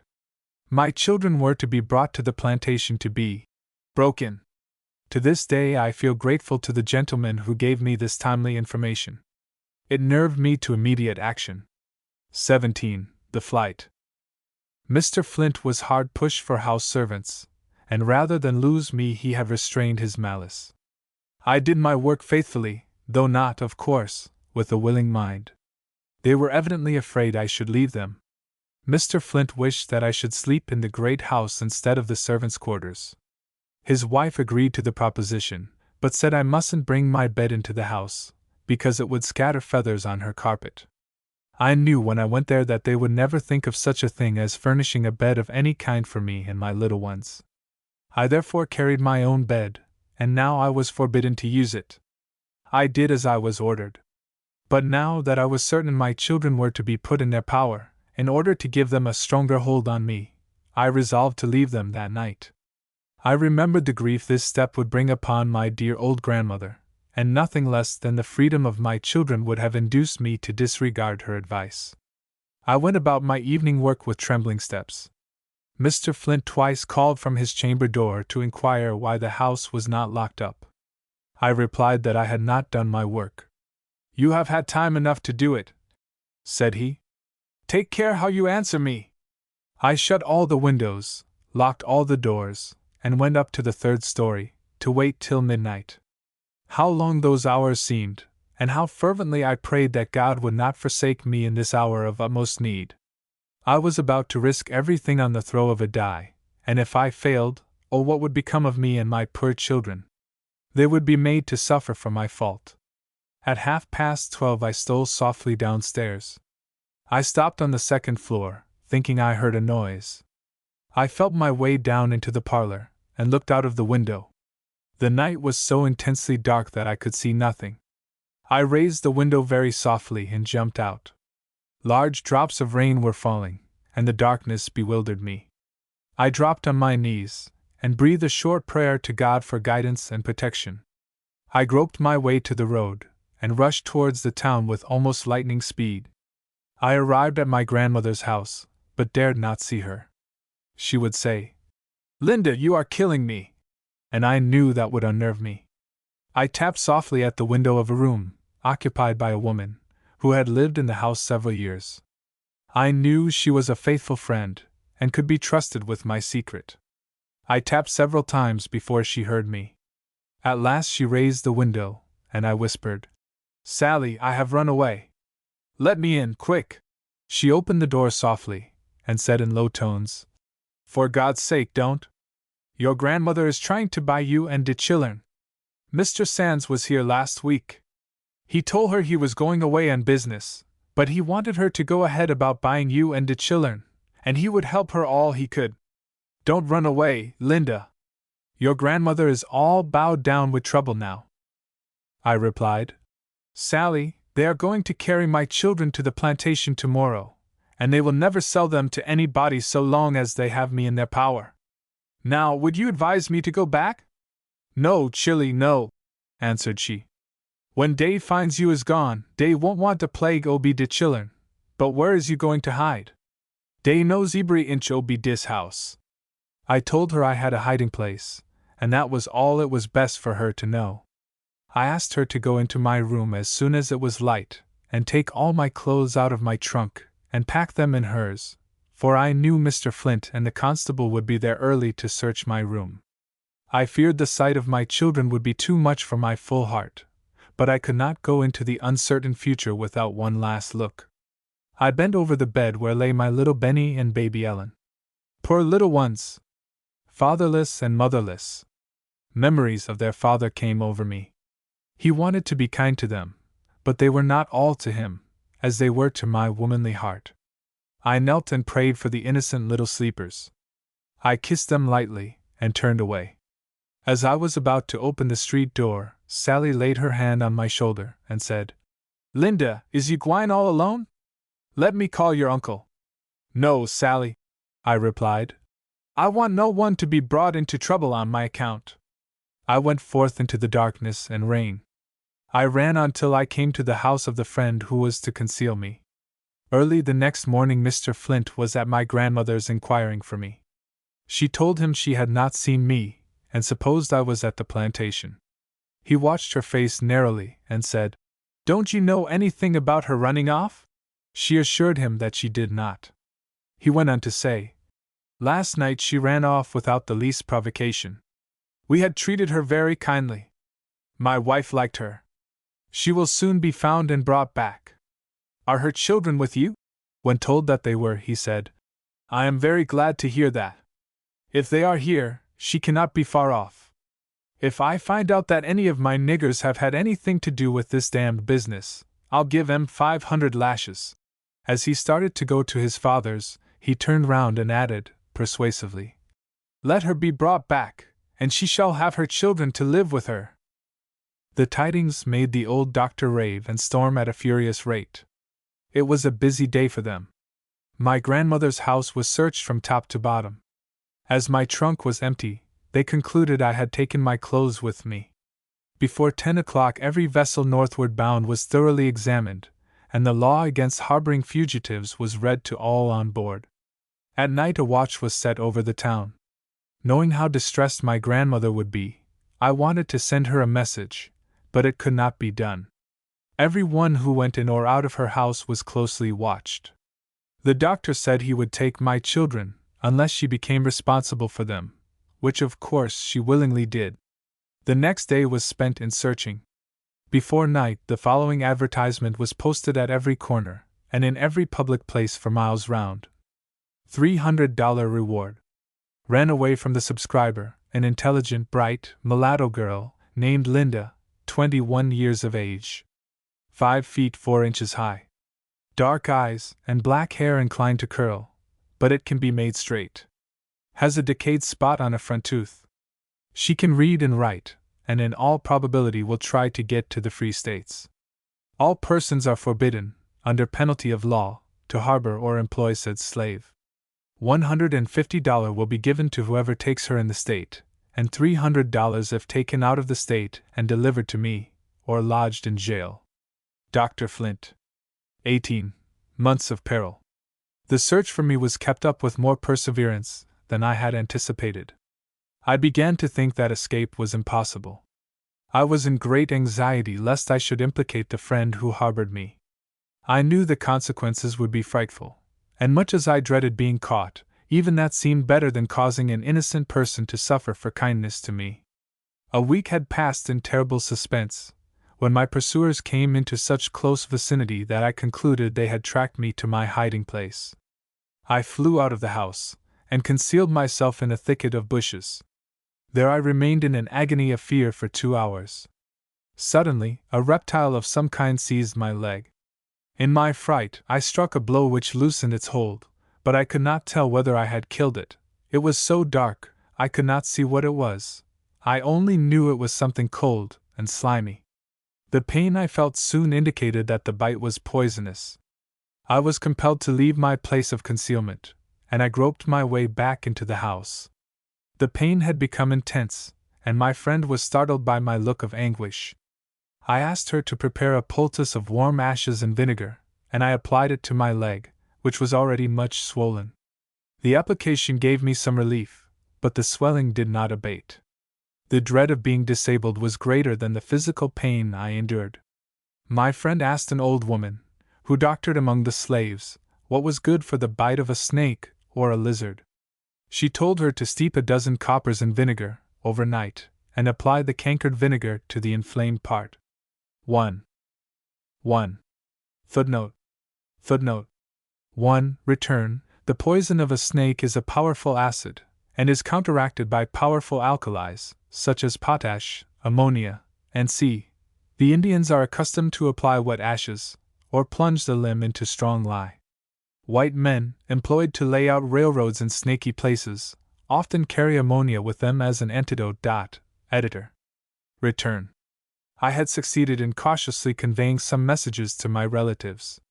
They were harshly threatened, and despairing of my having a chance to escape, they advised me to return to my master, ask his forgiveness, and let him make an example of me. But such counsel had no influence with me. When I started upon this hazardous undertaking, I had resolved that, come what would, there should be no turning back. "Give me liberty or give me death," was my motto. When my friend contrived to make known to my relatives the painful situation I had been in for 24 hours, they said no more about my going back to my master. Something must be done, and that speedily, but where to return for help, they knew not. God in His mercy raised up a friend in need. Among the ladies who were acquainted with my grandmother was one who had known her from childhood, and always been very friendly to her. She had also known my mother and her children, and felt interested for them. At this crisis of affairs she called to see my grandmother, as she not unfrequently did. She observed the sad and troubled expression of her face, and asked if she knew where Linda was, and whether she was safe. My grandmother shook her head, without answering. "Come, Aunt Martha," said the kind lady. "Tell me all about it. Perhaps I can do something to help you." The husband of this lady held many slaves, and bought and sold slaves. She also held a number in her own name, but she treated them kindly, and would never allow any of them to be sold. She was unlike the majority of slaveholders' wives. My grandmother looked earnestly at her. Something in the expression of her face said, "Trust me," and she did trust her. She listened attentively to the details of my story, and sat thinking for a while. At last she said, "Aunt Martha, I pity you both. If you think there is any chance of Linda's getting to the Free States, I will conceal her for a time. But first you must solemnly promise that my name shall never be mentioned. If such a thing should become known, it would ruin me and my family. No one in my house must know of it, except the cook. She is so faithful that I would trust my own life with her, and I know she likes Linda. It is a great risk, but I trust no harm will come of it. Get word to Linda to be ready as soon as it is dark, before the patrols are out." I will send the housemaids on errands, and Betty shall go to meet Linda. The place where we were to meet was designated and agreed upon. My grandmother was unable to thank the lady for this noble deed. Overcome by her emotions, she sank on her knees and sobbed like a child. I received a message to leave my friend's house at such an hour, and go to a certain place where a friend would be waiting for me. As a matter of prudence, no names were mentioned. I had no means of conjecturing who I was to meet, or where I was going. I did not like to move thus blindfolded, but I had no choice. It would not do for me to remain where I was. I disguised myself, summoned up courage to meet the worst, and went to the appointed place. My friend Betty was there. She was the last person I expected to see. We hurried along in silence. The pain in my leg was so intense that it seemed as if I should drop, but fear gave me strength. We reached the house and entered unobserved. Her first words were, "Honey, now you is safe. Dem devils ain't coming to search dis house. When I get you into Mrs. Safe place, I will bring some nice hot supper. I specs you need it after all dis skeering." Betty's vocation led her to think eating the most important thing in life.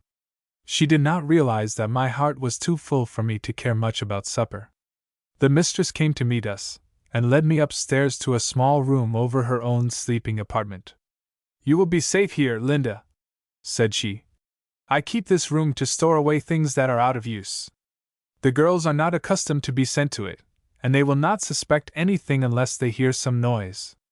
I always keep it locked, and Betty shall take care of the key.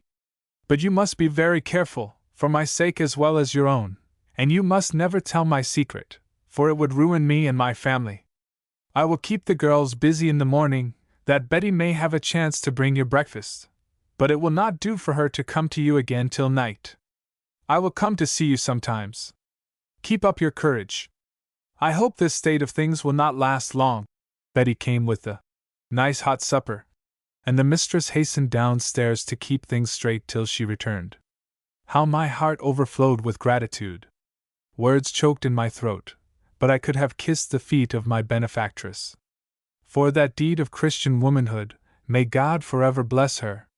I went to sleep that night with the feeling that I was for the present the most fortunate slave in town. Morning came and filled my little cell with light. I thanked the Heavenly Father for this safe retreat. Opposite my window was a pile of feather beds. On the top of these I could lie perfectly concealed, and command a view of the street through which Dr. Flint passed to his office. Anxious as I was, I felt a gleam of satisfaction when I saw him. Thus far I had outwitted him, and I triumphed over it. Who can blame slaves for being cunning? They are constantly compelled to resort to it. It is the only weapon of the weak and oppressed against the strength of their tyrants. I was daily hoping to hear that my master had sold my children, for I knew who was on the watch to buy them. But Dr. Flint cared even more for revenge than he did for money. My brother William and the good aunt who had served in his family 20 years, and my little Benny, and Ellen, who was a little over 2 years old, were thrust into jail, as a means of compelling my relatives to give some information about me. He swore my grandmother should never see one of them again till I was brought back. They kept these facts from me for several days. When I heard that my little ones were in a loathsome jail, my first impulse was to go to them. I was encountering dangers for the sake of freeing them, and must I be the cause of their death? The thought was agonizing. My benefactress tried to soothe me by telling me that my aunt would take good care of the children while they remained in jail. But it added to my pain to think that the good old aunt, who had always been so kind to her sister's orphan children, should be shut up in prison for no other crime than loving them. I suppose my friends feared a reckless movement on my part, knowing, as they did, that my life was bound up in my children. I received a note from my brother William. It was scarcely legible, and ran thus: "Wherever you are, dear sister, I beg of you not to come here. We are all much better off than you are. If you come, you will ruin us all. They would force you to tell where you had been, or they would kill you. Take the advice of your friends, if not for the sake of me and your children, at least for the sake of those you would ruin. Poor William! He also must suffer for being my brother." I took his advice and kept quiet. My aunt was taken out of jail at the end of a month, because Mrs. Flint could not spare her any longer. She was tired of being her own housekeeper. It was quite too fatiguing to order her dinner and eat it too. My children remained in jail, where Brother William did all he could for their comfort. Betty went to see them sometimes, and brought me tidings.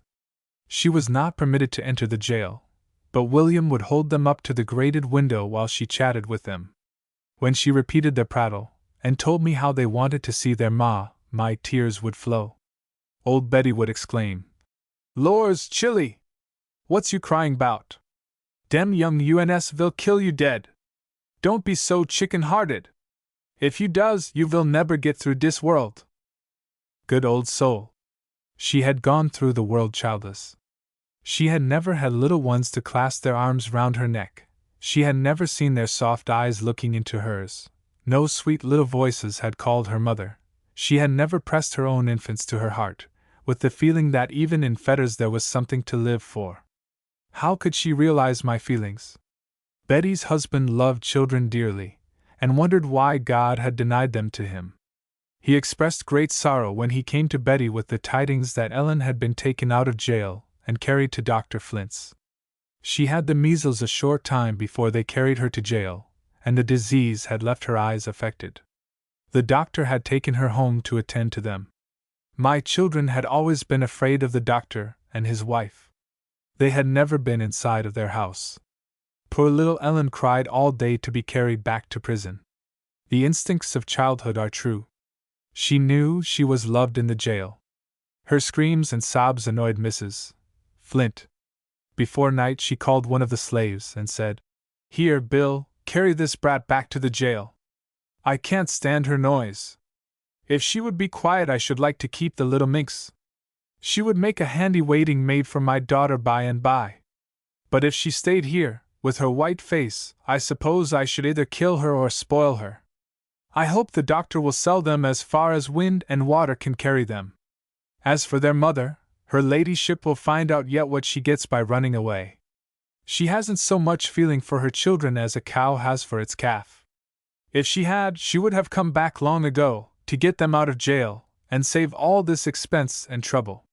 The good-for-nothing hussy! When she is caught, she shall stay in jail, in irons, for 6 months, and then be sold to a sugar plantation. I shall see her broken yet. What do you stand there for, Bill? Why don't you go off with the brat? Mind, now, that you don't let any of the niggers speak to her in the street." When these remarks were reported to me, I smiled at Mrs. Flint, saying that she should either kill my child or spoil her. I thought to myself there was very little danger of the latter. I have always considered it as one of God's special providences that Ellen screamed till she was carried back to jail. That same night Dr. Flint was called to a patient, and did not return till near morning. Passing my grandmother's, he saw a light in the house, and thought to himself, "Perhaps this has something to do with Linda." He knocked, and the door was opened. "What calls you up so early?" said he. "I saw your light, and I thought I would just stop and tell you that I have found out where Linda is. I know where to put my hands on her, and I shall have her before 12 o'clock. When he had turned away, my grandmother and my uncle looked anxiously at each other. They did not know whether or not it was merely one of the doctor's tricks to frighten them. In their uncertainty, they thought it was best to have a message conveyed to my friend Betty. Unwilling to alarm her mistress, Betty resolved to dispose of me herself. She came to me, and told me to rise and dress quickly. We hurried downstairs, and across the yard, into the kitchen. She locked the door, and lifted up a plank in the floor. A buffalo skin and a bit of carpet were spread for me to lie on, and a quilt thrown over me. "Stay dar," said she, "till I sees if dey know 'bout you. Dey say dey vil put thar hands on you afore 12 o'clock. If dey didn't know where you are, dey won't know now. Dey'll be disappointed dis time. Dat's all I got to say. If dey comes rummagin' 'mong my tings, they'll get one breast sarcin from dis air nigger." In my shallow bed I had but just room enough to bring my hands to my face to keep the dust out of my eyes, for Betty walked over me 20 times in an hour, passing from the dresser to the fireplace. When she was alone, I could hear her pronouncing anathemas over Dr. Flint and all his tribe, every now and then saying, with a chuckling laugh. "Dis nigger's too cute for him dis time." When the housemaids were about, she had sly ways of drawing them out, that I might hear what they would say. She would repeat stories she had heard about my being in this, or that, or the other place. To which they would answer that I was not fool enough to be staying round there, that I was in Philadelphia or New York before this time. When all were abed and asleep, Betty raised the plank, and said, "Come out, Chilly, come out. Dey don't know notin' 'bout you. 'Twas only white folks' lies, to skeer de niggers." Some days after this adventure I had a much worse fright. As I sat very still in my retreat above stairs, cheerful visions floated through my mind. I thought Dr. Flint would soon get discouraged, and would be willing to sell my children, when he lost all hopes of making them the means of my discovery. I knew who was ready to buy them. Suddenly I heard a voice that chilled my blood. The sound was too familiar to me, it had been too dreadful, for me not to recognize at once my old master. He was in the house, and I at once concluded he had come to seize me. I looked round in terror. There was no way of escape. The voice receded. I supposed the constable was with him, and they were searching the house. In my alarm I did not forget the trouble I was bringing on my generous benefactress. It seemed as if I were born to bring sorrow on all who befriended me, and that was the bitterest drop in the bitter cup of my life. After a while I heard approaching footsteps. The key was turned in my door. I braced myself against the wall to keep from falling. I ventured to look up, and there stood my kind benefactress alone. I was too much overcome to speak, and sunk down upon the floor. "I thought you would hear your master's voice," she said, "and knowing you would be terrified, I came to tell you there is nothing to fear. You may even indulge in a laugh at the old gentleman's expense. He is so sure you are in New York, that he came to borrow $500 to go in pursuit of you. My sister had some money to loan on interest. He has obtained it, and proposes to start for New York tonight. So, for the present, you see you are safe. The doctor will merely lighten his pocket hunting after the bird he has left behind." 19. The children sold. The doctor came back from New York, of course without accomplishing his purpose. He had expended considerable money, and was rather disheartened. My brother and the children had now been in jail 2 months, and that also was some expense. My friends thought it was a favorable time to work on his discouraged feelings. Mr. Sands sent a speculator to offer him $900 for my brother William, and $800 for the 2 children. These were high prices, as slaves were then selling, but the offer was rejected. If it had been merely a question of money, the doctor would have sold any boy of Benny's age for $200, but he could not bear to give up the power of revenge. But he was hard pressed for money, and he revolved the matter in his mind. He knew that if he could keep Ellen till she was 15, he could sell her for a high price, but I presume he reflected that she might die, or might be stolen away. At all events, he came to the conclusion that he had better accept the slave trader's offer. Meeting him in the street, he inquired when he would leave town. "Today at 10 o'clock, he replied. "Ah, do you go so soon?" said the doctor. "I have been reflecting upon your proposition, and I have concluded to let you have the 3 Negroes if you will say $1,900. After some parley, the trader agreed to his terms. He wanted the bill of sale drawn up and signed immediately, as he had a great deal to attend to during the short time he remained in town. The doctor went to the jail and told William he would take him back into his service if he would promise to behave himself, but he replied that he would rather be sold. "And you shall be sold, you ungrateful rascal!" exclaimed the doctor. In less than an hour the money was paid, the papers were signed, sealed, and delivered, and my brother and children were in the hands of the trader. It was a hurried transaction, and after it was over, the doctor's characteristic caution returned. He went back to the speculator and said, "Sir, I have come to lay you under obligations of $1,000 not to sell any of those Negroes in this state." "You come too late," replied the trader. "Our bargain is closed." He had, in fact, already sold them to Mr. Sands, but he did not mention it. The doctor required him to put irons on. "That rascal Bill," and to pass through the back streets when he took his gang out of town. The trader was privately instructed to concede to his wishes. My good old aunt went to the jail to bid the children good-bye, supposing them to be the speculator's property, and that she should never see them again. As she held Benny in her lap, he said, "Aunt Nancy, I want to show you something." He led her to the door and showed her a long row of marks, saying, "Uncle will taught me to count. I have made a mark for every day I have been here, and it is 60 days. It is a long time, and the speculator is going to take me and Ellen away. He's a bad man. It's wrong for him to take grandmother's children. I want to go to my mother." My grandmother was told that the children would be restored to her, but she was requested to act as if they were really to be sent away. Accordingly, she made up a bundle of clothes and went to the jail. When she arrived, she found William handcuffed among the gang, and the children in the trader's cart. The scene seemed too much like reality. She was afraid there might have been some deception or mistake. She fainted, and was carried home. When the wagon stopped at the hotel, several gentlemen came out and proposed to purchase William, but the trader refused their offers, without stating that he was already sold. And now came the trying hour for that drove of human beings, driven away like cattle, to be sold they knew not where.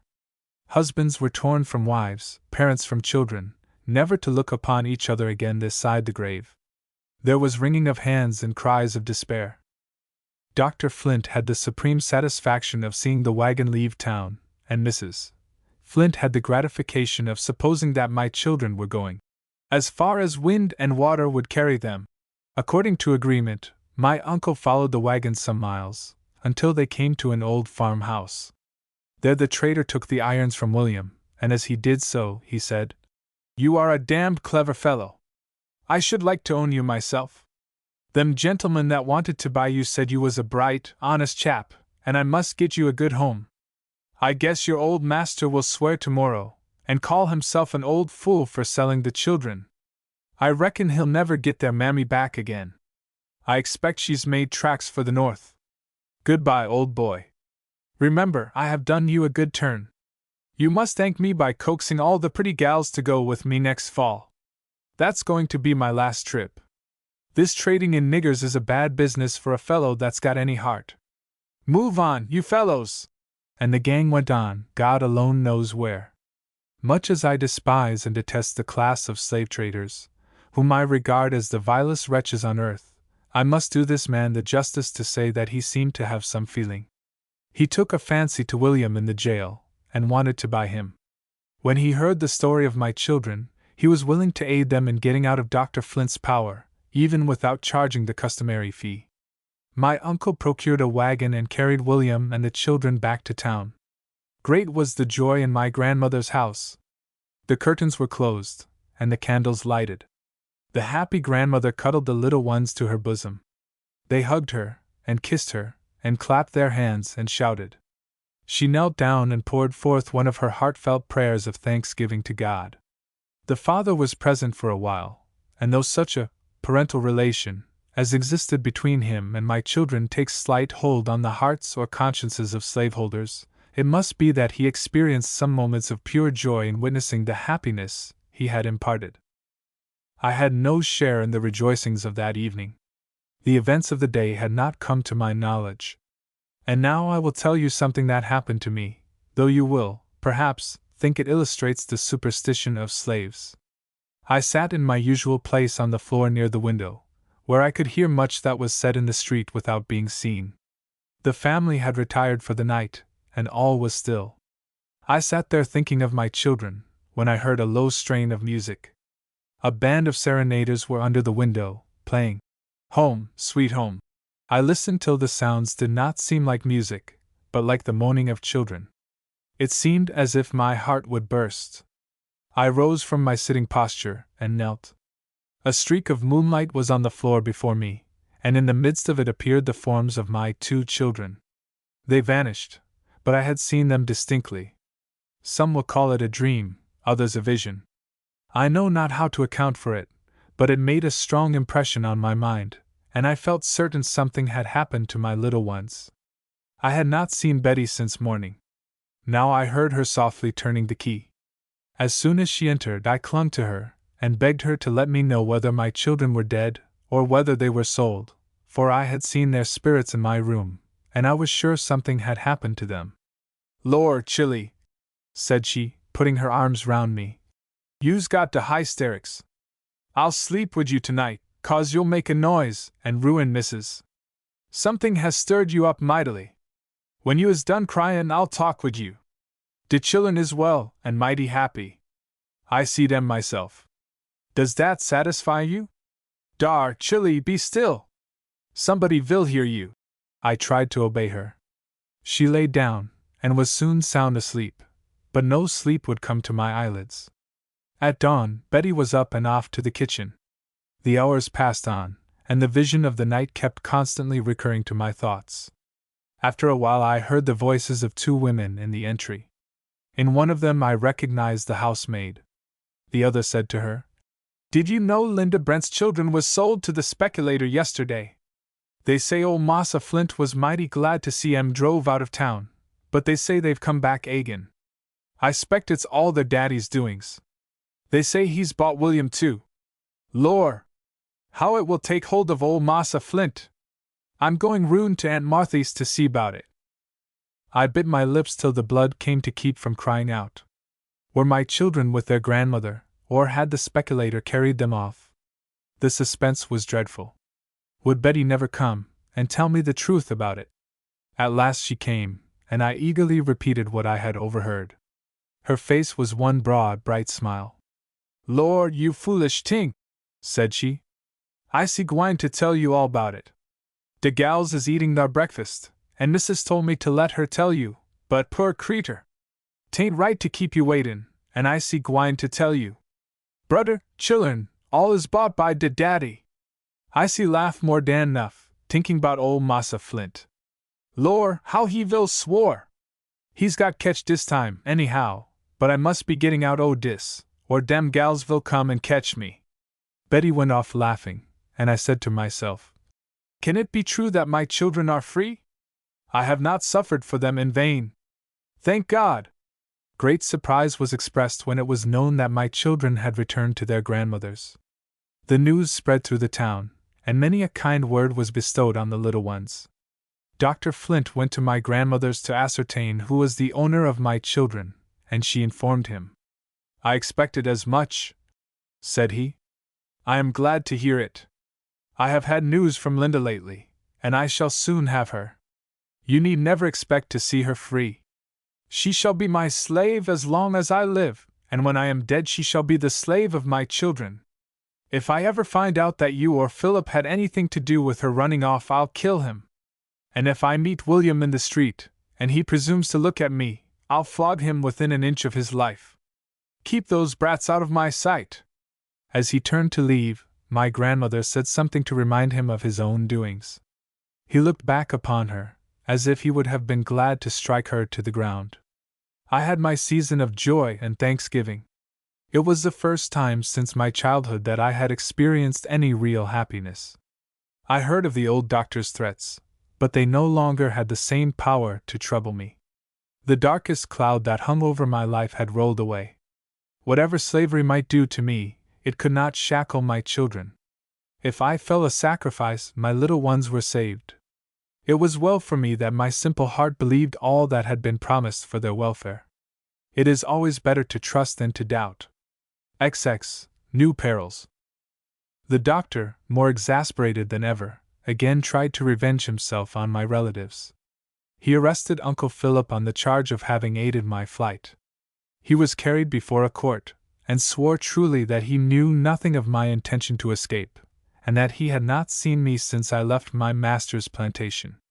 The doctor then demanded that he should give bail for $500 that he would have nothing to do with me. Several gentlemen offered to be security for him, but Mr. Sands told him he had better go back to jail, and he would see that he came out without giving bail. The news of his arrest was carried to my grandmother, who conveyed it to Betty. In the kindness of her heart, she again stowed me away under the floor, and as she walked back and forth, in the performance of her culinary duties, she talked apparently to herself, but with the intention that I should hear what was going on. I hoped that my uncle's imprisonment would last but few days, still I was anxious. I thought it likely Dr. Flint would do his utmost to taunt and insult him, and I was afraid my uncle might lose control of himself, and retort in some way that would be construed into a punishable offense, and I was well aware that in court his word would not be taken against any white man's. The search for me was renewed. Something had excited suspicions that I was in the vicinity. They searched the house I was in. I heard their steps and their voices. At night, when all were asleep, Betty came to release me from my place of confinement. The fright I had undergone, the constrained posture, and the dampness of the ground, made me ill for several days. My uncle was soon after taken out of prison, but the movements of all my relatives, and of all our friends, were very closely watched. We all saw that I could not remain where I was much longer. I had already stayed longer than was intended, and I knew my presence must be a source of perpetual anxiety to my kind benefactress. During this time, my friends had laid many plans for my escape, but the extreme vigilance of my persecutors made it impossible to carry them into effect. One morning I was much startled by hearing somebody trying to get into my room. Several keys were tried, but none fitted. I instantly conjectured it was one of the housemaids, and I concluded she must either have heard some noise in the room, or have noticed the entrance of Betty.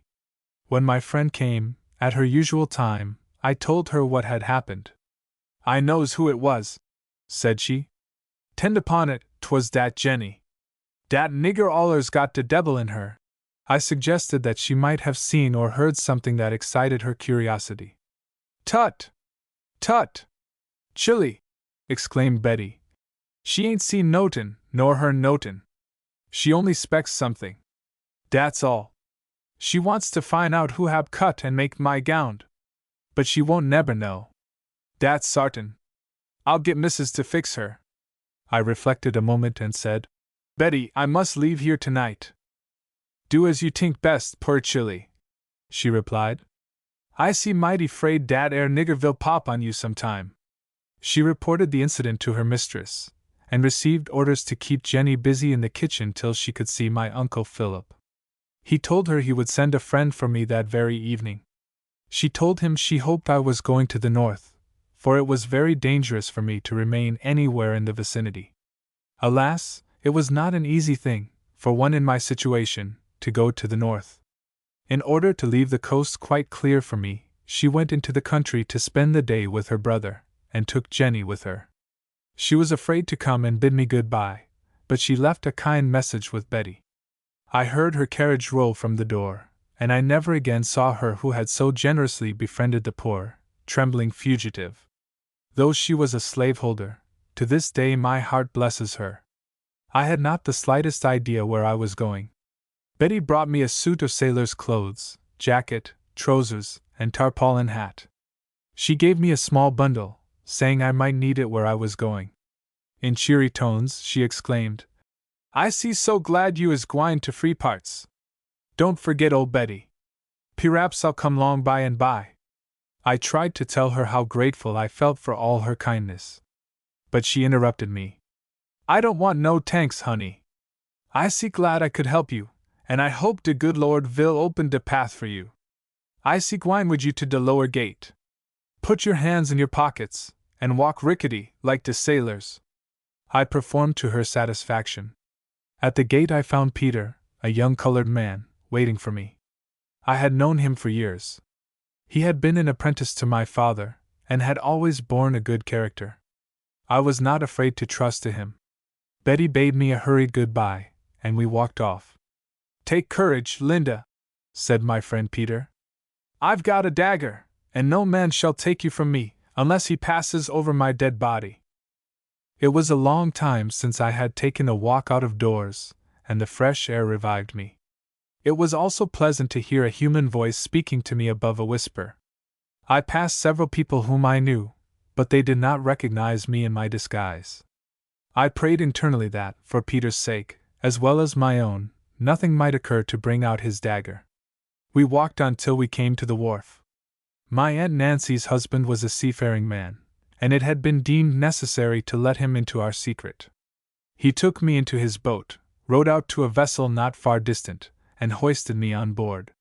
We three were the only occupants of the vessel. I now ventured to ask what they proposed to do with me.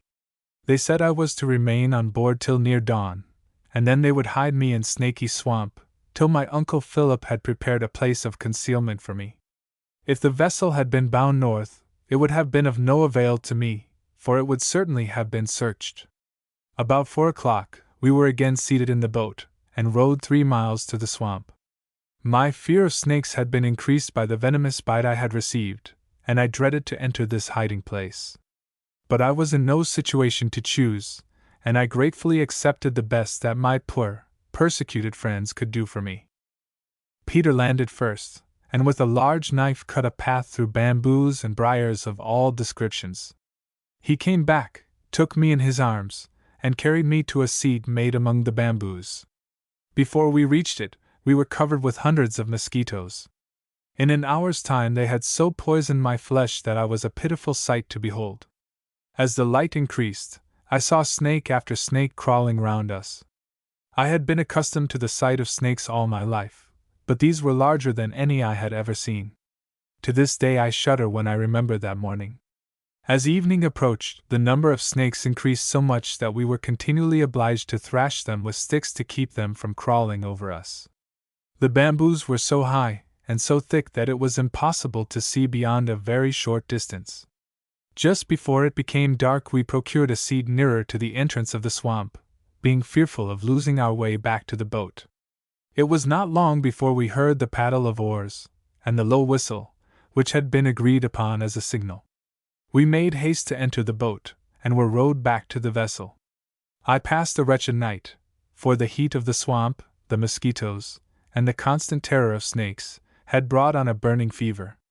I had just dropped asleep, when they came and told me it was time to go back to that horrid swamp.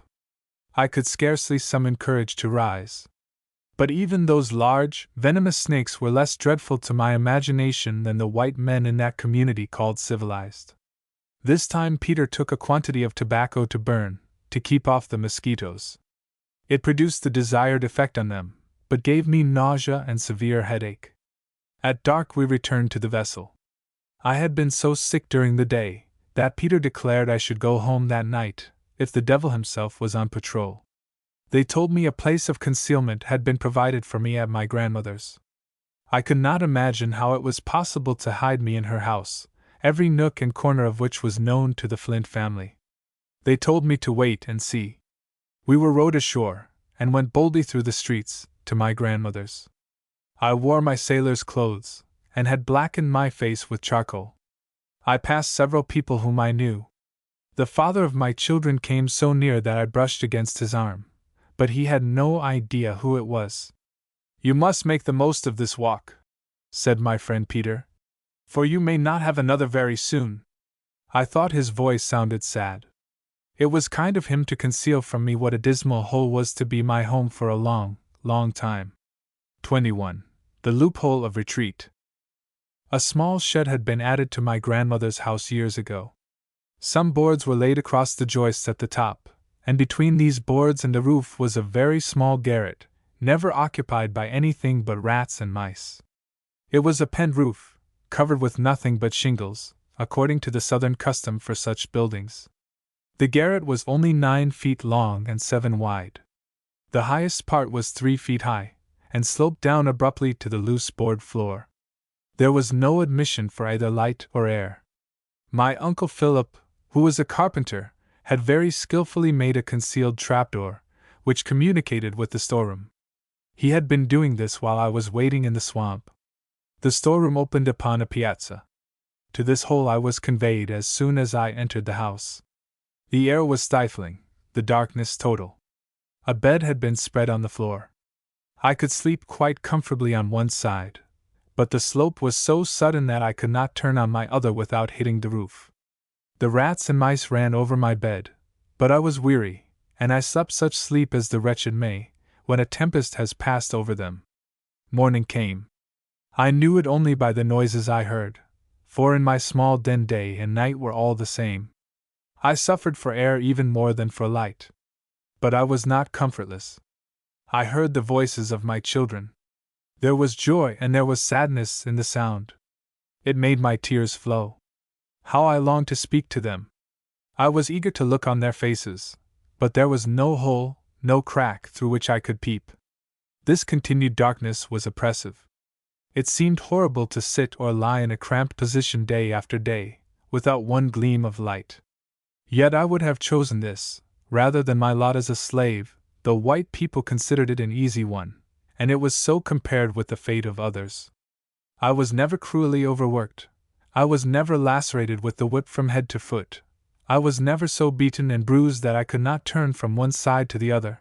I never had my heel strings cut to prevent my running away. I was never chained to a log and forced to drag it about, while I toiled in the fields from morning till night. I was never branded with hot iron, or torn by bloodhounds. On the contrary, I had always been kindly treated, and tenderly cared for, until I came into the hands of Dr. Flint. I had never wished for freedom till then. But though my life in slavery was comparatively devoid of hardships, God pity the woman who is compelled to lead such a life. My food was passed up to me through the trapdoor my uncle had contrived, and my grandmother, my Uncle Philip, and Aunt Nancy would seize such opportunities as they could, to mount up there and chat with me at the opening. But of course this was not safe in the daytime. It must all be done in darkness. It was impossible for me to move in an erect position, but I crawled about my den for exercise. One day I hit my head against something, and found it was a gimlet. My uncle had left it sticking there when he made the trapdoor. I was as rejoiced as Robinson Crusoe could have been at finding such a treasure. It put a lucky thought into my head. I said to myself, "Now I will have some light. Now I will see my children." I did not dare to begin my work during the daytime, for fear of attracting attention. But I groped round, and having found the side next the street, where I could frequently see my children, I stuck the gimlet in and waited for evening. I bored 3 rows of holes, one above another, then I bored out the interstices between. I thus succeeded in making one hole about an inch long and an inch broad. I sat by it till late into the night, to enjoy the little whiff of air that floated in. In the morning I watched for my children. The first person I saw in the street was Dr. Flint. I had a shuddering, superstitious feeling that it was a bad omen. Several familiar faces passed by. At last I heard the merry laugh of children, and presently 2 sweet little faces were looking up at me, as though they knew I was there, and were conscious of the joy they imparted. How I longed to tell them I was there! My condition was now a little improved. But for weeks I was tormented by hundreds of little red insects, fine as a needle's point, that pierced through my skin, and produced an intolerable burning. The good grandmother gave me herb teas and cooling medicines, and finally I got rid of them. The heat of my den was intense, for nothing but thin shingles protected me from the scorching summer's Sunday, but I had my consolations. Through my peeping hole I could watch the children, and when they were near enough, I could hear their talk. Aunt Nancy brought me all the news she could hear at Dr. Flint's. From her I learned that the doctor had written to New York to a colored woman, who had been born and raised in our neighborhood, and had breathed his contaminating atmosphere. He offered her a reward if she could find out anything about me. I know not what was the nature of her reply, but he soon after started for New York in haste, saying to his family that he had business of importance to transact. I peeped at him as he passed on his way to the steamboat. It was a satisfaction to have miles of land and water between us, even for a little while, and it was a still greater satisfaction to know that he believed me to be in the Free States. My little den seemed less dreary than it had done. He returned, as he did from his former journey to New York, without obtaining any satisfactory information. When he passed our house next morning, Benny was standing at the gate.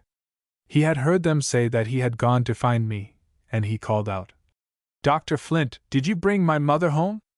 I want to see her." The doctor stamped his foot at him in a rage, and exclaimed, "Get out of the way, you little damned rascal! If you don't, I'll cut off your head." Benny ran terrified into the house, saying, "You can't put me in jail again. I don't belong to you now." It was well that the wind carried the words away from the doctor's ear. I told my grandmother of it, when we had our next conference at the trapdoor, and begged of her not to allow the children to be impertinent to the irascible old man. Autumn came, with a pleasant abatement of heat. My eyes had become accustomed to the dim light, and by holding my book or work in a certain position near the aperture I contrived to read and sew. That was a great relief to the tedious monotony of my life. But when winter came, the cold penetrated through the thin shingle roof, and I was dreadfully chilled. The winters there are not so long, or so severe, as in northern latitudes, but the houses are not built to shelter from cold, and my little den was peculiarly comfortless. The kind grandmother brought me bedclothes and warm drinks. Often I was obliged to lie in bed all day to keep comfortable, but with all my precautions, my shoulders and feet were frostbitten. Oh, those long, gloomy days, with no object for my eye to rest upon, and no thoughts to occupy my mind, except the dreary past and the uncertain future. I was thankful when there came a day sufficiently mild for me to wrap myself up and sit at the loophole to watch the passers-by. Southerners have the habit of stopping and talking in the streets, and I heard many conversations not intended to meet my ears. I heard slave hunters planning how to catch some poor fugitive. Several times I heard allusions to Dr. Flint, myself, and the history of my children, who, perhaps, were playing near the gate. One would say, "I wouldn't move my little finger to catch her, as old Flint's property." Another would say, "I'll catch any nigger for the reward. A man ought to have what belongs to him, if he is a damned brute." The opinion was often expressed that I was in the Free States. Very rarely did any one suggest that I might be in the vicinity. Had the least suspicion rested on my grandmother's house, it would have been burned to the ground. But it was the last place they thought of. Yet there was no place, where slavery existed, that could have afforded me so good a place of concealment.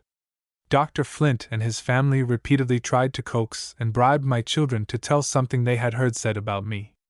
One day the doctor took them into a shop, and offered them some bright little silver pieces and gay handkerchiefs if they would tell where their mother was. Ellen shrank away from him, and would not speak, but Benny spoke up, and said, "Dr. Flint, I don't know where my mother is. I guess she's in New York, and when you go there again, I wish you'd ask her to come home, for I want to see her. But if you put her in jail, or tell her you'll cut her head off, I'll tell her to go right back." 22. Christmas Festivities. Christmas was approaching. Grandmother brought me materials, and I busied myself making some new garments and little playthings for my children. Were it not that hiring day is near at hand, and many families are fearfully looking forward to the probability of separation in a few days, Christmas might be a happy season for the poor slaves. Even slave mothers tried to gladden the hearts of their little ones on that occasion. Benny and Ellen had their Christmas stockings filled. Their imprisoned mother could not have the privilege of witnessing their surprise and joy. But I had the pleasure of peeping at them as they went into the street with their new suits on. I heard Benny ask a little playmate whether Santa Claus brought him anything. "Yes," replied the boy, "but Santa Claus ain't a real man. It's the children's mothers that put things into the stockings." "No, that can't be," replied Benny, "for Santa Claus brought Ellen and me these new clothes, and my mother has been gone this long time." How I longed to tell him that his mother made those garments, and that many a tear fell on them while she worked. Every child rises early on Christmas morning to see the Jonconaws. Without them, Christmas would be shorn of its greatest attraction. They consist of companies of slaves from the plantations, generally of the lower class. Two athletic men, in calico wrappers, have a net thrown over them, covered with all manner of bright-colored stripes. Cows' tails are fastened to their backs, and their heads are decorated with horns. A box, covered with sheepskin, is called the gumbo box. A dozen beat on this, while others strike triangles and jawbones, to which bands of dancers keep time. For a month previous they are composing songs, which are sung on this occasion. These companies, of 100 each, turn out early in the morning, and are allowed to go round till 12 o'clock, begging for contributions. Not a door is left unvisited where there is the least chance of obtaining a penny or a glass of rum. They do not drink while they are out, but carry the rum home in jugs, to have a carousal. These Christmas donations frequently amount to $20 or $30. It is seldom that any white man or child refuses to give them a trifle. If he does, they regale his ears with the following song. Christmas is a day of feasting, both with white and colored people. Slaves, who are lucky enough to have a few shillings, are sure to spend them for good eating, and many a turkey and pig is captured, without saying, "By your leave, sir." Those who cannot obtain these, cook a possum, or a raccoon, from which savory dishes can be made. My grandmother raised poultry and pigs for sale, and it was her established custom to have both a turkey and a pig roasted for Christmas dinner. On this occasion, I was warned to keep extremely quiet, because 2 guests had been invited.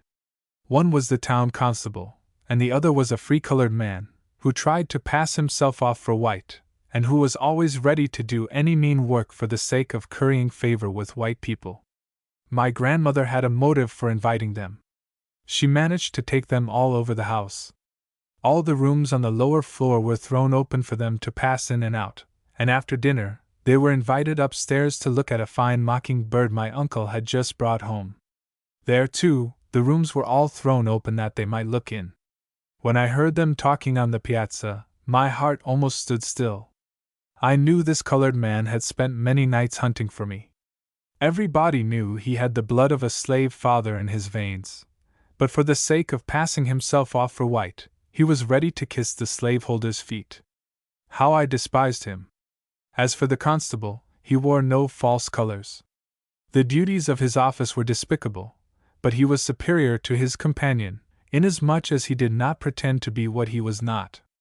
Any white man, who could raise money enough to buy a slave, would have considered himself degraded by being a constable, but the office enabled its possessor to exercise authority.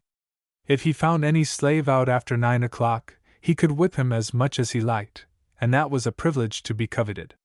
When the guests were ready to depart, my grandmother gave each of them some of her nice pudding, as a present for their wives. Through my peephole I saw them go out of the gate, and I was glad when it closed after them. So passed the first Christmas in my den. 23. Still in prison. When spring returned, and I took in the little patch of green the aperture commanded, I asked myself how many more summers and winters I must be condemned to spend thus. I longed to draw in a plentiful draught of fresh air, to stretch my cramped limbs, to have room to stand erect, to feel the earth under my feet again. My relatives were constantly on the lookout for a chance of escape, but none offered that seemed practicable, and even tolerably safe. The hot summer came again, and made the turpentine drop from the thin roof over my head. During the long nights I was restless for want of air, and I had no room to toss and turn. There was but one compensation: the atmosphere was so stifled that even mosquitoes would not condescend to buzz in it. With all my detestation of Dr. Flint, I could hardly wish him a worse punishment, either in this world or that which is to come, than to suffer what I suffered in one single summer. Yet the laws allowed him to be out in the free air, while I, guiltless of crime, was penned up here, as the only means of avoiding the cruelties the laws allowed him to inflict upon me. I don't know what kept life within me. Again and again, I thought I should die before long, but I saw the leaves of another autumn whirl through the air, and felt the touch of another winter. In summer the most terrible thunderstorms were acceptable, for the rain came through the roof, and I rolled up my bed that it might cool the hot boards under it. Later in the season, storms sometimes wet my clothes through and through, and that was not comfortable when the air grew chilly. Moderate storms I could keep out by filling the chinks with oakum.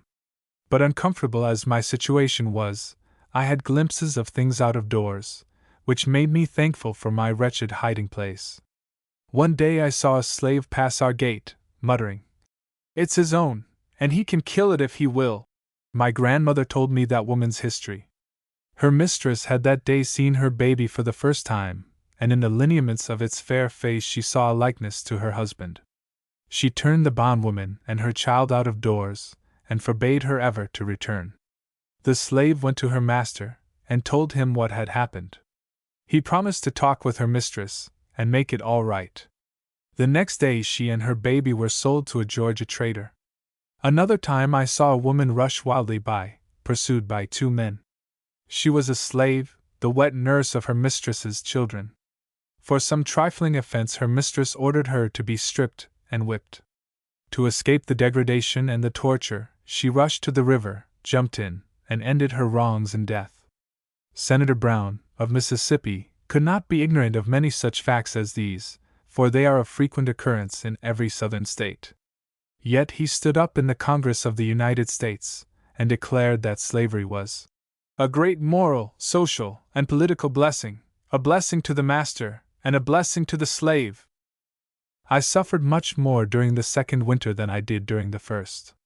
My limbs were benumbed by inaction, and the cold filled them with cramp. I had a very painful sensation of coldness in my head, even my face and tongue stiffened, and I lost the power of speech. Of course, it was impossible, under the circumstances, to summon any physician. My brother William came and did all he could for me. Uncle Philip also watched tenderly over me, and poor grandmother crept up and down to inquire whether there were any signs of returning life. I was restored to consciousness by the dashing of cold water in my face, and found myself leaning against my brother's arm, while he bent over me with streaming eyes. He afterwards told me he thought I was dying, for I had been in an unconscious state 16 hours. I next became delirious, and was in great danger of betraying myself and my friends. To prevent this, they stupefied me with drugs. I remained in bed 6 weeks, weary in body and sick at heart. How to get medical advice was the question. William finally went to a Thompsonian doctor, and described himself as having all my pains and aches. He returned with herbs, roots, and ointment. He was especially charged to rub on the ointment by a fire, but how could a fire be made in my little den? Charcoal in a furnace was tried, but there was no outlet for the gas, and it nearly cost me my life. Afterwards coals, already kindled, were brought up in an iron pan, and placed on bricks. I was so weak, and it was so long since I had enjoyed the warmth of a fire, that those few coals actually made me weep. I think the medicines did me some good, but my recovery was very slow. Dark thoughts passed through my mind as I lay there day after day. I tried to be thankful for my little cell, dismal as it was, and even to love it, as part of the price I had paid for the redemption of my children. Sometimes I thought God was a compassionate Father, who would forgive my sins for the sake of my sufferings. At other times, it seemed to me there was no justice or mercy in the divine government. I asked why the curse of slavery was permitted to exist, and why I had been so persecuted and wronged from youth upward. These things took the shape of mystery, which is to this day not so clear to my soul as I trust it will be hereafter. In the midst of my illness, grandmother broke down under the weight and anxiety and toil. The idea of losing her, who had always been my best friend and a mother to my children, was the sorest trial I had yet had. Oh, how earnestly I prayed that she might recover! How hard it seemed that I could not tend upon her, who had so long and so tenderly watched over me. One day the screams of a child nerved me with strength to crawl to my peeping hole, and I saw my son covered with blood. A fierce dog, usually kept chained, had seized and bitten him. A doctor was sent for, and I heard the groans and screams of my child while the wounds were being sewed up. Oh, what torture to a mother's heart, to listen to this and be unable to go to him. But childhood is like a day in spring, alternately shower and sunshine. Before night Benny was bright and lively, threatening the destruction of the dog, and great was his delight when the doctor told him the next day that the dog had bitten another boy and been shot.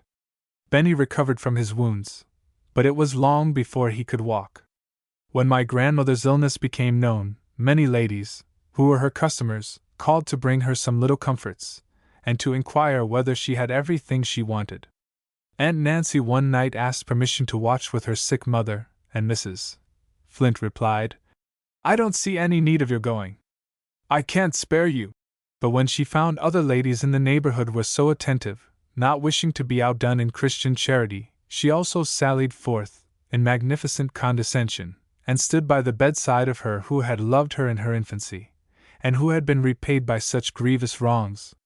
She seemed surprised to find her so ill, and scolded Uncle Philip for not sending for Dr. Flint. She herself sent for him immediately, and he came. Secure as I was in my retreat, I should have been terrified if I had known he was so near me. He pronounced my grandmother in a very critical situation, and said if her attending physician wished it, he would visit her. Nobody wished to have him coming to the house at all hours, and we were not disposed to give him a chance to make out a long bill. As Mrs. Flint went out, Sally told her the reason Benny was lame was that a dog had bitten him. "I'm glad of it," replied she. "I wish he had killed him. It would be good news to send to his mother. Her day will come. The dogs will grab her yet." With these Christian words she and her husband departed, and, to my great satisfaction, returned no more. I learned from Uncle Philip, with feelings of unspeakable joy and gratitude, that the crisis was past and grandmother would live. I could now say from my heart, "God is merciful. He has spared me the anguish of feeling that I caused her death." 24. The candidate for Congress. The summer had nearly ended, when Dr. Flint made a third visit to New York, in search of me. 2 candidates were running for Congress, and he returned in season to vote. The father of my children was the Whig candidate.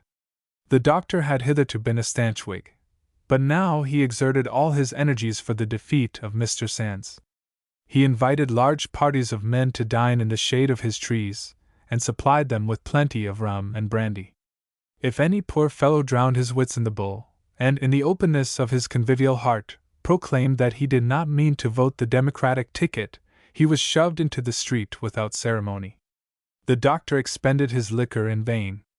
Mr. Sands was elected, an event which occasioned me some anxious thoughts. He had not emancipated my children, and if he should die they would be at the mercy of his heirs.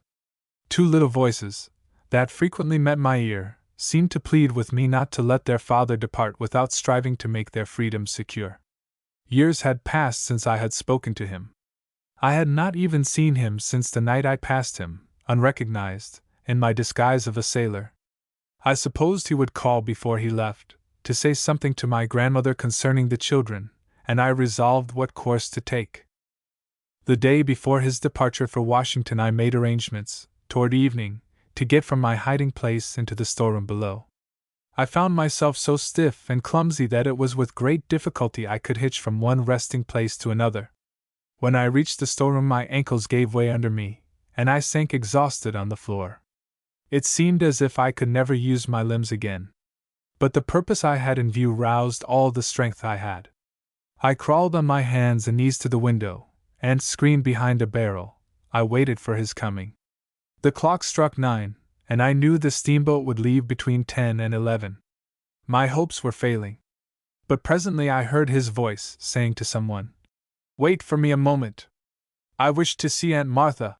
When he came out, as he passed the window, I said, "Stop one moment, and let me speak for my children." He started, hesitated, and then passed on, and went out of the gate. I closed the shutter I had partially opened, and sank down behind the barrel. I had suffered much, but seldom had I experienced a keener pang than I then felt. Had my children, then, become of so little consequence to him? And had he so little feeling for their wretched mother that he would not listen a moment, while she pleaded for them? Painful memories were so busy within me, that I forgot I had not hooked the shutter, till I heard someone opening it. I looked up. He had come back. "Who called me?" said he, in a low tone. "I did," I replied. "Oh, Linda," said he. "I knew your voice, but I was afraid to answer, lest my friend should hear me. Why do you come here? Is it possible you risk yourself in this house? They are mad to allow it. I shall expect to hear that you are all ruined." I did not wish to implicate him, by letting him know my place of concealment, so I merely said, "I thought you would come to bid grandmother good-bye, and so I came here to speak a few words to you about emancipating my children. Many changes may take place during the 6 months you are gone to Washington, and it does not seem right for you to expose them to the risk of such changes. I want nothing for myself. All I ask is, that you will free my children, or authorize some friend to do it, before you go." He promised he would do it, and also expressed a readiness to make any arrangements whereby I could be purchased. I heard footsteps approaching, and closed the shutter hastily. I wanted to crawl back to my den, without letting the family know what I had done, for I knew they would deem it very imprudent. But he stepped back into the house, to tell my grandmother that he had spoken with me at the storeroom window, and to beg of her not to allow me to remain in the house overnight. He said it was the height of madness for me to be there, that we should certainly all be ruined. Luckily, he was in too much of a hurry to wait for a reply, or the dear old woman would surely have told him all. I tried to go back to my den, but found it more difficult to go up than I had to come down. Now that my mission was fulfilled, the little strength that had supported me through it was gone, and I sank helpless on the floor. My grandmother, alarmed at the risk I had run, came into the storeroom in the dark, and locked the door behind her. "Linda," she whispered, "where are you?" "I am here by the window," I replied. "I couldn't have him go away without emancipating the children. Who knows what may happen?" "Come, come, child," said she. "It won't do for you to stay here another minute. You've done wrong, but I can't blame you, poor thing." I told her I could not return without assistance, and she must call my uncle. Uncle Philip came, and pity prevented him from scolding me. He carried me back to my dungeon, laid me tenderly on the bed, gave me some medicine, and asked me if there was anything more he could do. Then he went away, and I was left with my own thoughts, starless as the midnight darkness around me. My friends feared I should become a cripple for life, and I was so weary of my long imprisonment that, had it not been for the hope of serving my children, I should have been thankful to die, but for their sakes, I was willing to bear on. 25. Competition in cunning. Dr. Flint had not given me up. Every now and then he would say to my grandmother that I would yet come back, and voluntarily surrender myself, and that when I did, I could be purchased by my relatives, or any one who wished to buy me. I knew his cunning nature too well not to perceive that this was a trap laid for me, and so all my friends understood it. I resolved to match my cunning against his cunning. In order to make him believe that I was in New York, I resolved to write him a letter dated from that place. I sent for my friend Peter, and asked him if he knew any trustworthy seafaring person who would carry such a letter to New York, and put it in the post office there. He said he knew one that he would trust with his own life to the ends of the world. I reminded him that it was a hazardous thing for him to undertake. He said he knew it, but he was willing to do anything to help me. I expressed a wish for a New York paper, to ascertain the names of some of the streets. He run his hand into his pocket, and said, "Here is half a one, that was round a cap I bought of a peddler yesterday." I told him the letter would be ready the next evening. He bade me good-bye, adding, "Keep up your spirits, Linda, brighter days will come by and by." My Uncle Philip kept watch over the gate until our brief interview was over. Early the next morning, I seated myself near the little aperture to examine the newspaper. It was a piece of the New York Herald, and for once, the paper that systematically abuses the colored people was made to render them a service. Having obtained what information I wanted concerning streets and numbers, I wrote 2 letters, one to my grandmother, the other to Dr. Flint. I reminded him how he, a gray-headed man, had treated a helpless child, who had been placed in his power, and what years of misery he had brought upon her. To my grandmother, I expressed a wish to have my children sent to me at the North, where I could teach them to respect themselves, and set them a virtuous example, which a slave mother was not allowed to do at the South. I asked her to direct her answer to a certain street in Boston, as I did not live in New York, though I went there sometimes. I dated these letters ahead, to allow for the time it would take to carry them, and sent a memorandum of the date to the messenger. When my friend came for the letters, I said, "God bless and reward you, Peter, for this disinterested kindness. Pray be careful. If you are detected, both you and I will have to suffer dreadfully." "I have not a relative who would dare to do it for me," he replied. "You may trust to me, Linda. I don't forget that your father was my best friend, and I will be a friend to his children so long as God lets me live." It was necessary to tell my grandmother what I had done, in order that she might be ready for the letter, and prepared to hear what Dr. Flint might say about my being at the North. She was sadly troubled. She felt sure mischief would come of it. I also told my plan to Aunt Nancy, in order that she might report to us what was said at Dr. Flint's house. I whispered it to her through a crack, and she whispered back, "I hope it will succeed. I shan't mind being a slave all my life, if I can only see you and the children free." I had directed that my letters should be put into the New York post office on the 20th of the month.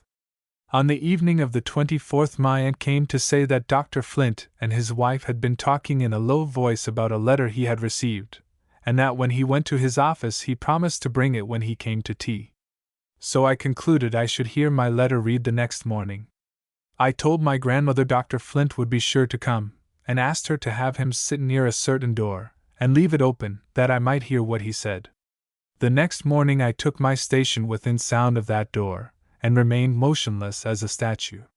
It was not long before I heard the gate slam, and the well-known footsteps enter the house. He seated himself in the chair that was placed for him, and said, "Well, Martha, I brought you a letter from Linda. She has sent me a letter also. I know exactly where to find her, but I don't choose to go to Boston for her. I had rather she would come back of her own accord, in a respectable manner. Her Uncle Philip is the best person to go for her. With him, she would feel perfectly free to act. I am willing to pay his expenses going and returning. She shall be sold to her friends. Her children are free, at least I suppose they are, and when you obtain her freedom, you'll make a happy family. I suppose, Martha, you have no objection to my reading to you the letter Linda has written to you." He broke the seal, and I heard him read it. The old villain! He had suppressed the letter I wrote to grandmother, and prepared a substitute of his own, the purport of which was as follows. "It is very much as I expected it would be," said the old hypocrite, rising to go. "You see, the foolish girl has repented of her rashness, and wants to return. We must help her to do it, Martha. Talk with Philip about it. If he will go for her, she will trust to him, and come back. I should like an answer tomorrow. Good morning, Martha." As he stepped out on the piazza, he stumbled over my little girl. "Ah, Ellen, is that you?" he said, in his most gracious manner. "I didn't see you. How do you do?" "Pretty well, sir," she replied. "I heard you tell grandmother that my mother is coming home. I want to see her." "Yes, Ellen, I am going to bring her home very soon," rejoined he. "And you shall see her as much as you like, you little curly-headed nigger." This was as good as a comedy to me, who had heard it all, but grandmother was frightened and distressed, because the doctor wanted my uncle to go for me. The next evening Dr. Flint called to talk the matter over. My uncle told him that from what he had heard of Massachusetts, he judged he should be mobbed if he went there after a runaway slave. "All stuff and nonsense, Philip," replied the doctor. "Do you suppose I want you to kick up a row in Boston? The business can all be done quietly. Linda writes that she wants to come back. You are her relative, and she would trust you. The case would be different if I went. She might object to coming with me, and the damned abolitionists, if they knew I was her master, would not believe me if I told them she had begged to go back. They would get up a row, and I should not like to see Linda dragged through the streets like a common Negro. She has been very ungrateful to me for all my kindness, but I forgive her, and want to act the part of a friend towards her. I have no wish to hold her as my slave. Her friends can buy her as soon as she arrives here." Finding that his arguments failed to convince my uncle, the doctor let the cat out of the bag by saying that he had written to the mayor of Boston to ascertain whether there was a person of my description at the street and number from which my letter was dated. He had omitted this date in the letter he had made up to read to my grandmother. If I had dated from New York, the old man would probably have made another journey to that city. But even in that dark region, where knowledge is so carefully excluded from the slave, I had heard enough about Massachusetts to come to the conclusion that slaveholders did not consider it a comfortable place to go in search of a runaway. That was before the fugitive slave law was passed, before Massachusetts had consented to become a nigger hunter for the South. My grandmother, who had become skittish by seeing her family always in danger, came to me with a very distressed countenance, and said, "What will you do if the mayor of Boston sends him word that you haven't been there? Then he will suspect the letter was a trick, and maybe he'll find out something about it, and we shall all get into trouble. Oh, Linda, I wish you had never sent the letters. Don't worry yourself, grandmother, said I. The mayor of Boston won't trouble himself to hunt niggers for Dr. Flint. The letters will do good in the end. I shall get out of this dark hole some time or other. I hope you will, child, replied the good, patient old friend. You have been here a long time, almost 5 years, but whenever you do go, it will break your old grandmother's heart. I should be expecting every day to hear that you were brought back in irons and put in jail. God help you, poor child. Let us be thankful that some time or other we shall go where the wicked cease from troubling, and the weary are at rest. My heart responded, Amen. The fact that Dr. Flint had written to the mayor of Boston convinced me that he believed my letter to be genuine, and of course that he had no suspicion of my being anywhere in the vicinity. It was a great object to keep up this delusion, for it made me and my friends feel less anxious, and it would be very convenient whenever there was a chance to escape. I resolved, therefore, to continue to write letters from the north from time to time. 2 or 3 weeks passed, and as no news came from the mayor of Boston, grandmother began to listen to my entreaty to be allowed to leave my cell, sometimes, and exercise my limbs to prevent my becoming a cripple. I was allowed to slip down into the small storeroom, early in the morning, and remain there a little while. The room was all filled up with barrels, except a small open space under my trapdoor. This faced the door, the upper part of which was of glass, and purposely left uncurtained, that the curious might look in. The air of this place was close, but it was so much better than the atmosphere of my cell, that I dreaded to return.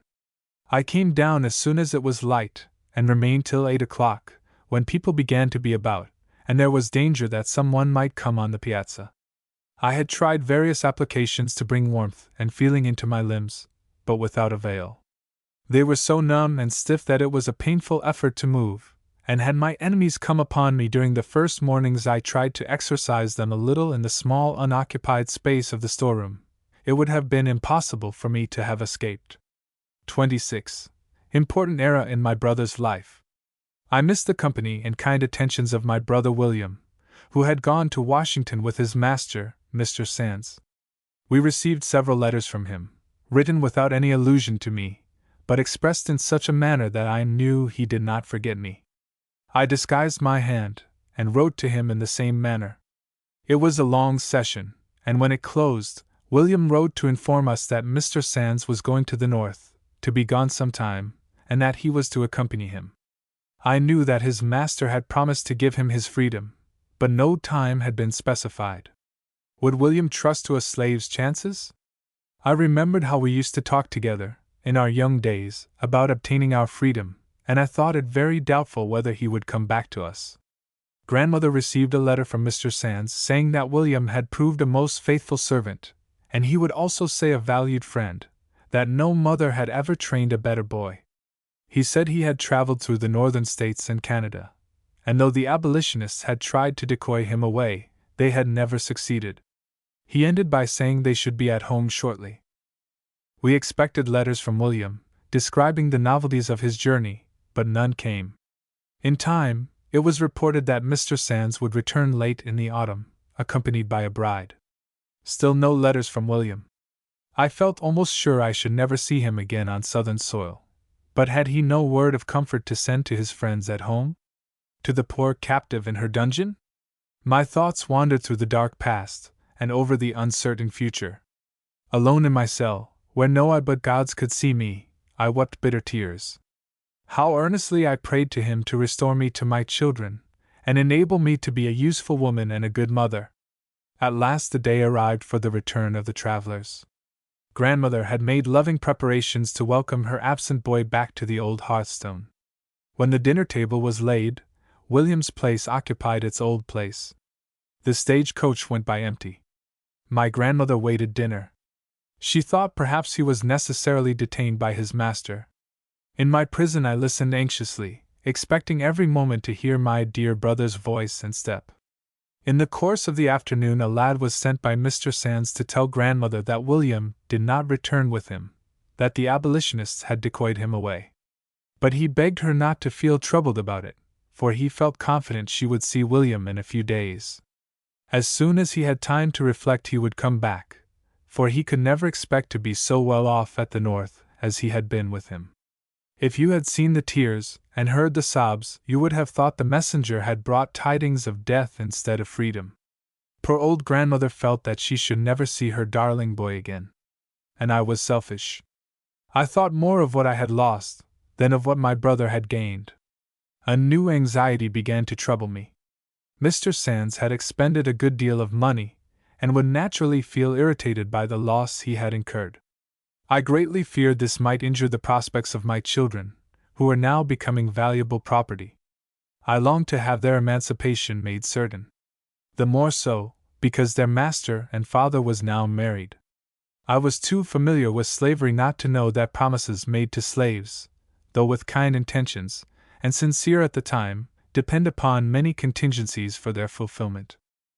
Much as I wished William to be free, the step he had taken made me sad and anxious.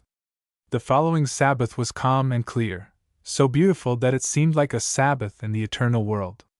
My grandmother brought the children out on the piazza, that I might hear their voices. She thought it would comfort me in my despondency, and it did. They chatted merrily, as only children can. Benny said, "Grandmother, do you think Uncle has gone for good? Won't he ever come back again? Maybe he'll find Mother.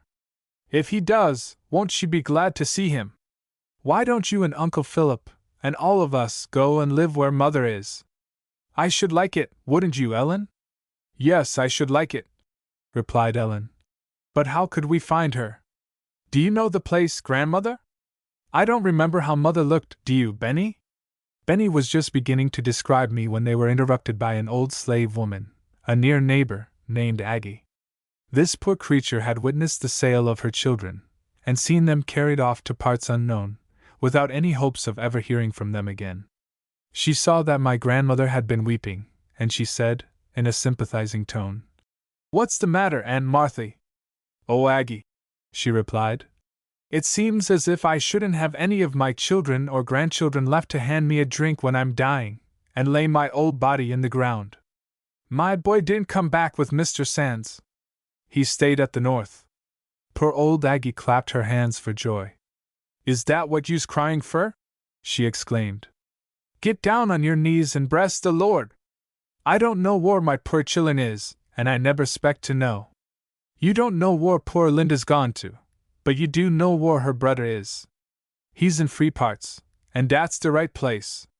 Don't murmur at the Lord's doings, but get down on your knees and thank Him for His goodness." My selfishness was rebuked by what poor Aggie said. She rejoiced over the escape of one who was merely her fellow bondman, while his own sister was only thinking what his good fortune might cost her children. I knelt and prayed God to forgive me, and I thanked Him from my heart that one of my family was saved from the grasp of slavery. It was not long before we received a letter from William. He wrote that Mr. Sands had always treated him kindly, and that he had tried to do his duty to him faithfully. But ever since he was a boy, he had longed to be free, and he had already gone through enough to convince him he had better not lose the chance that offered. He concluded by saying, "Don't worry about me, dear grandmother. I shall think of you always, and it will spur me on to work hard and try to do right. When I have earned money enough to give you a home, perhaps you will come to the North, and we can all live happy together." Mr. Sands told my Uncle Philip the particulars about William's leaving him. He said, "I trusted him as if he were my own brother, and treated him as kindly. The abolitionists talked to him in several places, but I had no idea they could tempt him. However, I don't blame William. He's young and inconsiderate, and those northern rascals decoyed him. I must confess the scamp was very bold about it. I met him coming down the steps of the Astor House with his trunk on his shoulder, and I asked him where he was going. He said he was going to change his old trunk. I told him it was rather shabby, and asked if he didn't need some money. He said no, thank me, and went off. He did not return so soon as I expected, but I waited patiently. At last I went to see if our trunks were packed, ready for our journey. I found them locked, and a sealed note on the table informed me where I could find the keys. The fellow even tried to be religious. He wrote that he hoped God would always bless me, and reward me for my kindness, that he was not unwilling to serve me, but he wanted to be a free man, and that if I thought he did wrong, he hoped I would forgive him. I intended to give him his freedom in 5 years. He might have trusted me. He has shown himself ungrateful, but I shall not go for him, or send for him. I feel confident that he will soon return to me. I afterwards heard an account of the affair from William himself. He had not been urged away by abolitionists. He needed no information they could give him about slavery to stimulate his desire for freedom. He looked at his hands, and remembered that they were once in irons. What security had he that they would not be so again? Mr. Sands was kind to him, but he might indefinitely postpone the promise he had made to give him his freedom. He might come under pecuniary embarrassments, and his property be seized by creditors, or he might die, without making any arrangements in his favor. He had too often known such accidents to happen to slaves who had kind masters, and he wisely resolved to make sure of the present opportunity to own himself. He was scrupulous about taking any money from his master on false pretenses, so he sold his best clothes to pay for his passage to Boston. The slaveholders pronounced him a base, ungrateful wretch for thus requiting his master's indulgence. What would they have done under similar circumstances? When Dr. Flint's family heard that William had deserted Mr. Sands, they chuckled greatly over the news. Mrs. Flint made her usual manifestations of Christian feeling by saying, "I'm glad of it. I hope he'll never get him again. I like to see people paid back in their own coin. I reckon Linda's children will have to pay for it. I should be glad to see them in the speculators' hands again, for I'm tired of seeing those little niggers march about the streets." 27. New destination for the children. Mrs. Flint proclaimed her intention of informing Mrs. Sands who was the father of my children. She likewise proposed to tell her what an artful devil I was, that I had made a great deal of trouble in her family, that when Mr. Sands was at the North, she didn't doubt I had followed him in disguise, and persuaded William to run away. She had some reason to entertain such an idea, for I had written from the North, from time to time, and I dated my letters from various places. Many of them fell into Dr. Flint's hands, as I expected they would, and he must have come to the conclusion that I traveled about a good deal. He kept a close watch over my children, thinking they would eventually lead to my detection. A new and unexpected trial was in store for me. One day, when Mr. Sands and his wife were walking in the street, they met Benny. The lady took a fancy to him, and exclaimed, "What a pretty little Negro! Whom does he belong to?" Benny did not hear the answer, but he came home very indignant with the stranger lady, because she had called him a Negro. A few days afterwards, Mr. Sands called on my grandmother, and told her he wanted her to take the children to his house. He said he had informed his wife of his relation to them, and told her they were motherless, and she wanted to see them. When he had gone, my grandmother came and asked what I would do. The question seemed a mockery. What could I do? They were Mr. Sands's slaves, and their mother was a slave, whom he had represented to be dead. Perhaps he thought I was. I was too much pained and puzzled to come to any decision, and the children were carried without my knowledge. Mrs. Sands had a sister from Illinois staying with her. This lady, who had no children of her own, was so much pleased with Ellen that she offered to adopt her and bring her up as she would a daughter. Mrs. Sands wanted to take Benjamin. When grandmother reported this to me, I was tried almost beyond endurance. Was this all I was to gain by what I had suffered for the sake of having my children free? True, the prospect seemed fair, but I knew too well how lightly slaveholders held such parental relations. If pecuniary troubles should come, or if the new wife required more money than could conveniently be spared, my children might be thought of as a convenient means of raising funds. I had no trust in the slavery. Never should I know peace till my children were emancipated with all due formalities of law. I was too proud to ask Mr. Sands to do anything for my own benefit, but I could bring myself to become a supplicant for my children. I resolved to remind him of the promise he had made me, and to throw myself upon his honor for the performance of it. I persuaded my grandmother to go to him, and tell him I was not dead, and that I earnestly entreated him to keep the promise he had made me, that I had heard of the recent proposals concerning my children, and did not feel easy to accept them, that he had promised to emancipate them, and it was time for him to redeem his pledge. I knew there was some risk in thus betraying that I was in the vicinity, but what will not a mother do for her children? He received the message with surprise and said, "The children are free. I have never intended to claim them as slaves. Linda may decide their fate. In my opinion, they had better be sent to the north. I don't think they are quite safe here. Dr. Flint boasts that they are still in his power. He says they were his daughter's property, and as she was not of age when they were sold, the contract is not legally binding."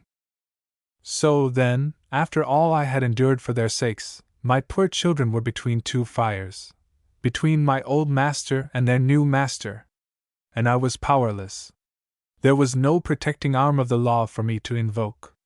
Mr. Sands proposed that Ellen should go, for the present, to some of his relatives, who had removed to Brooklyn, Long Island. It was promised that she should be well taken care of, and sent to school. I consented to it, as the best arrangement I could make for her. My grandmother, of course, negotiated it all, and Mrs. Sands knew of no other person in the transaction. She proposed that they should take Ellen with them to Washington, and keep her till they had a good chance of sending her, with friends, to Brooklyn. She had an infant daughter. I had had a glimpse of it, as the nurse passed with it in her arms. It was not a pleasant thought to me that the bondwoman's child should tend her free-born sister, but there was no alternative. Ellen was made ready for the journey. Oh, how it tried my heart to send her away, so young, alone, among strangers, without a mother's love to shelter her from the storms of life, almost without memory of a mother. I doubted whether she and Benny would have for me the natural affection that children feel for a parent. I thought to myself that I might perhaps never see my daughter again, and I had a great desire that she should look upon me, before she went, that she might take my image with her in her memory. It seemed to me cruel to have her brought to my dungeon. It was sorrow enough for her young heart to know that her mother was a victim of slavery, without seeing the wretched hiding place to which it had driven her. I begged permission to pass the last night in one of the open chambers, with my little girl. They thought I was crazy to think of trusting such a young child with my perilous secret. I told them I had watched her character, and I felt sure she would not betray me, that I was determined to have an interview, and if they would not facilitate it, I would take my own way to obtain it. They remonstrated against the rashness of such a proceeding, but finding they could not change my purpose, they yielded. I slipped through the trapdoor into the storeroom, and my uncle kept watch at the gate, while I passed into the piazza and went upstairs, to the room I used to occupy. It was more than 5 years since I had seen it, and how the memories crowded on me. There I had taken shelter when my mistress drove me from her house. There came my old tyrant, to mock, insult, and curse me. There my children were first laid in my arms. There I had watched over them, each day with a deeper and sadder love. There I had knelt to God, in anguish of heart, to forgive the wrong I had done. How vividly it all came back! And after this long, gloomy interval, I stood there such a wreck. In the midst of these meditations, I heard footsteps on the stairs. The door opened, and my Uncle Philip came in, leading Ellen by the hand. I put my arms round her and said, "Ellen, my dear child, I am your mother." She drew back a little, and looked at me. Then, with sweet confidence, she laid her cheek against mine, and I folded her to the heart that had been so long desolated. She was the first to speak. Raising her head, she said inquiringly, "You really are my mother?" I told her I really was, that during all the long time she had not seen me, I had loved her most tenderly, and that now she was going away, I wanted to see her and talk with her, that she might remember me. With a sob in her voice, she said, "I'm glad you've come to see me, but why didn't you ever come before? Benny and I have wanted so much to see you. He remembers you, and sometimes he tells me about you.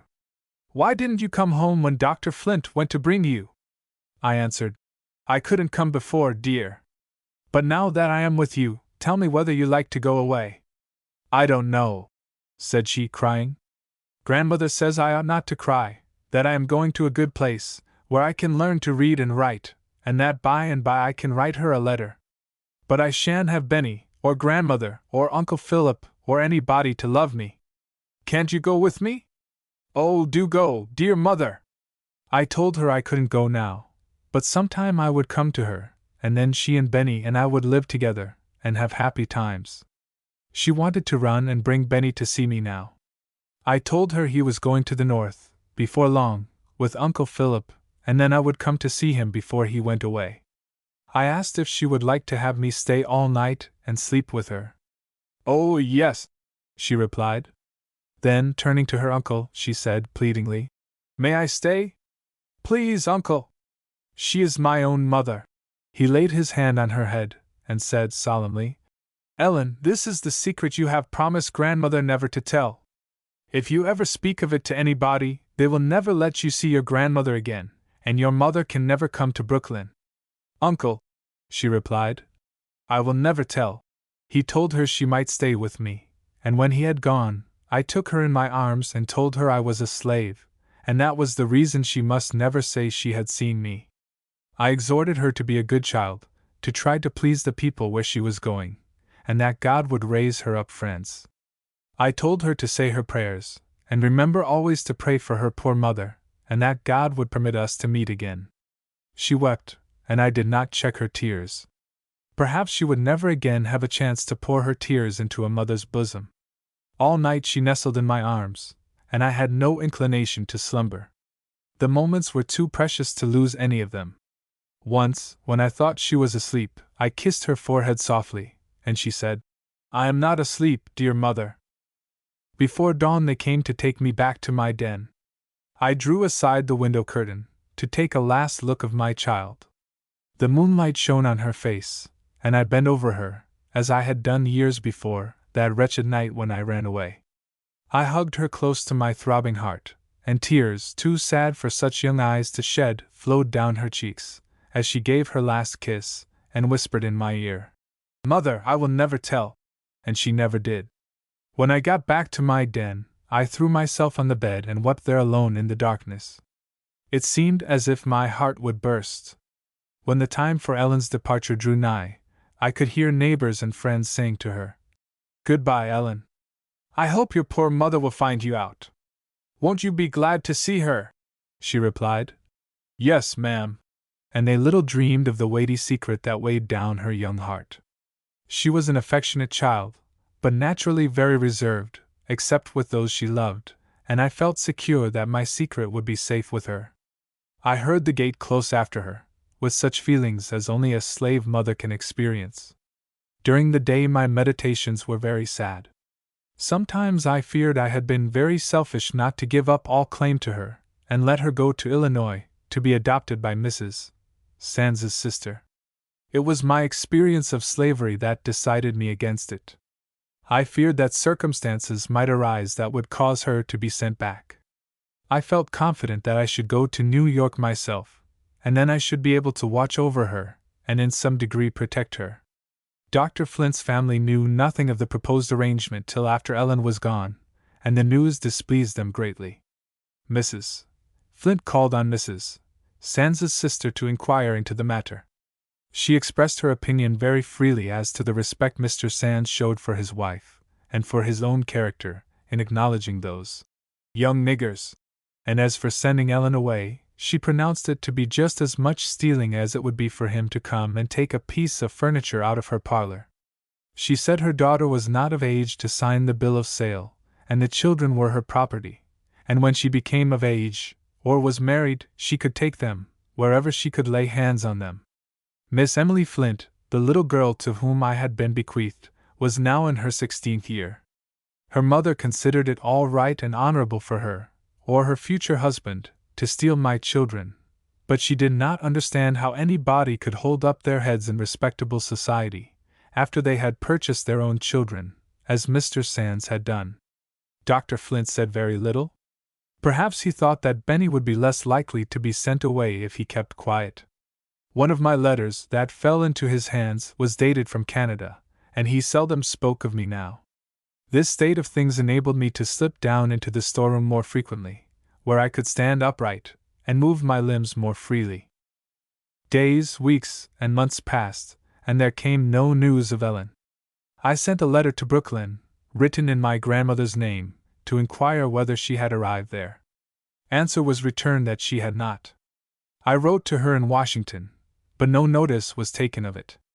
There was one person there, who ought to have had some sympathy with the anxiety of the child's friends at home, but the links of such relations as he had formed with me are easily broken and cast away as rubbish. Yet how protectingly and persuasively he once talked to the poor, helpless slave girl! And how entirely I trusted him! But now suspicions darkened my mind. Was my child dead, or had they deceived me, and sold her? If the secret memoirs of many members of Congress should be published, curious details would be unfolded. I once saw a letter from a member of Congress to a slave, who was the mother of 6 of his children. He wrote to request that she would send her children away from the great house before his return, as he expected to be accompanied by friends. The woman could not read, and was obliged to employ another to read the letter. The existence of the colored children did not trouble this gentleman, it was only the fear that friends might recognize in their features a resemblance to him. At the end of 6 months, a letter came to my grandmother, from Brooklyn. It was written by a young lady in the family, and announced that Ellen had just arrived. It contained the following message from her: I do try to do just as you told me to, and I pray for you every night and morning. I understood that these words were meant for me, and they were a balsam to my heart. The writer closed her letter by saying, Ellen is a nice little girl, and we shall like to have her with us. My cousin, Mr. Sands, has given her to me, to be my little waiting maid. I shall send her to school, and I hope some day she will write to you herself. This letter perplexed and troubled me. Had my child's father merely placed her there till she was old enough to support herself? Or had he given her to his cousin, as a piece of property? If the last idea was correct, his cousin might return to the South at any time, and hold Ellen as a slave. I tried to put away from me the painful thought that such a foul wrong could have been done to us. I said to myself, surely there must be some justice in man. Then I remembered, with a sigh, how slavery perverted all the natural feelings of the human heart. It gave me a pang to look on my light-hearted boy. He believed himself free, and to have him brought under the yoke of slavery would be more than I could bear. How I longed to have him safely out of the reach of its power. 28. And Nancy. I have mentioned my great-aunt, who was a slave in Dr. Flint's family, and who had been my refuge during the shameful persecutions I suffered from him. This aunt had been married at 20 years of age, that is, as far as slaves can marry. She had the consent of her master and mistress, and a clergyman performed the ceremony. But it was a mere form, without any legal value. Her master or mistress could annul it any day they pleased. She had always slept on the floor in the entry near Mrs. Flint's chamber door, that she might be within call. When she was married, she was told she might have the use of a small room in an outhouse. Her mother and her husband furnished it. He was a seafaring man, and was allowed to sleep there when he was at home. But on the wedding evening, the bride was ordered to her old post on the entry floor. Mrs. Flint, at that time, had no children, but she was expecting to be a mother, and if she should want a drink of water in the night, what could she do without her slave to bring it? So my aunt was compelled to lie at her door, until one midnight she was forced to leave, to give premature birth to a child. In a fortnight she was required to resume her place on the entry floor, because Mrs. Flint's babe needed her attentions. She kept her station there through summer and winter, until she had given premature birth to 6 children, and all the while she was employed as night nurse to Mrs. Flint's children. Finally, toiling all day, and being deprived of rest at night, completely broke down her constitution, and Dr. Flint declared it was impossible she could ever become the mother of a living child. The fear of losing so valuable a servant by death now induced them to allow her to sleep in her little room in the outhouse, except when there was sickness in the family. She afterwards had 2 feeble babes, one of whom died in a few days, and the other in 4 weeks. I well remember her patient sorrow as she held the last dead baby in her arms. I wish it could have lived, she said. "It is not the will of God that any of my children should live. But I will try to be fit to meet their little spirits in heaven." Aunt Nancy was housekeeper and waiting maid in Dr. Flint's family. Indeed, she was the factotum of the household. Nothing went on well without her. She was my mother's twin sister, and, as far as was in her power, she supplied a mother's place to us orphans. I slept with her all the time I lived in my old master's house, and the bond between us was very strong. When my friends tried to discourage me from running away, she always encouraged me. When they thought I had better return and ask my master's pardon, because there was no possibility of escape, she sent me word never to yield. She said if I persevered I might, perhaps, gain the freedom of my children, and even if I perished in doing it, that was better than to leave them to groan under the same persecutions that had blighted my own life. After I was shut up in my dark cell, she stole away, whenever she could, to bring me the news and say something cheering. How often did I kneel down to listen to her words of consolation, whispered through a crack. "I am old, and have not long to live," she used to say, "and I could die happy if I could only see you and the children free. You must pray to God, Linda, as I do for you, that He will lead you out of this darkness."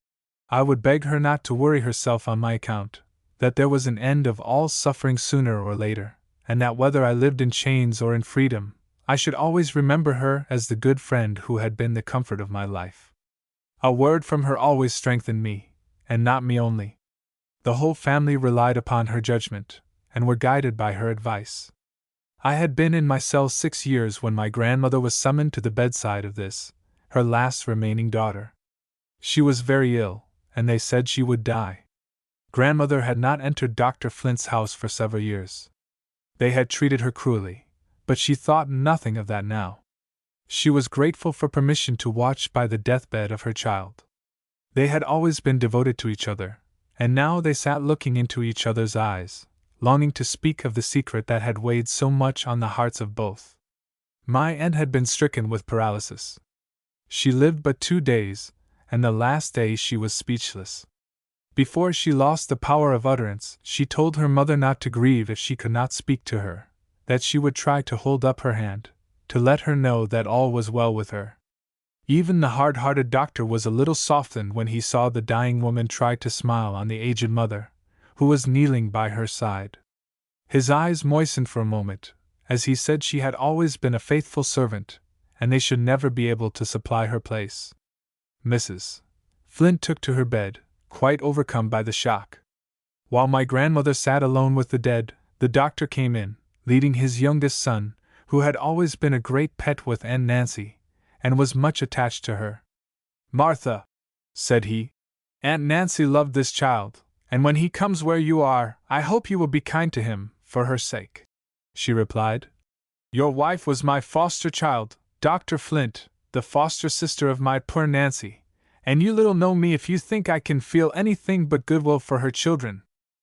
I wish the past could be forgotten, and that we might never think of it," said he, "and that Linda would come to supply her aunt's place. She would be worth more to us than all the money that could be paid for her. I wish it for your sake also, Martha. Now that Nancy is taken away from you, she would be a great comfort to your old age." He knew he was touching a tender chord. Almost choking with grief, my grandmother replied, "It was not I that drove Linda away.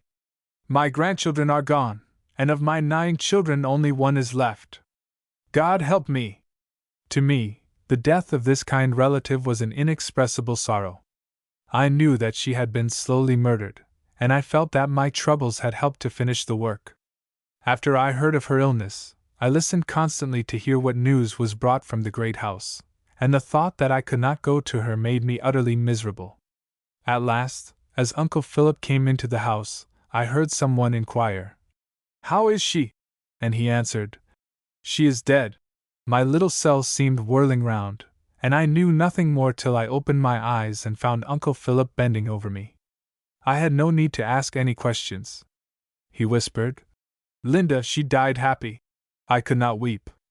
My fixed gaze troubled him. "Don't look so," he said. "Don't add to my poor mother's trouble. Remember how much she has to bear, and that we ought to do all we can to comfort her. Ah, yes, that blessed old grandmother, who for 73 years had borne the pelting storms of a slave mother's life. She did indeed need consolation. Mrs. Flint had rendered her poor foster sister childless, apparently without any compunction, and with cruel selfishness had ruined her health by years of incessant, unrequited toil and broken rest. But now she became very sentimental. I suppose she thought it would be a beautiful illustration of the attachment existing between slaveholder and slave, if the body of her old worn-out servant was buried at her feet. She sent for the clergyman and asked if he had any objection to burying Aunt Nancy in the doctor's family burial place. No colored person had ever been allowed interment in the white people's burying ground, and the minister knew that all the deceased of your family reposed together in the old graveyard of the slaves. He therefore replied, "I have no objection to complying with your wish, but perhaps Aunt Nancy's mother may have some choice as to where her remains shall be deposited." It had never occurred to Mrs. Flint that slaves could have any feelings. When my grandmother was consulted, she at once said she wanted Nancy to lie with all the rest of her family, and where her own old body would be buried. Mrs. Flint graciously complied with her wish, though she said it was painful to her to have Nancy buried away from her. She might have added with touching pathos, "I was so long used to sleep with her lying near me, on the entry floor." My Uncle Philip asked permission to bury his sister at his own expense, and slaveholders are always ready to grant such favors to slaves and their relatives. The arrangements were very plain, but perfectly respectable. She was buried on the Sabbath, and Mrs. Flint's minister read the funeral service. There was a large concourse of colored people, bond and free, and a few white persons who had always been friendly to our family.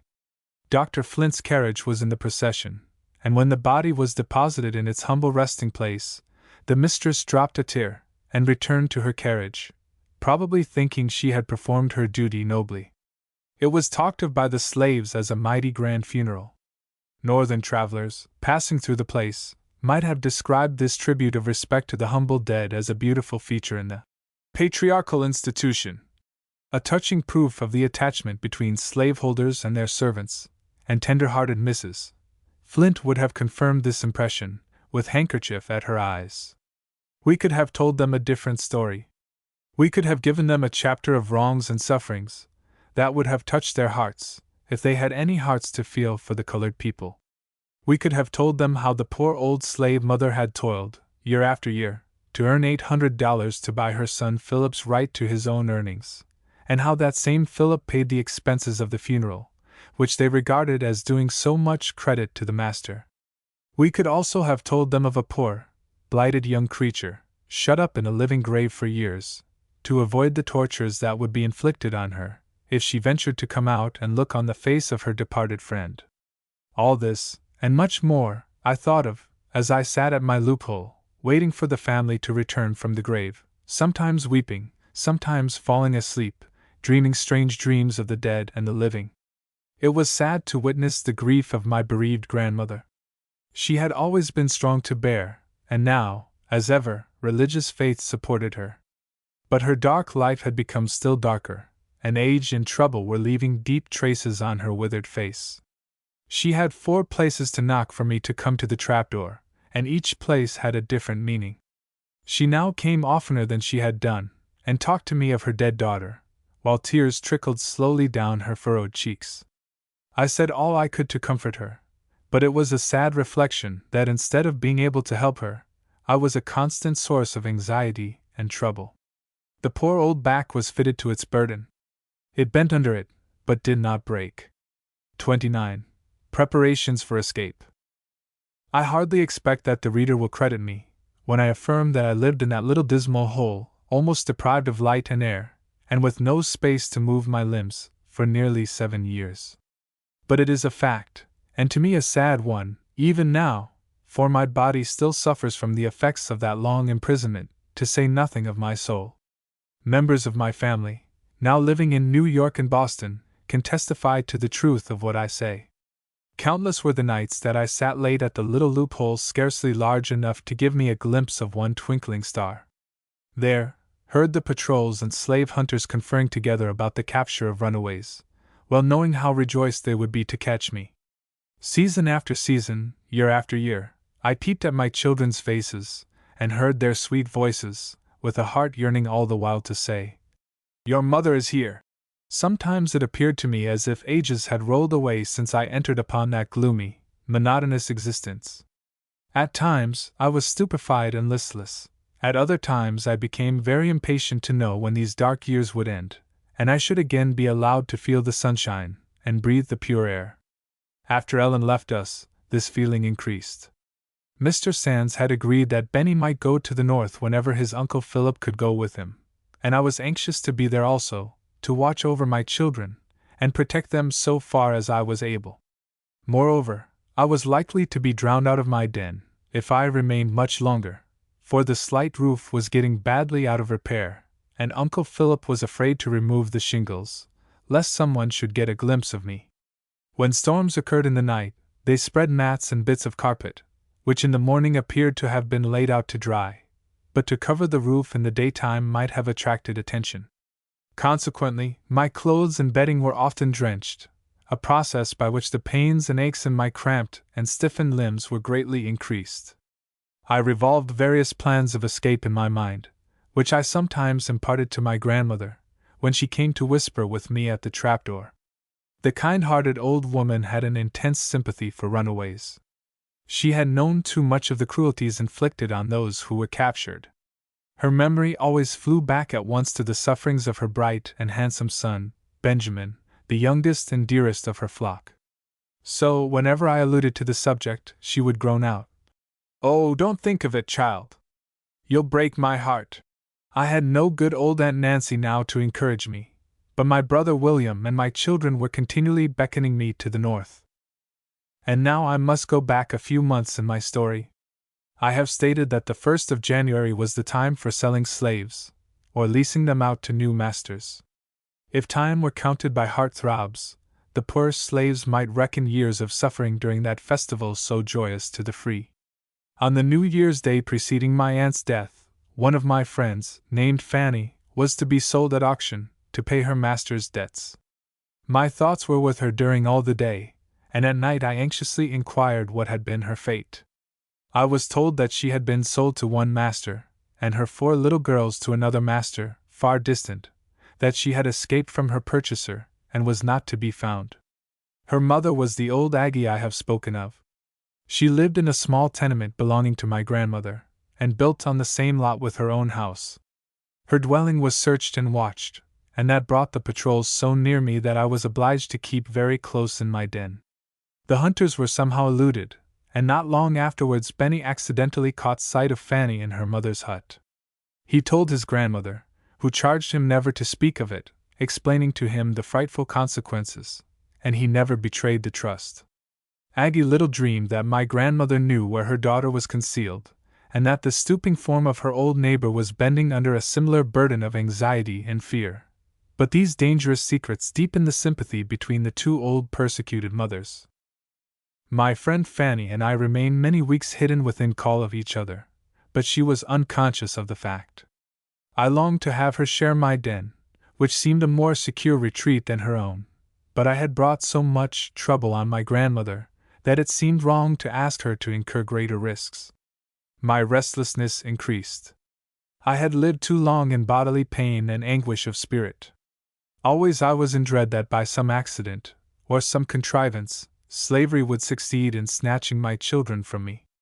This thought drove me nearly frantic, and I determined to steer for the North Star at all hazards. At this crisis, Providence opened an unexpected way for me to escape. My friend Peter came one evening, and asked to speak with me. "Your day has come, Linda," said he. "I have found a chance for you to go to the Free States. You have a fortnight to decide." The news seemed too good to be true, but Peter explained his arrangements, and told me all that was necessary was for me to say I would go. I was going to answer him with a joyful yes, when the thought of Benny came to my mind. I told him the temptation was exceedingly strong, but I was terribly afraid of Dr. Flint's alleged power over my child, and that I could not go and leave him behind. Peter remonstrated earnestly. He said such a good chance might never occur again, that Benny was free, and could be sent to me, and that for the sake of my children's welfare I ought not to hesitate a moment. I told him I would consult with Uncle Philip. My uncle rejoiced in the plan, and bade me go by all means. He promised, if his life was spared, that he would either bring or send my son to me as soon as I reached a place of safety. I resolved to go, but thought nothing had better be said to my grandmother till very near the time of departure. But my uncle thought she would feel it more keenly if I left here so suddenly. I will reason with her, said he, and convince her how necessary it is, not only for your sake, but for hers also. You cannot be blind to the fact that she is sinking under her burdens. I was not blind to it. I knew that my concealment was an ever-present source of anxiety, and that the older she grew the more nervously fearful she was of discovery. My uncle talked with her, and finally succeeded in persuading her that it was absolutely necessary for me to seize the chance so unexpectedly offered. The anticipation of being a free woman proved almost too much for my weak frame. The excitement stimulated me, and at the same time bewildered me. I made busy preparations for my journey, and for my son to follow me. I resolved to have an interview with him before I went, that I might give him cautions and advice, and tell him how anxiously I should be waiting for him at the north. Grandmother stole up to me as often as possible to whisper words of counsel. She insisted upon writing to Dr. Flint, as soon as I arrived in the Free States, and asking him to sell me to her. She said she would sacrifice her house, and all she had in the world, for the sake of having me safe with my children in any part of the world. If she could only live to know that she could die in peace. I promised the dear old faithful friend that I would write to her as soon as I arrived, and put the letter in a safe way to reach her, but in my own mind I resolved that not another cent of her hard earnings should be spent to pay rapacious slaveholders for what they called their property. And even if I had not been unwilling to buy what I had already a right to possess, common humanity would have prevented me from accepting the generous offer, at the expense of turning my aged relative out of house and home, when she was trembling on the brink of the grave. I was to escape in a vessel, but I forbear to mention any further particulars. I was in readiness, but the vessel was unexpectedly detained several days. Meantime, news came to town of a most horrible murder committed on a fugitive slave, named James. Charity, the mother of this unfortunate young man, had been an old acquaintance of ours. I have told the shocking particulars of his death, in my description of some of the neighboring slaveholders. My grandmother, always nervously sensitive about runaways, was terribly frightened. She felt sure that a similar fate awaited me, if I did not desist from my enterprise. She sobbed, and groaned, and entreated me not to go. Her excessive fear was somewhat contagious, and my heart was not proof against her extreme agony. I was grievously disappointed, but I promised to relinquish my project.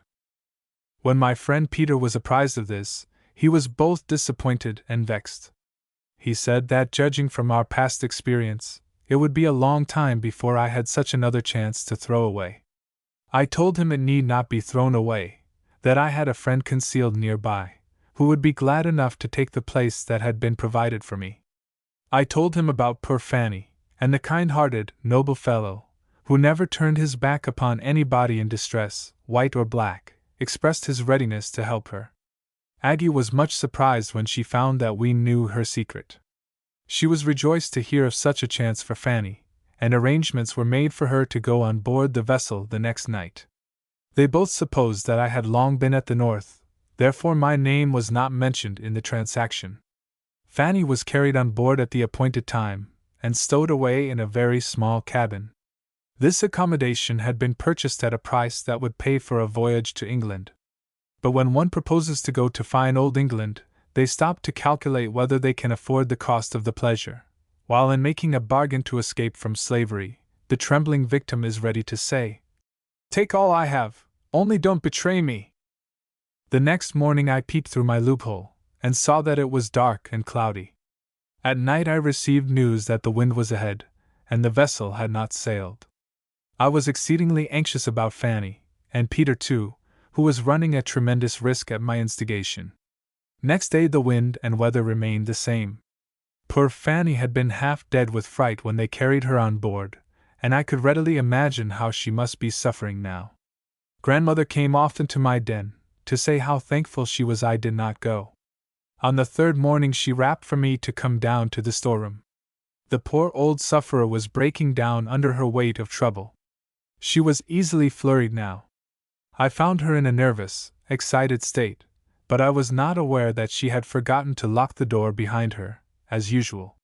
She was exceedingly worried about the detention of the vessel.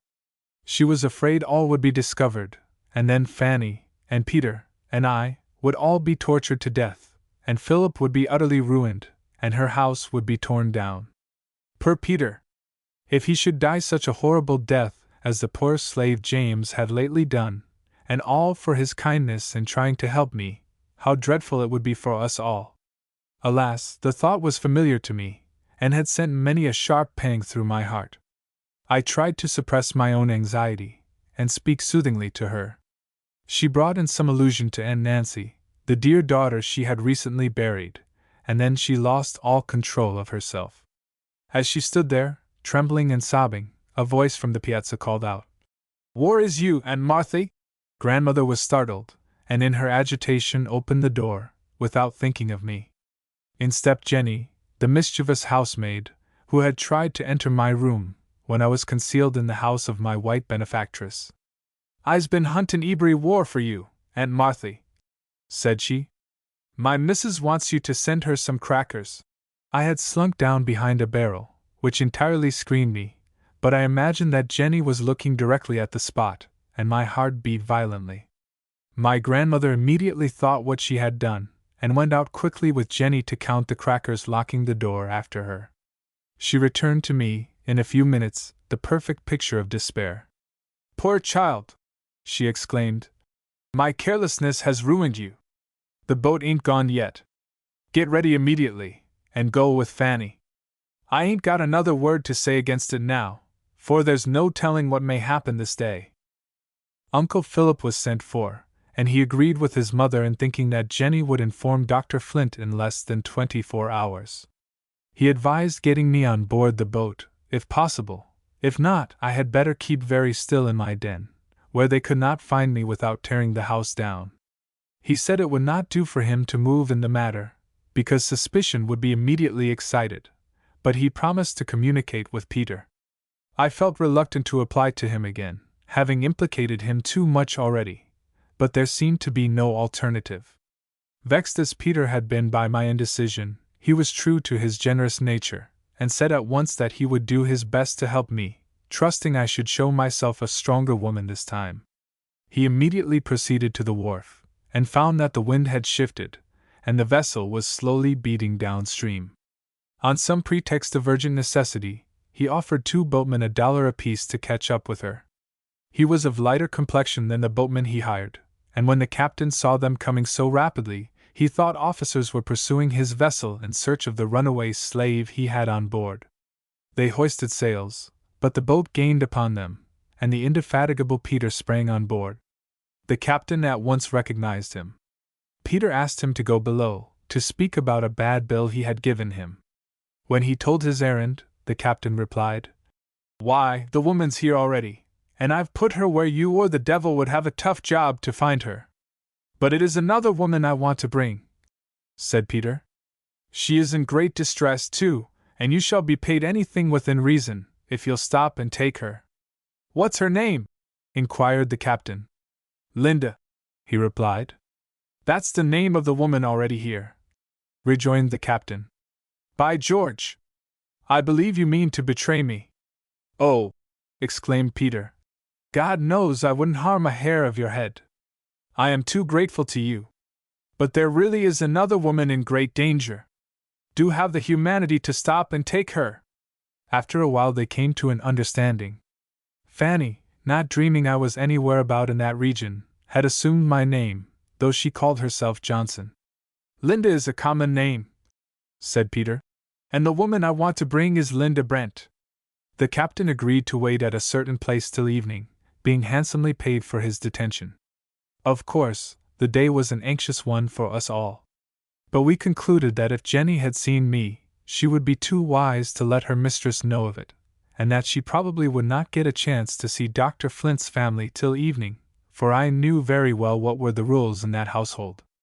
I afterwards believed that she did not see me, for nothing ever came of it, and she was one of those base characters that would have jumped to betray a suffering fellow being for the sake of 30 pieces of silver.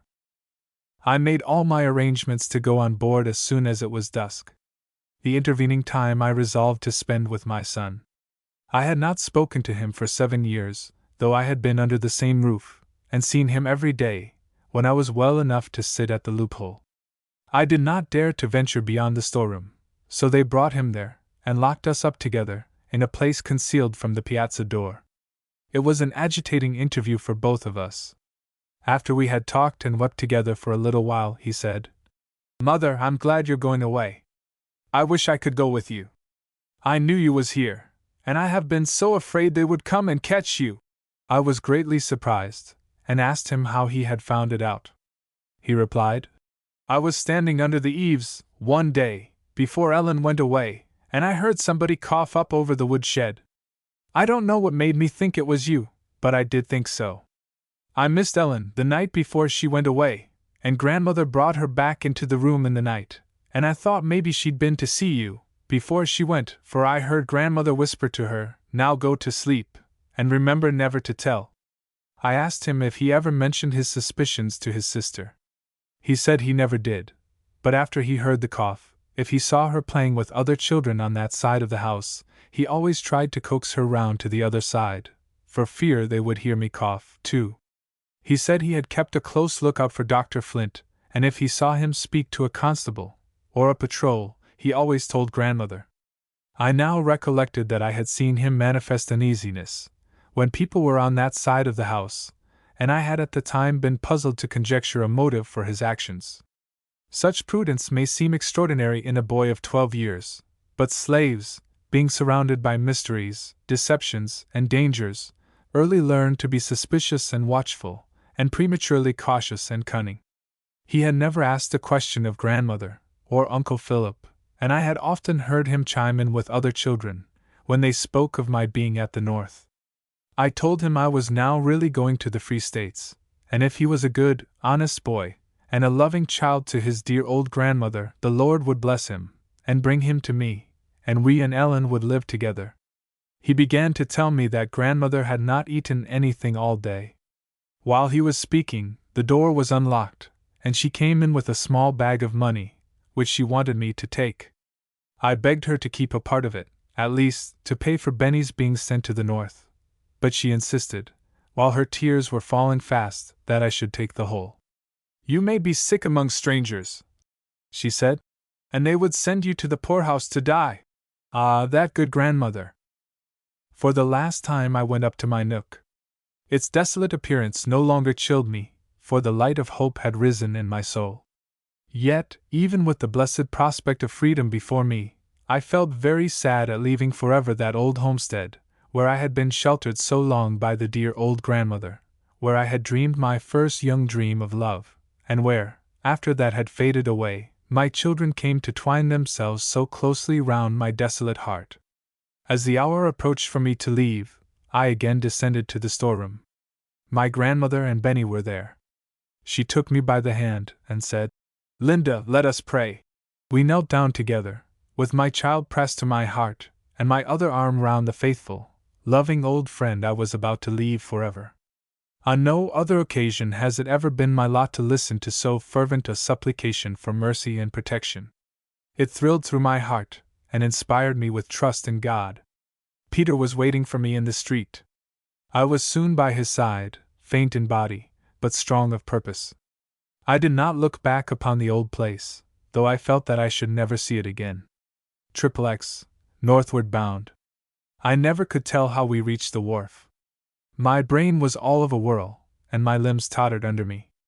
At an appointed place we met my Uncle Philip, who had started before us on a different route, that he might reach the wharf first, and give us timely warning if there was any danger.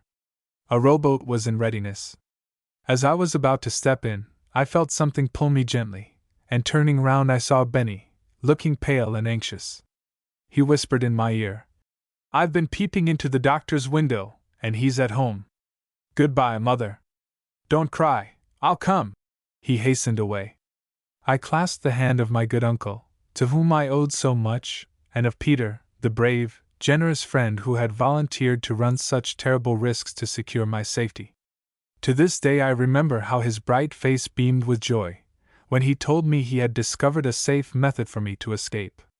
Yet that intelligent, enterprising, noble-hearted man was a chattel, liable, by the laws of a country that calls itself civilized, to be sold with horses and pigs. We parted in silence. Our hearts were all too full for words. Swiftly the boat glided over the water. After a while, one of the sailors said, "Don't be downhearted, madam. We will take you safely to your husband in—" At first I could not imagine what he meant, but I had presence of mind to think that it probably referred to something the captain had told him, so I thanked him, and said I hoped we should have pleasant weather. When I entered the vessel, the captain came forward to meet me. He was an elderly man, with a pleasant countenance. He showed me to a little box of a cabin, where sat my friend Fanny. She started as if she had seen a spectre. She gazed on me in utter astonishment, and exclaimed, "Linda, can this be you? Or is it your ghost?" When we were locked in each other's arms, my overwrought feelings could no longer be restrained. My sobs reached the ears of the captain, who came and very kindly reminded us that for his safety, as well as our own, it would be prudent for us not to attract any attention. He said that when there was a sail in sight he wished us to keep below, but at other times he had no objection to our being on deck. He assured us that he would keep a good lookout, and if we acted prudently, he thought we should be in no danger. He had represented us as women going to meet our husbands in. We thanked him, and promised to observe carefully all the directions he gave us. Fanny and I now talked by ourselves, low and quietly, in our little cabin. She told me of the suffering she had gone through in making her escape, and of her terrors while she was concealed in her mother's house. Above all, she dwelt on the agony of separation from all her children on that dreadful auction day. She could scarcely credit me, when I told her of the place where I had passed nearly 7 years. "We have the same sorrows," said I. "No," replied she. "You are going to see your children soon, and there is no hope that I shall ever even hear from mine." The vessel was soon under way, but we made slow progress. The wind was against us. I should not have cared for this, if we had been out of sight of the town, but until there were miles of water between us and our enemies, we were filled with constant apprehensions that the constables would come on board. Neither could I feel quite at ease with the captain and his men. I was an entire stranger to that class of people, and I had heard that sailors were rough, and sometimes cruel. We were so completely in their power, that if they were bad men, our situation would be dreadful. Now that the captain was paid for our passage, might he not be tempted to make more money by giving us up to those who claimed us as property? I was naturally of a confiding disposition, but slavery had made me suspicious of everybody. Fanny did not share my distrust of the captain or his men. She said she was afraid at first, but she had been on board 3 days while the vessel lay in the dock, and nobody had betrayed her, or treated her otherwise than kindly. The captain soon came to advise us to go on deck for fresh air. His friendly and respectful manner, combined with Fanny's testimony, reassured me, and we went with him. He placed us in a comfortable seat, and occasionally entered into conversation. He told us he was a Southerner by birth, and had spent the greater part of his life in the slave states, and that he had recently lost a brother who traded in slaves. "But," said he, "it is a pitiable and degrading business, and I always felt ashamed to acknowledge my brother in connection with it." As we passed Snaky Swamp, he pointed to it, and said, "There is a slave territory that defies all the laws." I thought of the terrible days I had spent there, and though it was not called Dismal Swamp, it made me feel very dismal as I looked at it. I shall never forget that night. The balmy air of spring was so refreshing. And how shall I describe my sensations when we were fairly sailing on Chesapeake Bay? Oh, the beautiful sunshine! The exhilarating breeze! And I could enjoy them without fear or restraint. I had never realized what grand things air and sunlight are till I had been deprived of them. 10 days after we left land, we were approaching Philadelphia. The captain said we should arrive there in the night, but he thought we had better wait till morning, and go on shore in broad daylight, as the best way to avoid suspicion. I replied, "You know best. But will you stay on board and protect us?" He saw that I was suspicious, and he said he was sorry, now that he had brought us to the end of our voyage, to find I had so little confidence in him. Ah, if he had ever been a slave, he would have known how difficult it was to trust a white man. He assured us that we might sleep through the night without fear, that he would take care we were not left unprotected. Be it said to the honor of this captain, Southerner as he was, that if Fanny and I had been white ladies, and our passage lawfully engaged, he could not have treated us more respectfully. My intelligent friend, Peter, had rightly estimated the character of the man to whose honor he had entrusted us. The next morning I was on deck as soon as the day dawned. I called Fanny to see the sunrise, for the first time in our lives, on free soil, for such I then believed it to be. We watched the reddening sky, and saw the great orb come up slowly out of the water, as it seemed. Soon the waves began to sparkle, and everything caught the beautiful glow. Before us lay the city of strangers. We looked at each other, and the eyes of both were moistened with tears. We had escaped from slavery, and we supposed ourselves to be safe from the hunters. But we were alone in the world, and we had left dear ties behind us, ties cruelly sundered by the demon slavery. 31. Incidents in Philadelphia. I had heard that the poor slave had many friends at the North. I trusted we should find some of them. Meantime, we would take it for granted that all were friends, till they proved to the contrary. I sought out the kind captain, thanked him for his attentions, and told him I should never cease to be grateful for the service he had rendered us.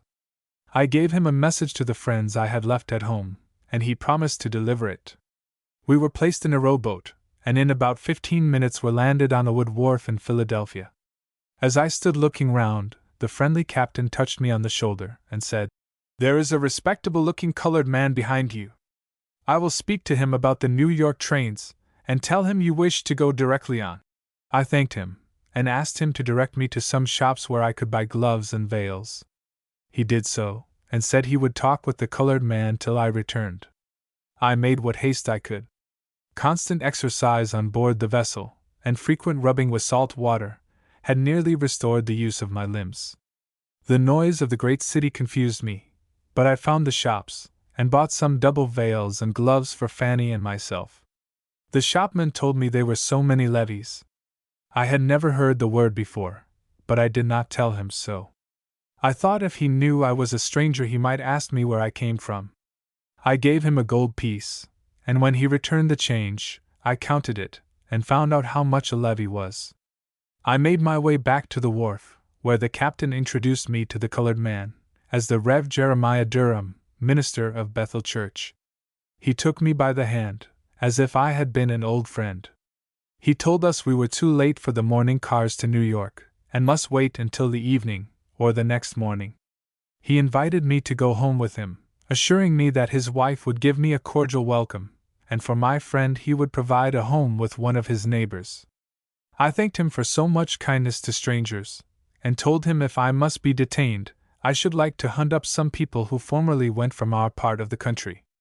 Mr. Durham insisted that I should dine with him, and then he would assist me in finding my friends. The sailors came to bid us good-bye. I shook their hearty hands, with tears in my eyes. They had all been kind to us, and they had rendered us a greater service than they could possibly conceive of. I had never seen so large a city, or been in contact with so many people in the streets. It seemed as if those who passed looked at us with an expression of curiosity. My face was so blistered and peeled, by sitting on deck, in wind and sunshine, that I thought they could not easily decide to what nation I belonged. Mrs. Durham met me with a kindly welcome, without asking any questions.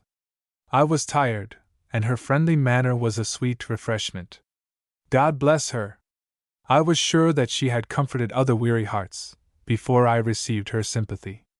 She was surrounded by her husband and children, in a home made sacred by protecting laws. I thought of my own children and sighed. After dinner, Mr. Durham went with me in quest of the friends I had spoken of. They went from my native town, and I anticipated much pleasure in looking on familiar faces. They were not at home, and we retraced our steps through streets delightfully clean. On the way, Mr. Durham observed that I had spoken to him of a daughter I expected to meet, that he was surprised, for I looked so young he had taken me for a single woman. He was approaching a subject on which I was extremely sensitive. He would ask about my husband next, I thought, and if I answered him truly, what would he think of me? I told him I had 2 children, one in New York, the other at the South. He asked some further questions, and I frankly told him some of the most important events of my life. It was painful for me to do it, but I would not deceive him. If he was desirous of being my friend, I thought he ought to know how far I was worthy of it. "Excuse me, if I have tried your feelings," said he. "I did not question you from idle curiosity. I wanted to understand your situation, in order to know whether I could be of any service to you, or your little girl.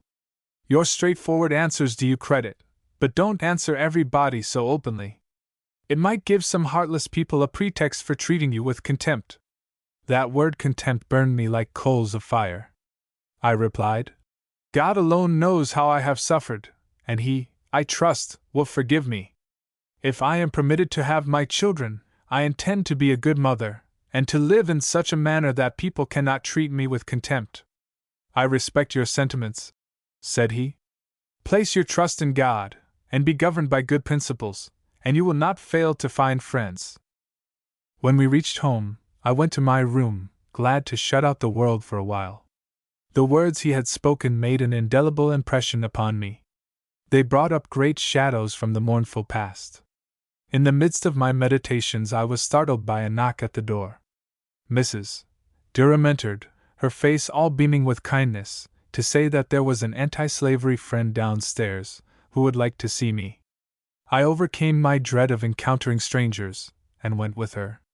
Many questions were asked concerning my experiences, and my escape from slavery, but I observed how careful they all were not to say anything that might wound my feelings. How gratifying this was, can be fully understood only by those who have been accustomed to be treated as if they were not included within the pale of human beings. The anti-slavery friend had come to inquire into my plans, and to offer assistance, if needed. Fanny was comfortably established, for the present, with a friend of Mr. Durham. The Anti-Slavery Society agreed to pay her expenses to New York. The same was offered to me, but I declined to accept it, telling them that my grandmother had given me sufficient to pay my expenses to the end of my journey. We were urged to remain in Philadelphia a few days, until some suitable escort could be found for us. I gladly accepted the proposition, for I had a dread of meeting slaveholders, and some dread also of railroads. I had never entered a railroad car in my life, and it seemed to me quite an important event. That night I sought my pillow with feelings I had never carried to it before. I verily believed myself to be a free woman. I was wakeful for a long time, and I had no sooner fallen asleep than I was roused by fire bells. I jumped up and hurried on my clothes. Where I came from, everybody hastened to dress themselves on such occasions. The white people thought a great fire might be used as a good opportunity for insurrection, and that it was best to be in readiness, and the colored people were ordered out to labor in extinguishing the flames. There was but one engine in our town, and colored women and children were often required to drag it to the river's edge and fill it. Mrs. Durham's daughter slept in the same room with me, and seeing that she slept through all the din, I thought it was my duty to wake her. "What's the matter?" said she, rubbing her eyes. "They're screaming fire in the streets, and the bells are ringing," I replied. "What of that?" said she, drowsily. "We are used to it. We never get up, without the fire is very near. What good would it do?" I was quite surprised that it was not necessary for us to go and help fill the engine.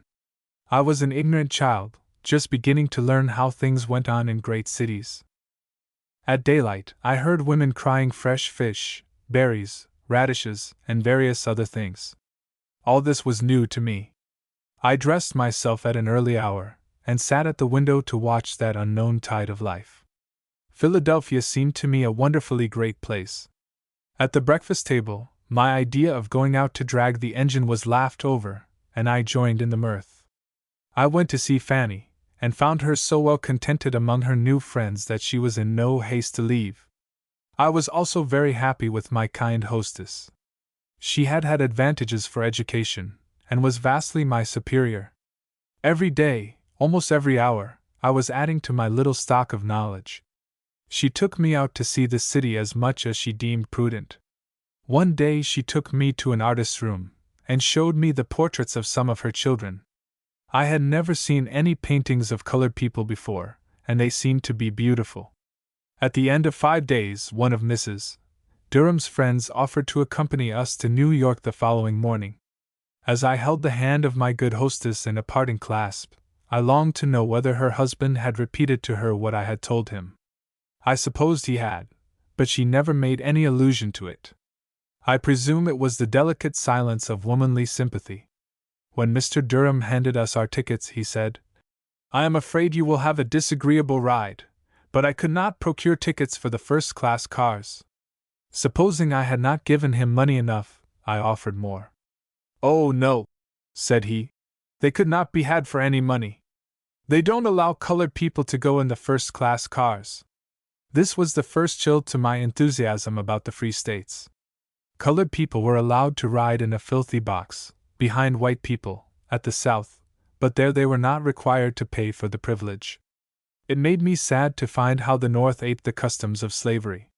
We were stowed away in a large, rough car, with windows on each side, too high for us to look out without standing up. It was crowded with people, apparently of all nations. There were plenty of beds and cradles, containing screaming and kicking babies. Every other man had a cigar or pipe in his mouth, and jugs of whiskey were handed round freely. The fumes of the whiskey and the dense tobacco smoke were sickening to my senses, and my mind was equally nauseated by the coarse jokes and ribald songs around me. It was a very disagreeable ride. Since that time there has been some improvement in these matters. 32. The meeting of mother and daughter. When we arrived in New York, I was half crazed by the crowd of coachmen calling out, "Carriage, ma'am?" We bargained with one to take us to Sullivan Street for 12 shillings. A burly Irishman stepped up and said, "I'll tack you for 6 shillings." The reduction of half the price was an object to us, and we asked if he could take us right away. "Troth and I will, ladies," he replied. I noticed that the hackmen smiled at each other, and I inquired whether his conveyance was decent. "Yes, it's dacent it is, marm. Devil a bit would I be after talking ladies in a cab that was not dacent." We gave him our checks. He went for the baggage, and soon reappeared, saying, "This way, if you plaze, ladies." We followed, and found our trunks on a truck, and we were invited to take our seats on them. We told him that was not what we bargained for, and he must take the trunks off. He swore they should not be touched till we had paid him 6 shillings. In our situation it was not prudent to attract attention, and I was about to pay him what he required, when a man nearby shook his head for me not to do it. After a great ado we got rid of the Irishman, and had our trunks fastened on a hack. We had been recommended to a boarding house in Sullivan Street, and thither we drove. There Fanny and I separated. The Anti-Slavery Society provided a home for her, and I afterwards heard of her in prosperous circumstances. I sent for an old friend from my part of the country, who had for some time been doing business in New York. He came immediately. I told him I wanted to go to my daughter, and asked him to aid me in procuring an interview. I cautioned him not to let it be known to the family that I had just arrived from the South, because they supposed I had been at the North 7 years. He told me there was a colored woman in Brooklyn who came from the same town I did, and I had better go to her house, and have my daughter meet me there. I accepted the proposition thankfully, and he agreed to escort me to Brooklyn. We crossed Fulton Ferry, went up Myrtle Avenue, and stopped at the house he designated. I was just about to enter, when 2 girls passed. My friend called my attention to them. I turned, and recognized in the eldest Sarah, the daughter of a woman who used to live with my grandmother, but who had left the South years ago. Surprised and rejoiced at this unexpected meeting, I threw my arms round her, and inquired concerning her mother. "You take no notice of the other girl," said my friend. I turned, and there stood my Ellen. I pressed her to my heart, then held her away from me to take a look at her. She had changed a good deal in the 2 years since I parted from her. Signs of neglect could be discerned by eyes less observing than a mother's. My friend invited us all to go into the house, but Ellen said she had been sent of an errand, which she would do as quickly as possible, and go home and ask Mrs. Hobbs to let her come and see me. It was agreed that I should send for her the next day. Her companion, Sarah, hastened to tell her mother of my arrival. When I entered the house, I found the mistress of it absent, and I waited for her return. Before I saw her, I heard her saying, "Where is Linda Brent? I used to know her father and mother." Soon Sarah came with her mother. So there was quite a company of us, all from my grandmother's neighborhood. These friends gathered round me and questioned me eagerly. They laughed, they cried, and they shouted. They thanked God that I had got away from my persecutors and was safe on Long Island. It was a day of great excitement. How different from the silent days I had passed in my dreary den! The next morning was Sunday. My first waking thoughts were occupied with the note I was to send to Mrs. Hobbs, the lady with whom Ellen lived. That I had recently come into that vicinity was evident, otherwise I should have sooner inquired for my daughter. It would not do to let them know I had just arrived from the south, for that would involve the suspicion of my having been harbored there, and might bring trouble, if not ruin, on several people. I like a straightforward course, and am always reluctant to resort to subterfuges. So far as my ways have been crooked, I charge them all upon slavery. It was that system of violence and wrong which now left me no alternative but to enact a falsehood. I began my note by stating that I had recently arrived from Canada, and was very desirous to have my daughter come to see me. She came and brought a message from Mrs. Hobbs, inviting me to her house, and assuring me that I need not have any fears.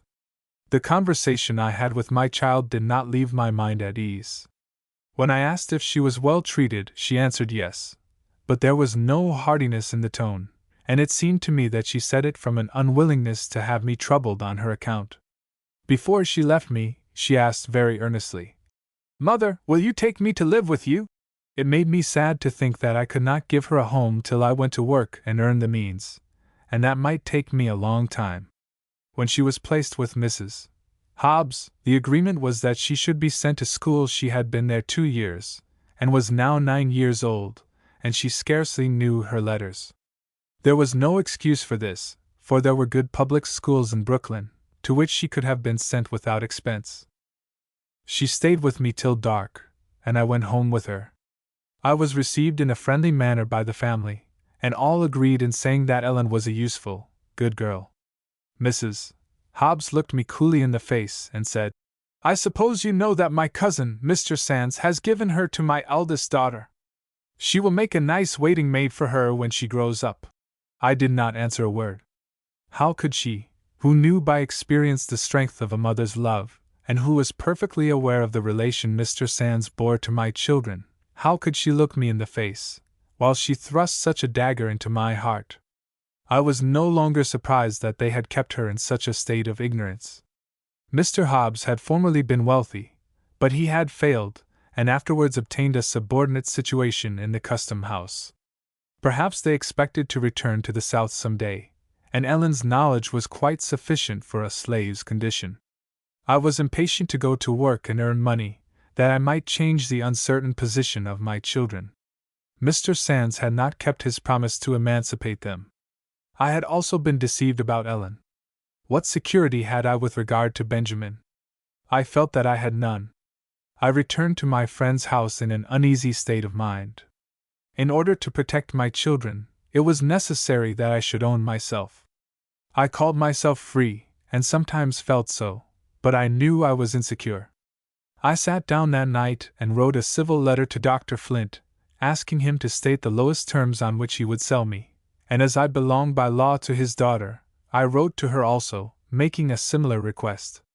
Since my arrival at the North I had not been unmindful of my dear brother William. I had made diligent inquiries for him, and having heard of him in Boston, I went thither. When I arrived there, I found he had gone to New Bedford. I wrote to that place, and was informed he had gone on a whaling voyage, and would not return for some months. I went back to New York to get employment near Ellen. I received an answer from Dr. Flint, which gave me no encouragement. He advised me to return and submit myself to my rightful owners, and then any request I might make would be granted. I lent this letter to a friend, who lost it, otherwise I would present a copy to my readers. 33. A home found. My greatest anxiety now was to obtain employment. My health was greatly improved, though my limbs continued to trouble me with swelling whenever I walked much. The greatest difficulty in my way was, that those who employed strangers required a recommendation, and in my peculiar position, I could, of course, obtain no certificates from the families I had so faithfully served. One day an acquaintance told me of a lady who wanted a nurse for her babe, and I immediately applied for the situation. The lady told me she preferred to have one who had been a mother, and accustomed to the care of infants. I told her I had nursed 2 babes of my own. She asked me many questions, but to my great relief, did not require a recommendation from my former employers. She told me she was an English woman, and that was a pleasant circumstance to me, because I had heard they had less prejudice against color than Americans entertained. It was agreed that we should try each other for a week. The trial proved satisfactory to both parties, and I was engaged for a month. The Heavenly Father had been most merciful to me in leading me to this place. Mrs. Bruce was a kind and gentle lady, and proved a true and sympathizing friend. Before the stipulated month expired, the necessity of passing up and down stairs frequently caused my limbs to swell so painfully that I became unable to perform my duties. Many ladies would have thoughtlessly discharged me, but Mrs. Bruce made arrangements to save me steps, and employed a physician to attend upon me. I had not yet told her that I was a fugitive slave. She noticed that I was often sad, and kindly inquired the cause. I spoke of being separated from my children, and from relatives who were dear to me, but I did not mention the constant feeling of insecurity which oppressed my spirits. I longed for someone to confide it, but I had been so deceived by white people that I had lost all confidence in them. If they spoke kind words to me, I thought it was for some selfish purpose. I had entered this family with the distrustful feelings I had brought with me out of slavery, but ere 6 months had passed, I found that the gentle deportment of Mrs. Bruce and the smiles of her lovely babe were thawing my chilled heart. My narrow mind also began to expand under the influences of her intelligent conversation, and the opportunities for reading, which were gladly allowed me whenever I had leisure from my duties. I gradually became more energetic and more cheerful. The old feeling of insecurity, especially with regard to my children, often threw its dark shadow across my sunshine. Mrs. Bruce offered me a home for Ellen, but pleasant as it would have been, I did not dare to accept it, for fear of offending the Hobbs family. Their knowledge of my precarious situation placed me in their power, and I felt that it was important for me to keep on the right side of them, till, by dint of labor and economy, I could make a home for my children. I was far from feeling satisfied with Ellen's situation. She was not well cared for. She sometimes came to New York to visit me, but she generally brought a request from Mrs. Hobbs that I would buy her a pair of shoes, or some article of clothing.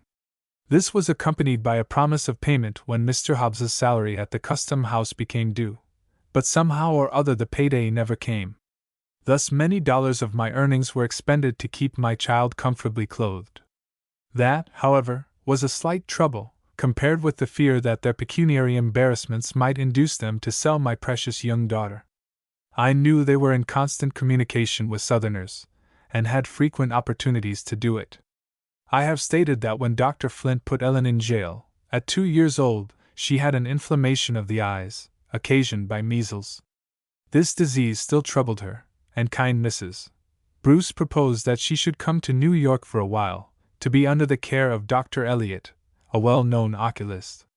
It did not occur to me that there was anything improper in a mother's making such a request, but Mrs. Hobbs was very angry, and refused to let her go.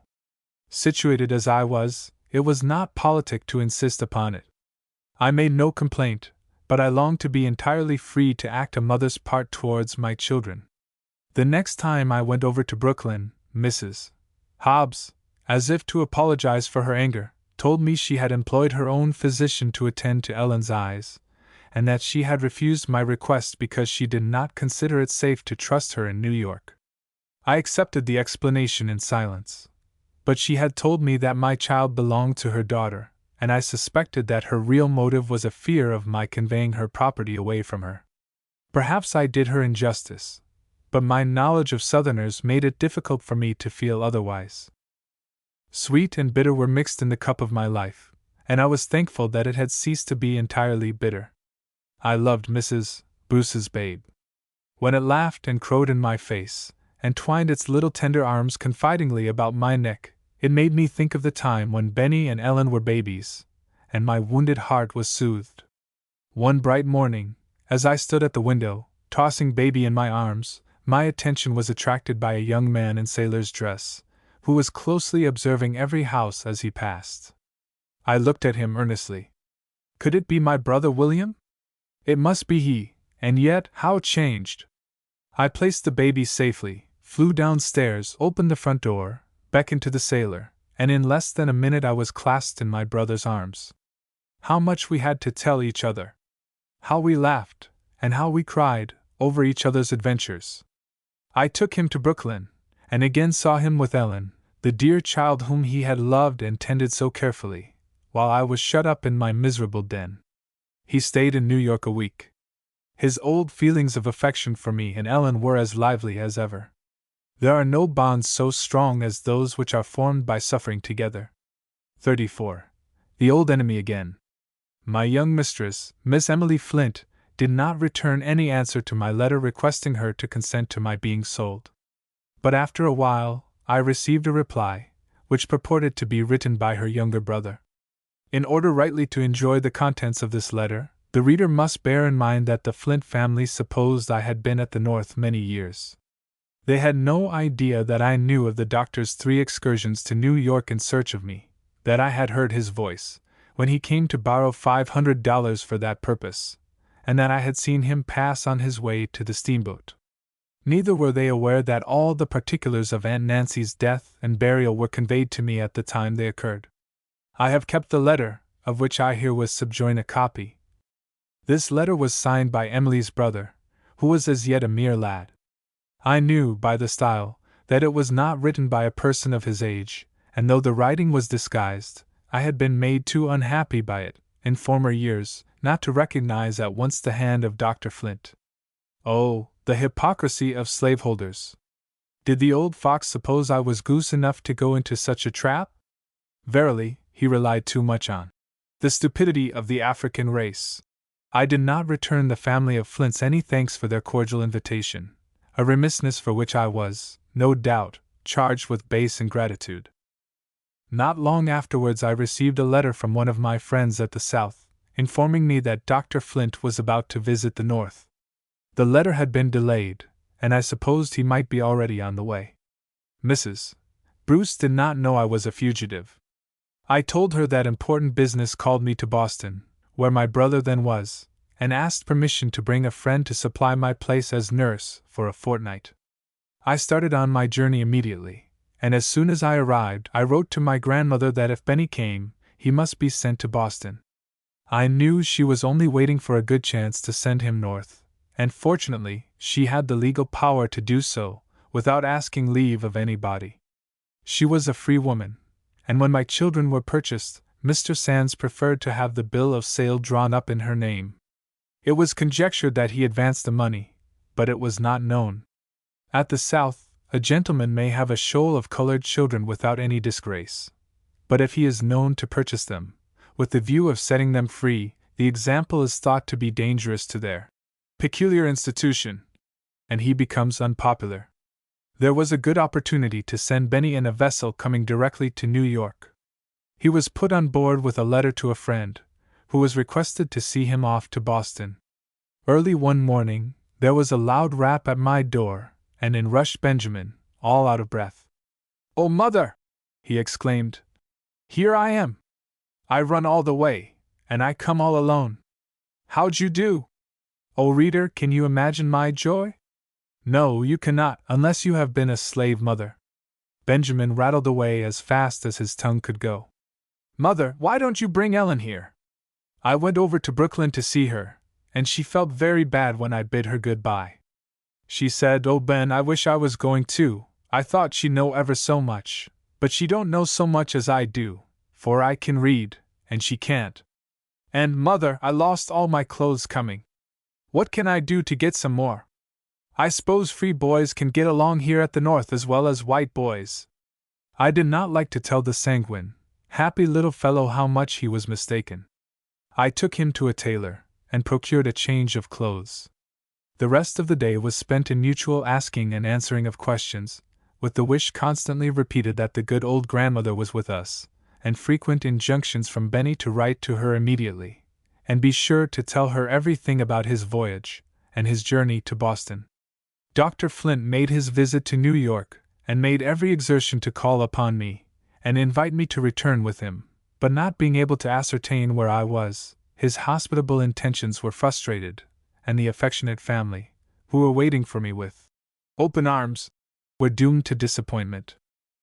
As soon as I knew he was safely at home, I placed Benjamin in the care of my brother William, and returned to Mrs. Bruce. There I remained through the winter and spring, endeavoring to perform my duties faithfully, and finding a good degree of happiness in the attractions of baby Mary, the considerate kindness of her excellent mother, and occasional interviews with my darling daughter. But when summer came, the old feeling of insecurity haunted me. It was necessary for me to take little Mary out daily, for exercise and fresh air, and the city was swarming with Southerners, some of whom might recognize me. Hot weather brings out snakes and slaveholders, and I like one class of the venomous creatures as little as I do the other. What a comfort it is, to be free to say so. 35. Prejudice against color. It was a relief to my mind to see preparations for leaving the city. We went to Albany in the steamboat Knickerbocker.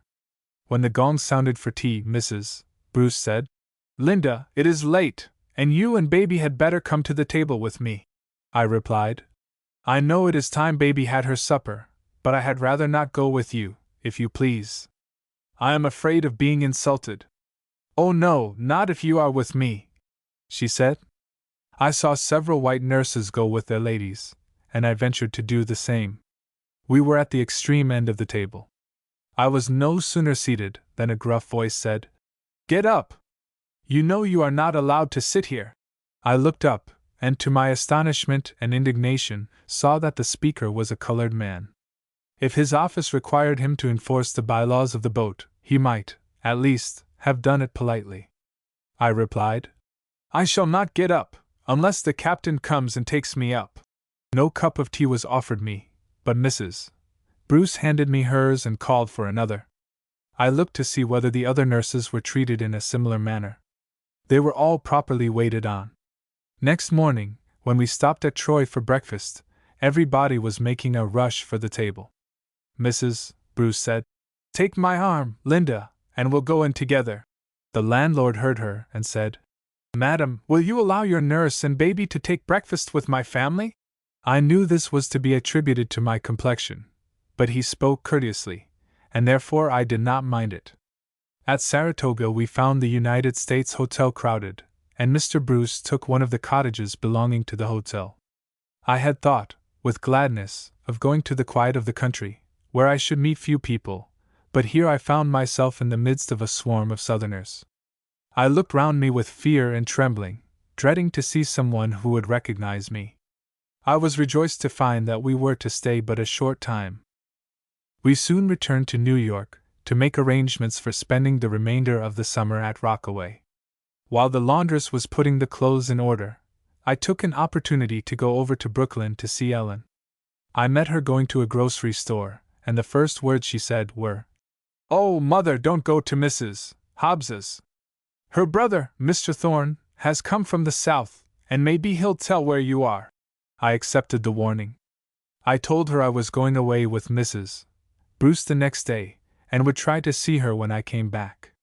Being in servitude to the Anglo-Saxon race, I was not put into a Jim Crow car. On our way to Rockaway, either was I invited to ride through the streets on the top of trunks in a truck, but everywhere I found the same manifestations of that cruel prejudice, which so discourages the feelings and represses the energies of the colored people. We reached Rockaway before dark, and put up at the Pavilion, a large hotel, beautifully situated by the seaside, a great resort of the fashionable world. 30 or 40 nurses were there, of a great variety of nations. Some of the ladies had colored waiting maids and coachmen, but I was the only nurse tinged with the blood of Africa. When the tea bell rang, I took little Mary and followed the other nurses. Supper was served in a long hall. A young man, who had the ordering of things, took the circuit of the table 2 or 3 times, and finally pointed me to a seat at the lower end of it. As there was but one chair, I sat down and took the child in my lap. Whereupon the young man came to me and said, in the blandest manner possible, "Will you please to seat the little girl in the chair, and stand behind it and feed her? After they have done, you will be shown to the kitchen, where you will have a good supper." This was the climax.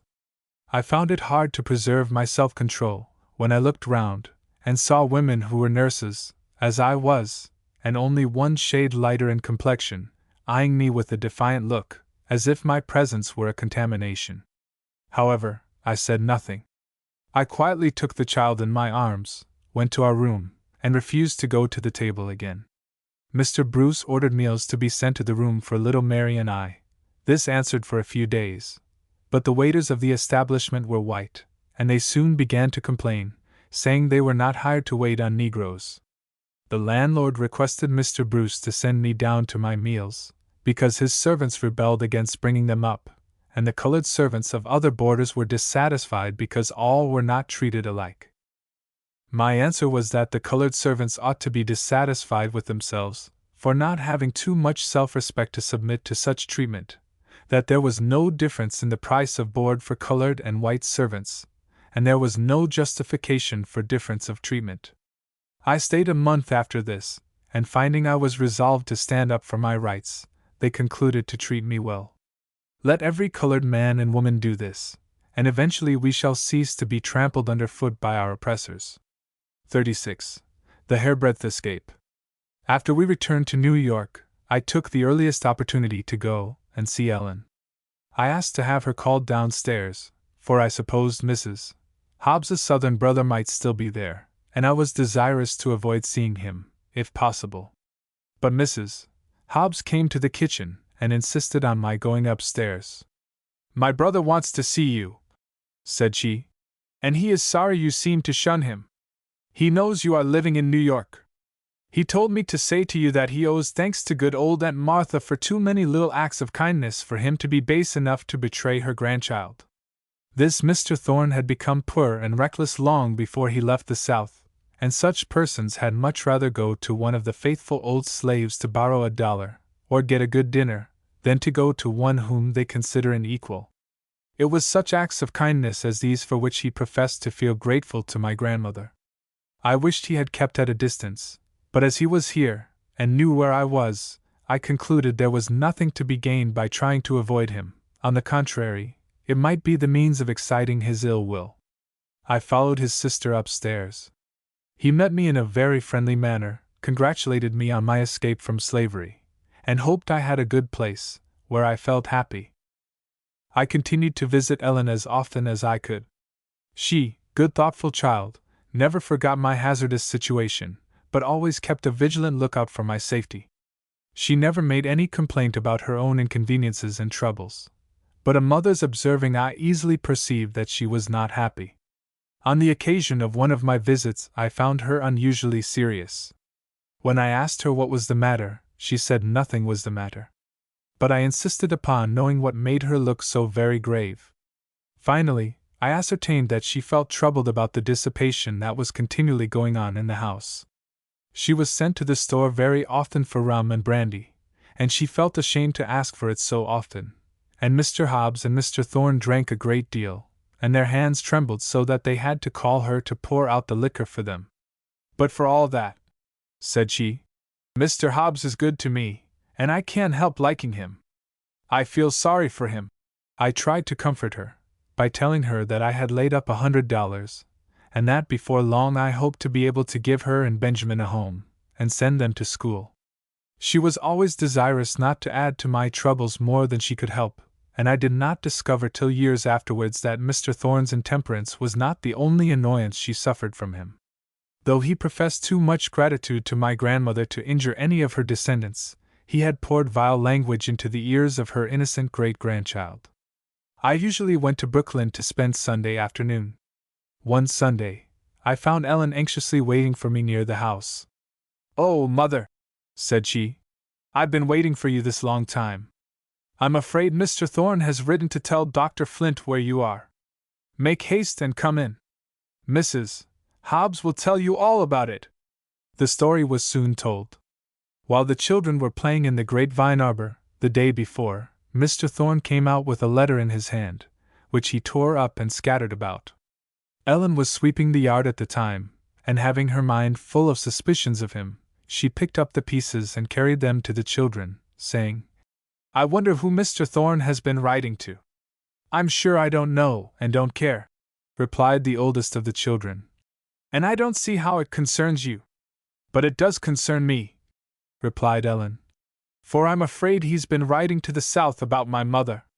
They laughed at her, and called her a silly thing, but good-naturedly put the fragments of writing together, in order to read them to her.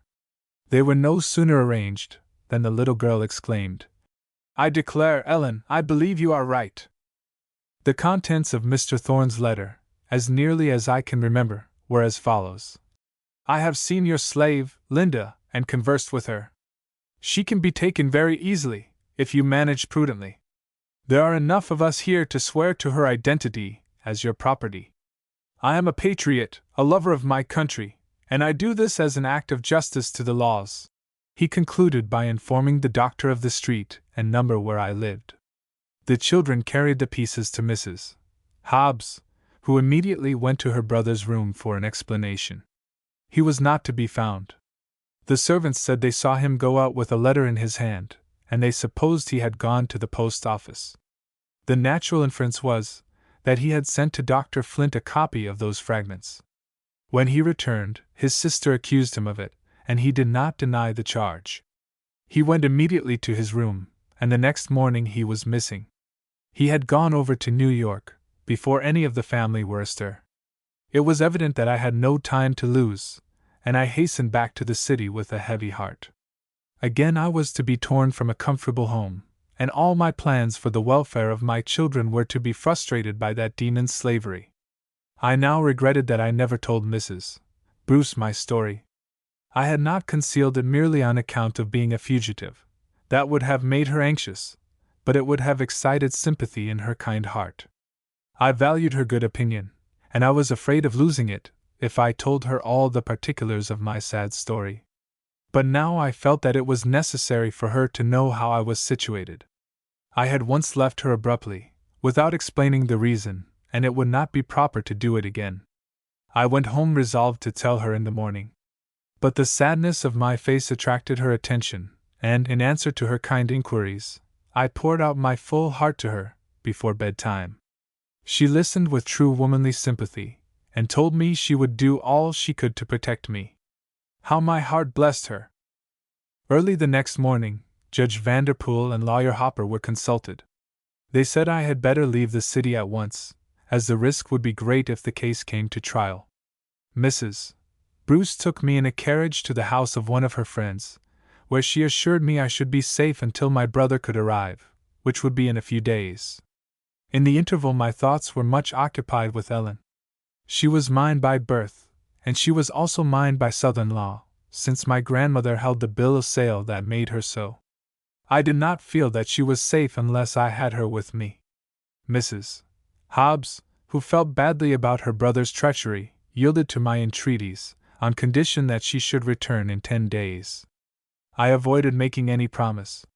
She came to me clad in very thin garments, all outgrown, and with a school satchel on her arm, containing a few articles.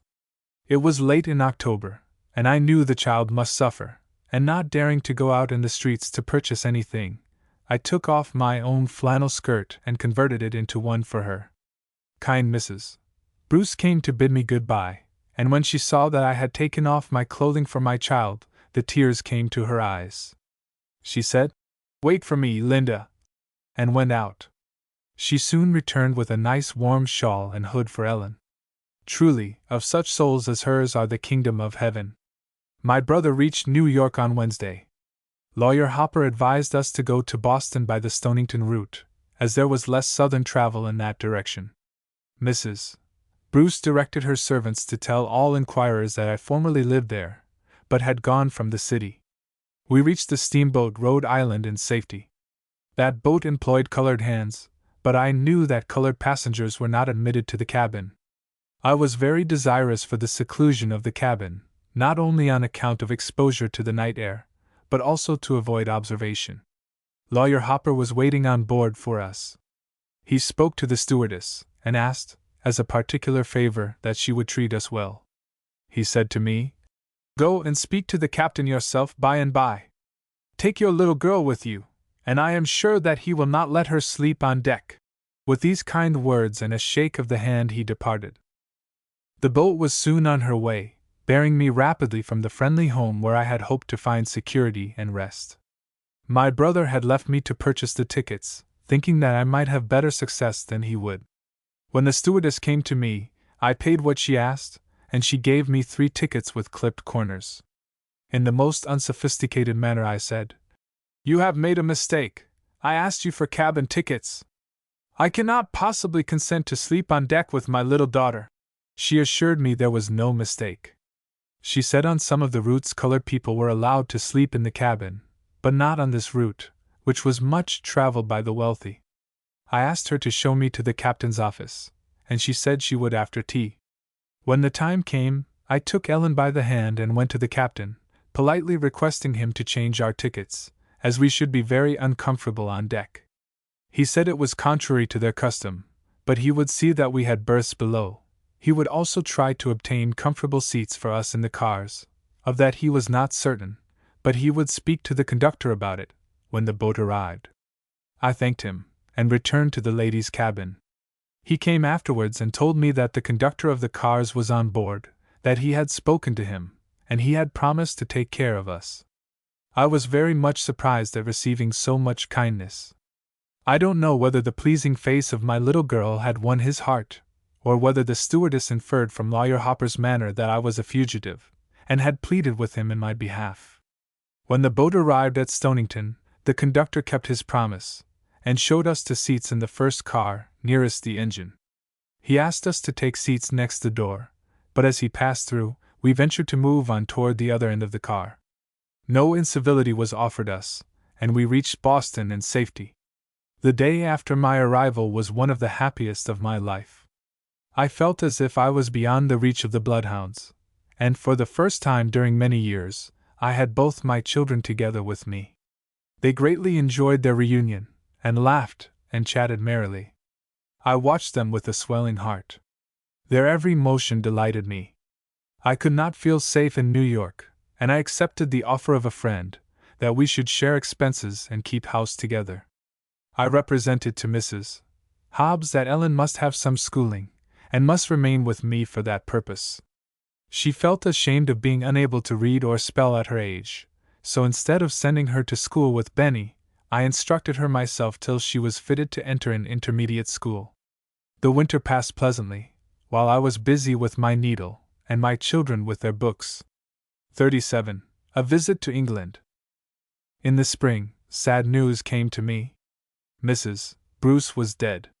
Never again, in this world, should I see her gentle face, or hear her sympathizing voice. I had lost an excellent friend, and little Mary had lost a tender mother. Mr. Bruce wished the child to visit some of her mother's relatives in England, and he was desirous that I should take charge of her. The little motherless one was accustomed to me, and attached to me, and I thought she would be happier in my care than in that of a stranger.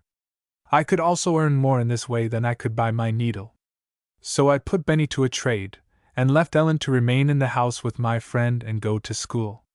We sailed from New York, and arrived in Liverpool after a pleasant voyage of 12 days. We proceeded directly to London, and took lodgings at the Adelaide Hotel. The suppers seemed to me less luxurious than those I had seen in American hotels, but my situation was indescribably more pleasant. For the first time in my life I was in a place where I was treated according to my deportment, without reference to my complexion. I felt as if a great millstone had been lifted from my breast. Ensconced in a pleasant room, with my dear little charge, I laid my head on my pillow, for the first time, with the delightful consciousness of pure, unadulterated freedom. As I had constant care of the child, I had little opportunity to see the wonders of that great city, but I watched the tide of life that flowed through the streets, and found it a strange contrast to the stagnation in our southern towns. Mr. Bruce took his little daughter to spend some days with friends in Oxford Crescent, and of course it was necessary for me to accompany her. I had heard much of the systematic method of English education, and I was very desirous that my dear Mary should steer straight in the midst of so much propriety. I closely observed her little playmates and their nurses, being ready to take any lessons in the science of good management. The children were more rosy than American children, but I did not see that they differed materially in other respects. They were like all children, sometimes docile and sometimes wayward. We next went to Steventon, in Berkshire. It was a small town, said to be the poorest in the county. I saw men working in the fields for 6 shillings and 7 shillings a week, and women for 6 pence and 7 pence a day, out of which they boarded themselves. Of course they lived in the most primitive manner. It could not be otherwise, where a woman's wages for an entire day were not sufficient to buy a pound of meat. They paid very low rents, and their clothes were made of the cheapest fabrics, though much better than could have been procured in the United States for the same money. I had heard much about the oppression of the poor in Europe. The people I saw around me were, many of them, among the poorest poor. But when I visited them in their little thatched cottages, I felt that the condition of even the meanest and most ignorant among them was vastly superior to the condition of the most favored slaves in America. They labored hard, but they were not ordered out to toil while the stars were in the sky, and driven and slashed by an overseer, through heat and cold, till the stars shone out again. Their homes were very humble, but they were protected by law. No insolent patrols could come, in the dead of night, and flog them at their pleasure. The father, when he closed his cottage door, felt safe with his family around him. No master or overseer could come and take from him his wife, or his daughter. They must separate to earn their living, but the parents knew where their children were going, and could communicate with them by letters. The relations of husband and wife, parent and child, were too sacred for the richest noble in the land to violate with impunity. Much was being done to enlighten these poor people. Schools were established among them, and benevolent societies were active in efforts to ameliorate their condition. There was no law forbidding them to learn to read and write, and if they helped each other in spelling out the Bible, they were in no danger of 39 lashes, as was the case with myself and poor, pious, old Uncle Fred.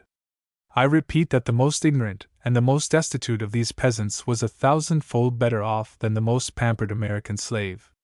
I do not deny that the poor are oppressed in Europe. I am not disposed to paint their condition so rose-colored as the Hon. Miss Murray paints the condition of the slaves in the United States. A small portion of my experience would enable her to read her own pages with anointed eyes.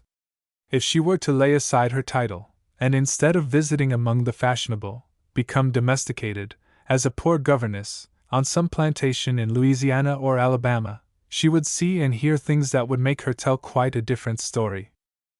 My visit to England is a memorable event in my life, from the fact of my having there received strong religious impressions. The contemptuous manner in which the communion had been administered to colored people, in my native place, the church membership of Dr. Flint, and others like him, and the buying and selling of slaves by professed ministers of the gospel, had given me a prejudice against the Episcopal Church. The whole service seemed to me a mockery and a sham. But my home in Steventon was in the family of a clergyman, who was a true disciple of Jesus. The beauty of his daily life inspired me with faith in the genuineness of Christian professions. Grace entered my heart, and I knelt at the communion table, I trust, in true humility of soul. I remained abroad 10 months, which was much longer than I had anticipated. During all that time, I never saw the slightest symptom of prejudice against color. Indeed, I entirely forgot it, till the time came for us to return to America. 38. Renewed invitations to go south. We had a tedious winter passage, and from the distance specters seemed to rise up on the shores of the United States. It is a sad feeling to be afraid of one's native country. We arrived in New York safely, and I hastened to Boston to look after my children. I found Ellen well, and improving at her school, but Benny was not there to welcome me. He had been left at a good place to learn a trade, and for several months everything worked well. He was liked by the master, and was a favorite with his fellow apprentices, but one day they accidentally discovered a fact they had never before suspected, that he was colored. This at once transformed him into a different being. Some of the apprentices were Americans, others American-born Irish, and it was offensive to their dignity to have a nigger among them, after they had been told that he was a nigger. They began by treating him with silent scorn, and finding that he returned the same, they resorted to insults and abuse. He was too spirited a boy to stand that, and he went off. Being desirous to do something to support himself, and having no one to advise him, he shipped for a whaling voyage. When I received these tidings I shed many tears, and bitterly reproached myself for having left him so long. But I had done it for the best, and now all I could do was to pray to the Heavenly Father to guide and protect him. Not long after my return, I received the following letter from Miss Emily Flint, now Mrs. Dodge. Of course I did not write to return thanks for this cordial invitation. I felt insulted to be thought stupid enough to be caught by such professions. It was plain that Dr. Flint's family were apprised of my movements, since they knew of my voyage to Europe. I expected to have further trouble from them, but having eluded them thus far, I hoped to be as successful in future. The money I had earned, I was desirous to devote to the education of my children, and to secure a home for them. It seemed not only hard, but unjust, to pay for myself. I could not possibly regard myself as a piece of property. Moreover, I had worked many years without wages, and during that time had been obliged to depend on my grandmother for many comforts in food and clothing. My children certainly belonged to me, but though Dr. Flint had incurred no expense for their support, he had received a large sum of money for them. I knew the law would decide that I was his property, and would probably still give his daughter a claim to my children, but I regarded such laws as the regulations of robbers, who had no rights that I was bound to respect. The fugitive slave law had not then passed. The judges of Massachusetts had not then stooped under chains to enter her courts of justice, so called. I knew my old master was rather skittish of Massachusetts. I relied on her love of freedom, and felt safe on her soil. I am now aware that I honored the old Commonwealth beyond her deserts. 39. The Confession. For 2 years my daughter and I supported ourselves comfortably in Boston. At the end of that time, my brother William offered to send Ellen to a boarding school. It required a great effort for me to consent to part with her, for I had few near ties, and it was her presence that made my 2 little rooms seem homelike. But my judgment prevailed over my selfish feelings. I made preparations for her departure. During the 2 years we had lived together I had often resolved to tell her something about her father, but I had never been able to muster sufficient courage. I had a shrinking dread of diminishing my child's love. I knew she must have curiosity on the subject, but she had never asked a question. She was always very careful not to say anything to remind me of my troubles. Now that she was going from me, I thought if I should die before she returned, she might hear my story from someone who did not understand the palliating circumstances, and that if she were entirely ignorant on the subject, her sensitive nature might receive a rude shock. When we retired for the night, she said, "Mother, it is very hard to leave you alone. I am almost sorry I am going, though I do want to improve myself. But you will write to me often, won't you, Mother?" I did not throw my arms round her. I did not answer her. But in a calm, solemn way, for it cost me great effort, I said, "Listen to me, Ellen, I have something to tell you." I recounted my early sufferings in slavery, and told her how nearly they had crushed me. I began to tell her how they had driven me into a great sin, when she clasped me in her arms and exclaimed, "Oh, don't, Mother! Please don't tell me any more." I said, "But, my child, I want you to know about your father." "I know all about it, Mother," she replied. "I am nothing to my father, and he is nothing to me.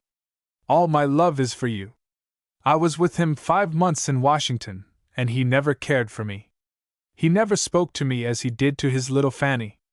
I knew all the time he was my father, for Fanny's nurse told me so, but she said I must never tell anybody, and I never did.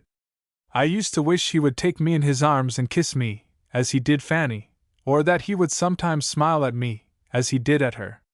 I thought if he was my own father, he ought to love me. I was a little girl then, and didn't know any better. But now I never think anything about my father. All my love is for you." She hugged me closer as she spoke, and I thanked God that the knowledge I had so much dreaded to impart had not diminished the affection of my child. I had not the slightest idea she knew that portion of my history. If I had, I should have spoken to her long before, for my pent-up feelings had often longed to pour themselves out to someone I could trust. But I loved the dear girl better for the delicacy she had manifested towards her unfortunate mother. The next morning, she and her uncle started on their journey to the village in New York, where she was to be placed at school. It seemed as if all the sunshine had gone away. My little room was dreadfully lonely. I was thankful when a message came from a lady, accustomed to employ me, requesting me to come and sew in her family for several weeks. On my return, I found a letter from Brother William. He thought of opening an anti-slavery reading room in Rochester, and combining with it the sale of some books and stationery, and he wanted me to unite with him. We tried it, but it was not successful. We found warm anti-slavery friends there, but the feeling was not general enough to support such an establishment. I passed nearly a year in the family of Isaac and Amy Post, practical believers in the Christian doctrine of human brotherhood. They measure a man's worth by his character, not by his complexion. The memory of those beloved and honored friends will remain with me to my latest hour. XL. The Fugitive Slave Law. My brother, being disappointed in his project, concluded to go to California, and it was agreed that Benjamin should go with him. Ellen liked her school, and was a great favorite there. They did not know her history, and she did not tell it, because she had no desire to make capital out of their sympathy. But when it was accidentally discovered that her mother was a fugitive slave, every method was used to increase her advantages and diminish her expenses. I was alone again. It was necessary for me to be earning money, and I preferred that it should be among those who knew me. On my return from Rochester, I called at the house of Mr. Bruce, to see Mary, the darling little babe that had thawed my heart, when it was freezing into a cheerless distrust of all my fellow beings. She was growing a tall girl now, but I loved her always. Mr. Bruce had married again, and it was proposed that I should become nurse to a new infant. I had but one hesitation, and that was feeling of insecurity in New York, now greatly increased by the passage of the Fugitive Slave Law. However, I resolved to try the experiment. I was again fortunate in my employer. The new Mrs. Bruce was an American, brought up under aristocratic influences, and still living in the midst of them, but if she had any prejudice against color, I was never made aware of it, and as for the system of slavery, she had a most hearty dislike of it. No sophistry of Southerners could blind her to its enormity. She was a person of excellent principles and a noble heart. To me, from that hour to the present, she has been a true and sympathizing friend. Blessings be with her and hers. About the time that I re-entered the Bruce family, an event occurred of disastrous import to the colored people. The slave Hamlin, the first fugitive that came under the new law, was given up by the bloodhounds of the North to the bloodhounds of the South. It was the beginning of a reign of terror to the colored population. The great city rushed on in its whirl of excitement, taking no note of the short and simple annals of the poor. But while fashionables were listening to the thrilling voice of Jenny Lind in Metropolitan Hall, the thrilling voices of poor hunted colored people went up, in an agony of supplication, to the Lord, from Zion's church. Many families, who had lived in the city for 20 years, fled from it now. Many a poor washerwoman, who, by hard labor, had made herself a comfortable home, was obliged to sacrifice her furniture, bid a hurried farewell to friends, and seek her fortune among strangers in Canada. Many a wife discovered a secret she had never known before, that her husband was a fugitive, and must leave her to ensure his own safety. Worse still, many a husband discovered that his wife had fled from slavery years ago, and as the child follows the condition of its mother, the children of his love were liable to be seized and carried into slavery. Everywhere, in those humble homes, there was consternation and anguish. But what cared the legislators of the dominant race for the blood they were crushing out of trampled hearts? When my brother William spent his last evening with me, before he went to California, we talked nearly all the time of the distress brought on our oppressed people by the passage of this iniquitous law, and never had I seen him manifest such bitterness of spirit, such stern hostility to our oppressors. He was himself free from the operation of the law, for he did not run from any slave-holding state, being brought into the free states by his master. But I was subject to it, and so were hundreds of intelligent and industrious people all around us. I seldom ventured into the streets, and when it was necessary to do an errand for Mrs. Bruce, or any of the family, I went as much as possible through back streets and byways. What a disgrace to a city calling itself free, that inhabitants, guiltless of offense, and seeking to perform their duties conscientiously, should be condemned to live in such incessant fear, and have nowhere to turn for protection. This state of things, of course, gave rise to many impromptu vigilance committees. Every colored person, and every friend of their persecuted race, kept their eyes wide open. Every evening I examined the newspapers carefully, to see what Southerners had put up at the hotels. I did this for my own sake, thinking my young mistress and her husband might be among the list. I wished also to give information to others, if necessary, for if many were running to and fro, I resolved that knowledge should be increased. This brings up one of my Southern reminiscences, which I will here briefly relate. I was somewhat acquainted with a slave named Luke, who belonged to a wealthy man in our vicinity. His master died, leaving a son and daughter heirs to his large fortune. In the division of the slaves, Luke was included in the son's portion. This young man became a prey to the vices. He went to the north. To complete his education, he carried his vices with him. He was brought home, deprived of the use of his limbs, by excessive dissipation. Luke was appointed to wait upon his bedridden master, whose despotic habits were greatly increased by exasperation at his own helplessness. He kept a cowhide beside him, and for the most trivial occurrence, he would order his attendant to bare his back, and kneel beside the couch, while he whipped him till his strength was exhausted. Some days he was not allowed to wear anything but his shirt, in order to be in readiness to be flogged. A day seldom passed without his receiving more or less blows. If the slightest resistance was offered, the town constable was sent for to execute the punishment, and Luke learned from experience how much more the constable's strong arm was to be dreaded than the comparatively feeble one of his master. The arm of his tyrant grew weaker, and was finally palsied, and then the constable's services were in constant requisition. The fact that he was entirely dependent on Luke's care, and was obliged to be tended like an infant, instead of inspiring any gratitude or compassion towards his poor slave, seemed only to increase his irritability and cruelty.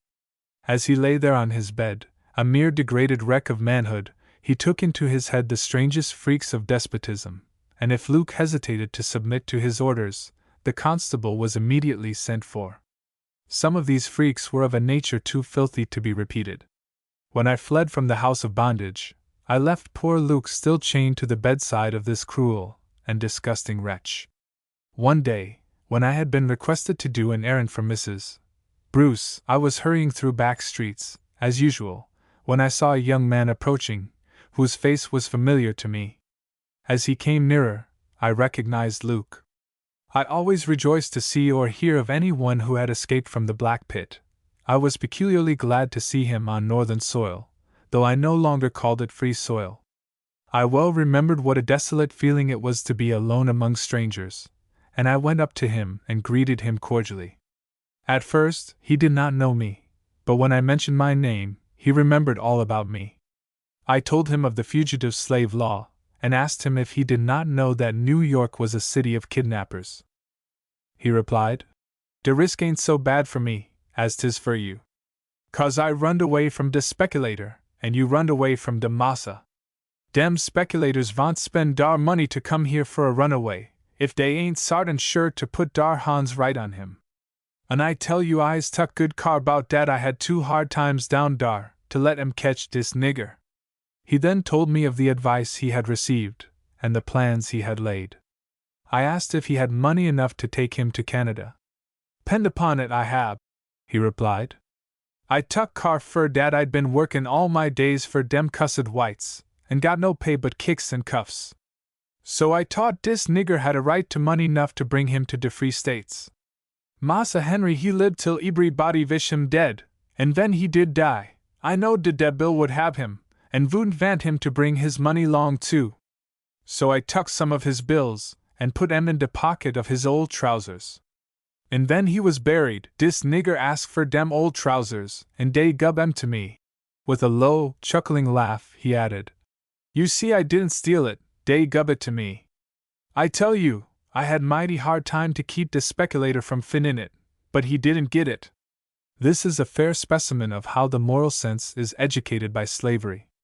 When a man has his wages stolen from him, year after year, and the laws sanction and enforce the theft, how can he be expected to have more regard to honesty than has the man who robs him?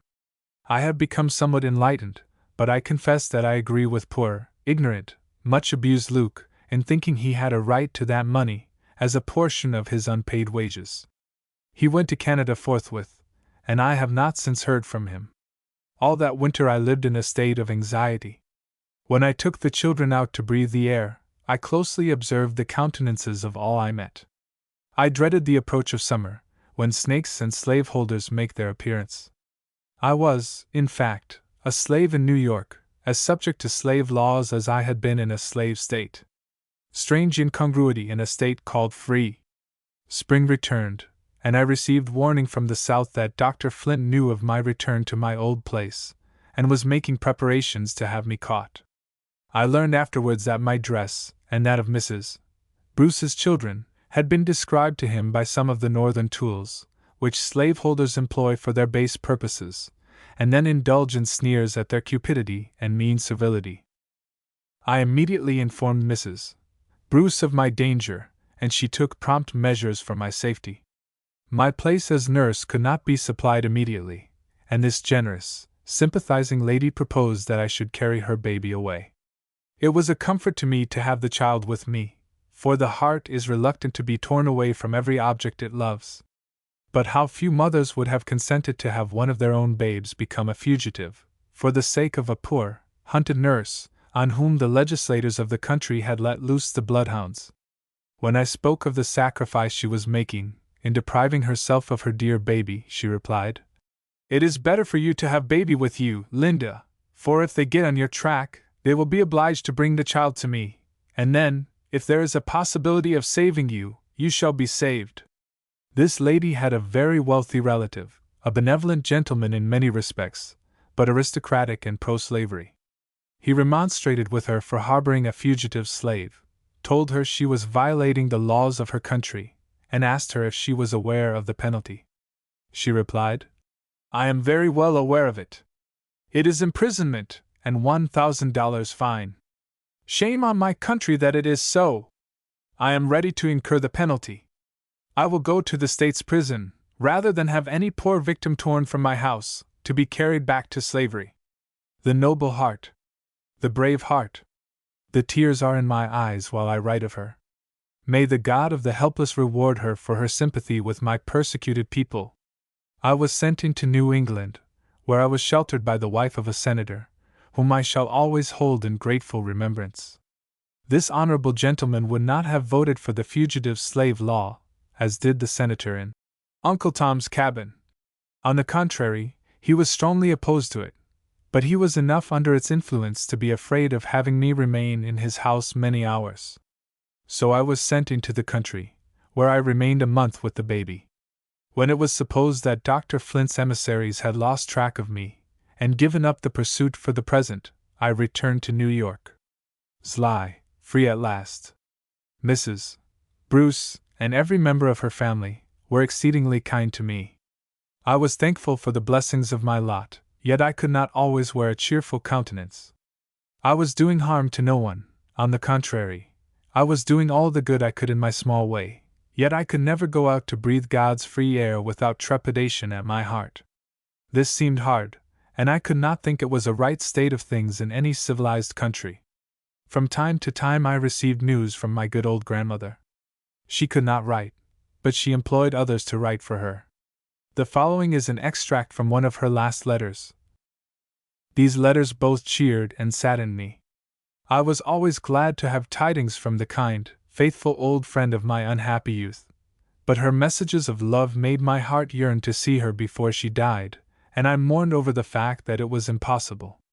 Some months after I returned from my flight to New England, I received a letter from her, in which she wrote, "Dr. Flint is dead. He has left a distressed family. Poor old man! I hope he made his peace with God." I remembered how he had defrauded my grandmother of the hard earnings she had loaned, how he had tried to cheat her out of the freedom her mistress had promised her, and how he had persecuted her children, and I thought to myself that she was a better Christian than I was, if she could entirely forgive him. I cannot say, with truth, that the news of my old master's death softened my feelings towards him. There are wrongs which even the grave does not bury. The man was odious to me while he lived, and his memory is odious now. His departure from this world did not diminish my danger. He had threatened my grandmother that his heirs should hold me in slavery after he was gone, that I never should be free so long as a child of his survived. As for Mrs. Flint, I had seen her in deeper afflictions than I supposed the loss of her husband would be, for she had buried several children, yet I never saw any signs of softening in her heart. The doctor had died in embarrassed circumstances, and had little to will to his heirs, except such property as he was unable to grasp. I was well aware what I had to expect from the family of Flints, and my fears were confirmed by a letter from the South, warning me to be on my guard, because Mrs. Flint openly declared that her daughter could not afford to lose so valuable a slave as I was. I kept close watch of the newspapers for arrivals, but one Saturday night, being much occupied, I forgot to examine the Evening Express as usual. I went down into the parlor for it, early in the morning, and found the boy about to kindle a fire with it. I took it from him and examined the list of arrivals. Reader, if you have never been a slave, you cannot imagine the acute sensation of suffering at my heart, when I read the names of Mr. and Mrs. Dodge, at a hotel in Cortlandt Street. It was a third-rate hotel, and that circumstance convinced me of the truth of what I had heard, that they were short of funds and had need of my value, as they valued me, and that was by dollars and cents. I hastened with the paper to Mrs. Bruce. Her heart and hand were always open to every one in distress, and she always warmly sympathized with mine. It was impossible to tell how near the enemy was. He might have passed and repassed the house while we were sleeping. He might at that moment be waiting to pounce upon me if I ventured out of doors. I had never seen the husband of my young mistress, and therefore I could not distinguish him from any other stranger. A carriage was hastily ordered, and closely veiled I followed Mrs. Bruce, taking the baby again with me into exile. After various turnings and crossings, and returnings, the carriage stopped at the house of one of Mrs. Bruce's friends, where I was kindly received. Mrs. Bruce returned immediately, to instruct the domestics what to say if any one came to inquire for me. It was lucky for me that the evening paper was not burned up before I had a chance to examine the list of arrivals. It was not long after Mrs. Bruce's return to her house, before several people came to inquire for me. One inquired for me, another asked for my daughter Ellen, and another said he had a letter from my grandmother, which he was requested to deliver in person. They were told, "She has lived here, but she has left." "How long ago?" "I don't know, sir." "Do you know where she went?" "I do not, sir." And the door was closed. This Mr. Dodge, who claimed me as his property, was originally a Yankee peddler in the South, then he became a merchant, and finally a slaveholder. He managed to get introduced into what was called the First Society, and married Miss Emily Flint. A quarrel arose between him and her brother, and the brother cowhided him. This led to a family feud, and he proposed to remove to Virginia. Dr. Flint left him no property, and his own means had become circumscribed, while a wife and children depended upon him for support. Under these circumstances, it was very natural that he should make an effort to put me into his pocket. I had a colored friend, a man from my native place, in whom I had the most implicit confidence. I sent for him, and told him that Mr. and Mrs. Dodge had arrived in New York. I proposed that he should call upon them to make inquiries about his friends at the South, with whom Dr. Flint's family were well acquainted. He thought there was no impropriety in his doing so, and he consented. He went to the hotel, and knocked at the door of Mr. Dodge's room, which was opened by the gentleman himself, who gruffly inquired, "What brought you here? How came you to know I was in the city?" "Your arrival was published in the evening papers, sir, and I called to ask Mrs. Dodge about my friends at home. I didn't suppose it would give any offense." "Where's that Negro girl that belongs to my wife?" "What girl, sir?" "You know well enough. I mean Linda, that ran away from Dr. Flint's plantation some years ago. I dare say you've seen her, and know where she is." "Yes, sir, I've seen her, and know where she is." "She is out of your reach, sir. Tell me where she is, or bring her to me, and I will give her a chance to buy her freedom." "I don't think it would be of any use, sir. I have heard her say she would go to the ends of the earth, rather than pay any man or woman for her freedom, because she thinks she has a right to it. Besides, she couldn't do it if she would, for she has spent her earnings to educate her children." This made Mr. Dodge very angry, and some high words passed between them. My friend was afraid to come where I was, but in the course of the day I received a note from him. I suppose they had not come from the South, in the winter, for a pleasure excursion, and now the nature of their business was very plain. Mrs. Bruce came to me and entreated me to leave the city the next morning. She said her house was watched, and it was possible that some clue to me might be obtained. I refused to take her advice. She pleaded with an earnest tenderness that ought to have moved me, but I was in a bitter, disheartened mood. I was weary of flying from pillar to post. I had been chased during half my life, and it seemed as if the chase was never to end. There I sat, in that great city, guiltless of crime, yet not daring to worship God in any of the churches. I heard the bells ringing for afternoon service, and with contemptuous sarcasm I said, "Will the preachers take for their text, 'Proclaim liberty to the captive, and the opening of prison doors to them that are bound'? Or will they preach from the text, 'Do unto others as ye would they should do unto you'?" Oppressed Poles and Hungarians could find a safe refuge in that city. John Mitchell was free to proclaim in the city hall his desire for a plantation well stocked with slaves. But there I sat, an oppressed American, not daring to show my face. God forgive the black and bitter thoughts I indulged on that Sabbath day. The scripture says, "Oppression makes even a wise man mad." And I was not wise. I had been told that Mr. Dodge said his wife had never signed away her right to my children, and if he could not get me, he would take them. This it was, more than anything else, that roused such a tempest in my soul. Benjamin was with his Uncle William in California, but my innocent young daughter had come to spend a vacation with me. I thought of what I had suffered in slavery at her age, and my heart was like a tiger's when a hunter tries to seize her young. Dear Mrs. Bruce! I seemed to see the expression of her face, as she turned away discouraged by my obstinate mood. Finding her expostulations unavailing, she sent Ellen to entreat me.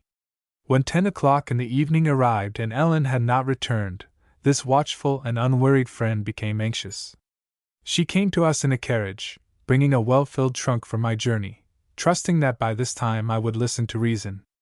I yielded to her, as I ought to have done before. The next day, Baby and I set out in a heavy snowstorm, bound for New England again. I received letters from the City of Iniquity, addressed to me under an assumed name. In a few days one came from Mrs. Bruce, informing me that my new master was still searching for me, and that she intended to put an end to this persecution by buying my freedom. I felt grateful for the kindness that prompted this offer, but the idea was not so pleasant to me as might have been expected. The more my mind had become enlightened, the more difficult it was for me to consider myself an article of property, and to pay money to those who had so grievously oppressed me seemed like taking from my sufferings the glory of triumph. I wrote to Mrs. Bruce thanking her, but saying that being sold from one owner to another seemed too much like slavery, that such a great obligation could not be easily cancelled, and that I preferred to go to my brother in California. Without my knowledge, Mrs. Bruce employed a gentleman in New York to enter into negotiations with Mr. Dodge. He proposed to pay $300 down, if Mr. Dodge would sell me, and enter into obligations to relinquish all claim to me or my children forever after. He who called himself my master said he scorned so small an offer for such a valuable servant. The gentleman replied, "You can do as you choose, sir. If you reject this offer, you will never get anything, for the woman has friends who will convey her and her children out of the country." Mr. Dodge concluded that half a loaf was better than no bread, and he agreed to the proffered terms. By the next mail I received this brief letter from Mrs. Bruce. "I am rejoiced to tell you that the money for your freedom has been paid to Mr. Dodge. Come home tomorrow. I long to see you and my sweet babe." My brain reeled as I read these lines. A gentleman near me said, "It's true, I have seen the bill of sale." The bill of sale! Those words struck me like a blow. So I was sold at last. A human being sold in the free city of New York. The bill of sale is on record, and future generations will learn from it that women were articles of traffic in New York, late in the 19th century of the Christian religion. It may hereafter prove a useful document to antiquaries, who are seeking to measure the progress of civilization in the United States. I well know the value of that bit of paper, but much as I love freedom, I do not like to look upon it. I am deeply grateful to the generous friend who procured it, but I despise the miscreant who demanded payment for what never rightfully belonged to him or his. I had objected to having my freedom bought, yet I must confess that when it was done I felt as if a heavy load had been lifted from my weary shoulders. When I rode home in the cars I was no longer afraid to unveil my face and look at people as they passed. I should have been glad to have met Daniel Dodge himself, to have had him seen me and known me, that he might have mourned over the untoward circumstances which compelled him to sell me for $300. When I reached home, the arms of my benefactress were thrown round me, and our tears mingled. As soon as she could speak, she said, "Oh, Linda, I'm so glad it's all over. You wrote to me as if you thought you were going to be transferred from one owner to another. But I did not buy you for your services. I should have done just the same, if you had been going to sail for California tomorrow. I should, at least, have the satisfaction of knowing that you left me a free woman." My heart was exceedingly full. I remembered how my poor father had tried to buy me, when I was a small child, and how he had been disappointed. I hoped his spirit was rejoicing over me now. I remembered how my good old grandmother had laid up her earnings to purchase me in later years, and how often her plans had been frustrated. How that faithful, loving old heart would leap for joy, if she could look on me and my children now that we were free. My relatives had been foiled in all their efforts, but God had raised me up a friend among strangers, who had bestowed on me the precious, long-desired boon. Friend. It is a common word, often lightly used. Like other good and beautiful things, it may be tarnished by careless handling, but when I speak of Mrs. Bruce as my friend, the word is sacred. My grandmother lived to rejoice in my freedom, but not long after, a letter came with a black seal. She had gone where the wicked cease from troubling, and the weary are at rest. Time passed on, and a paper came to me from the South, containing an obituary notice of my Uncle Philip. It was the only case I ever knew of such an honor conferred upon a colored person. It was written by one of his friends, and contained these words: "Now that death has laid him low, they call him a good man and a useful citizen. But what are eulogies to the black man, when the world has faded from his vision? It does not require man's praise to obtain rest in God's kingdom. So they call the colored man a citizen. Strange words to be uttered in that region. Reader, my story ends with freedom, not in the usual way, with marriage. I and my children are now free. We are as free from the power of slaveholders as are the white people of the North, and though that, according to my ideas, is not saying a great deal, it is a vast improvement in my condition. The dream of my life is not yet realized. I do not sit with my children in a home of my own. I still long for a hearthstone of my own, however humble. I wish it for my children's sake far more than for my own. But God so orders circumstances as to keep me with my friend Mrs. Bruce. Love, duty, gratitude also bind me to her side. It is a privilege to serve her who pities my oppressed people, and who has bestowed the inestimable boon of freedom on me and my children. It has been painful to me, in many ways, to recall the dreary years I passed in bondage. I would gladly forget them if I could. Yet the retrospection is not altogether without solace, for with those gloomy recollections come tender memories of my good old grandmother, like light, fleecy clouds floating over a dark and troubled sea.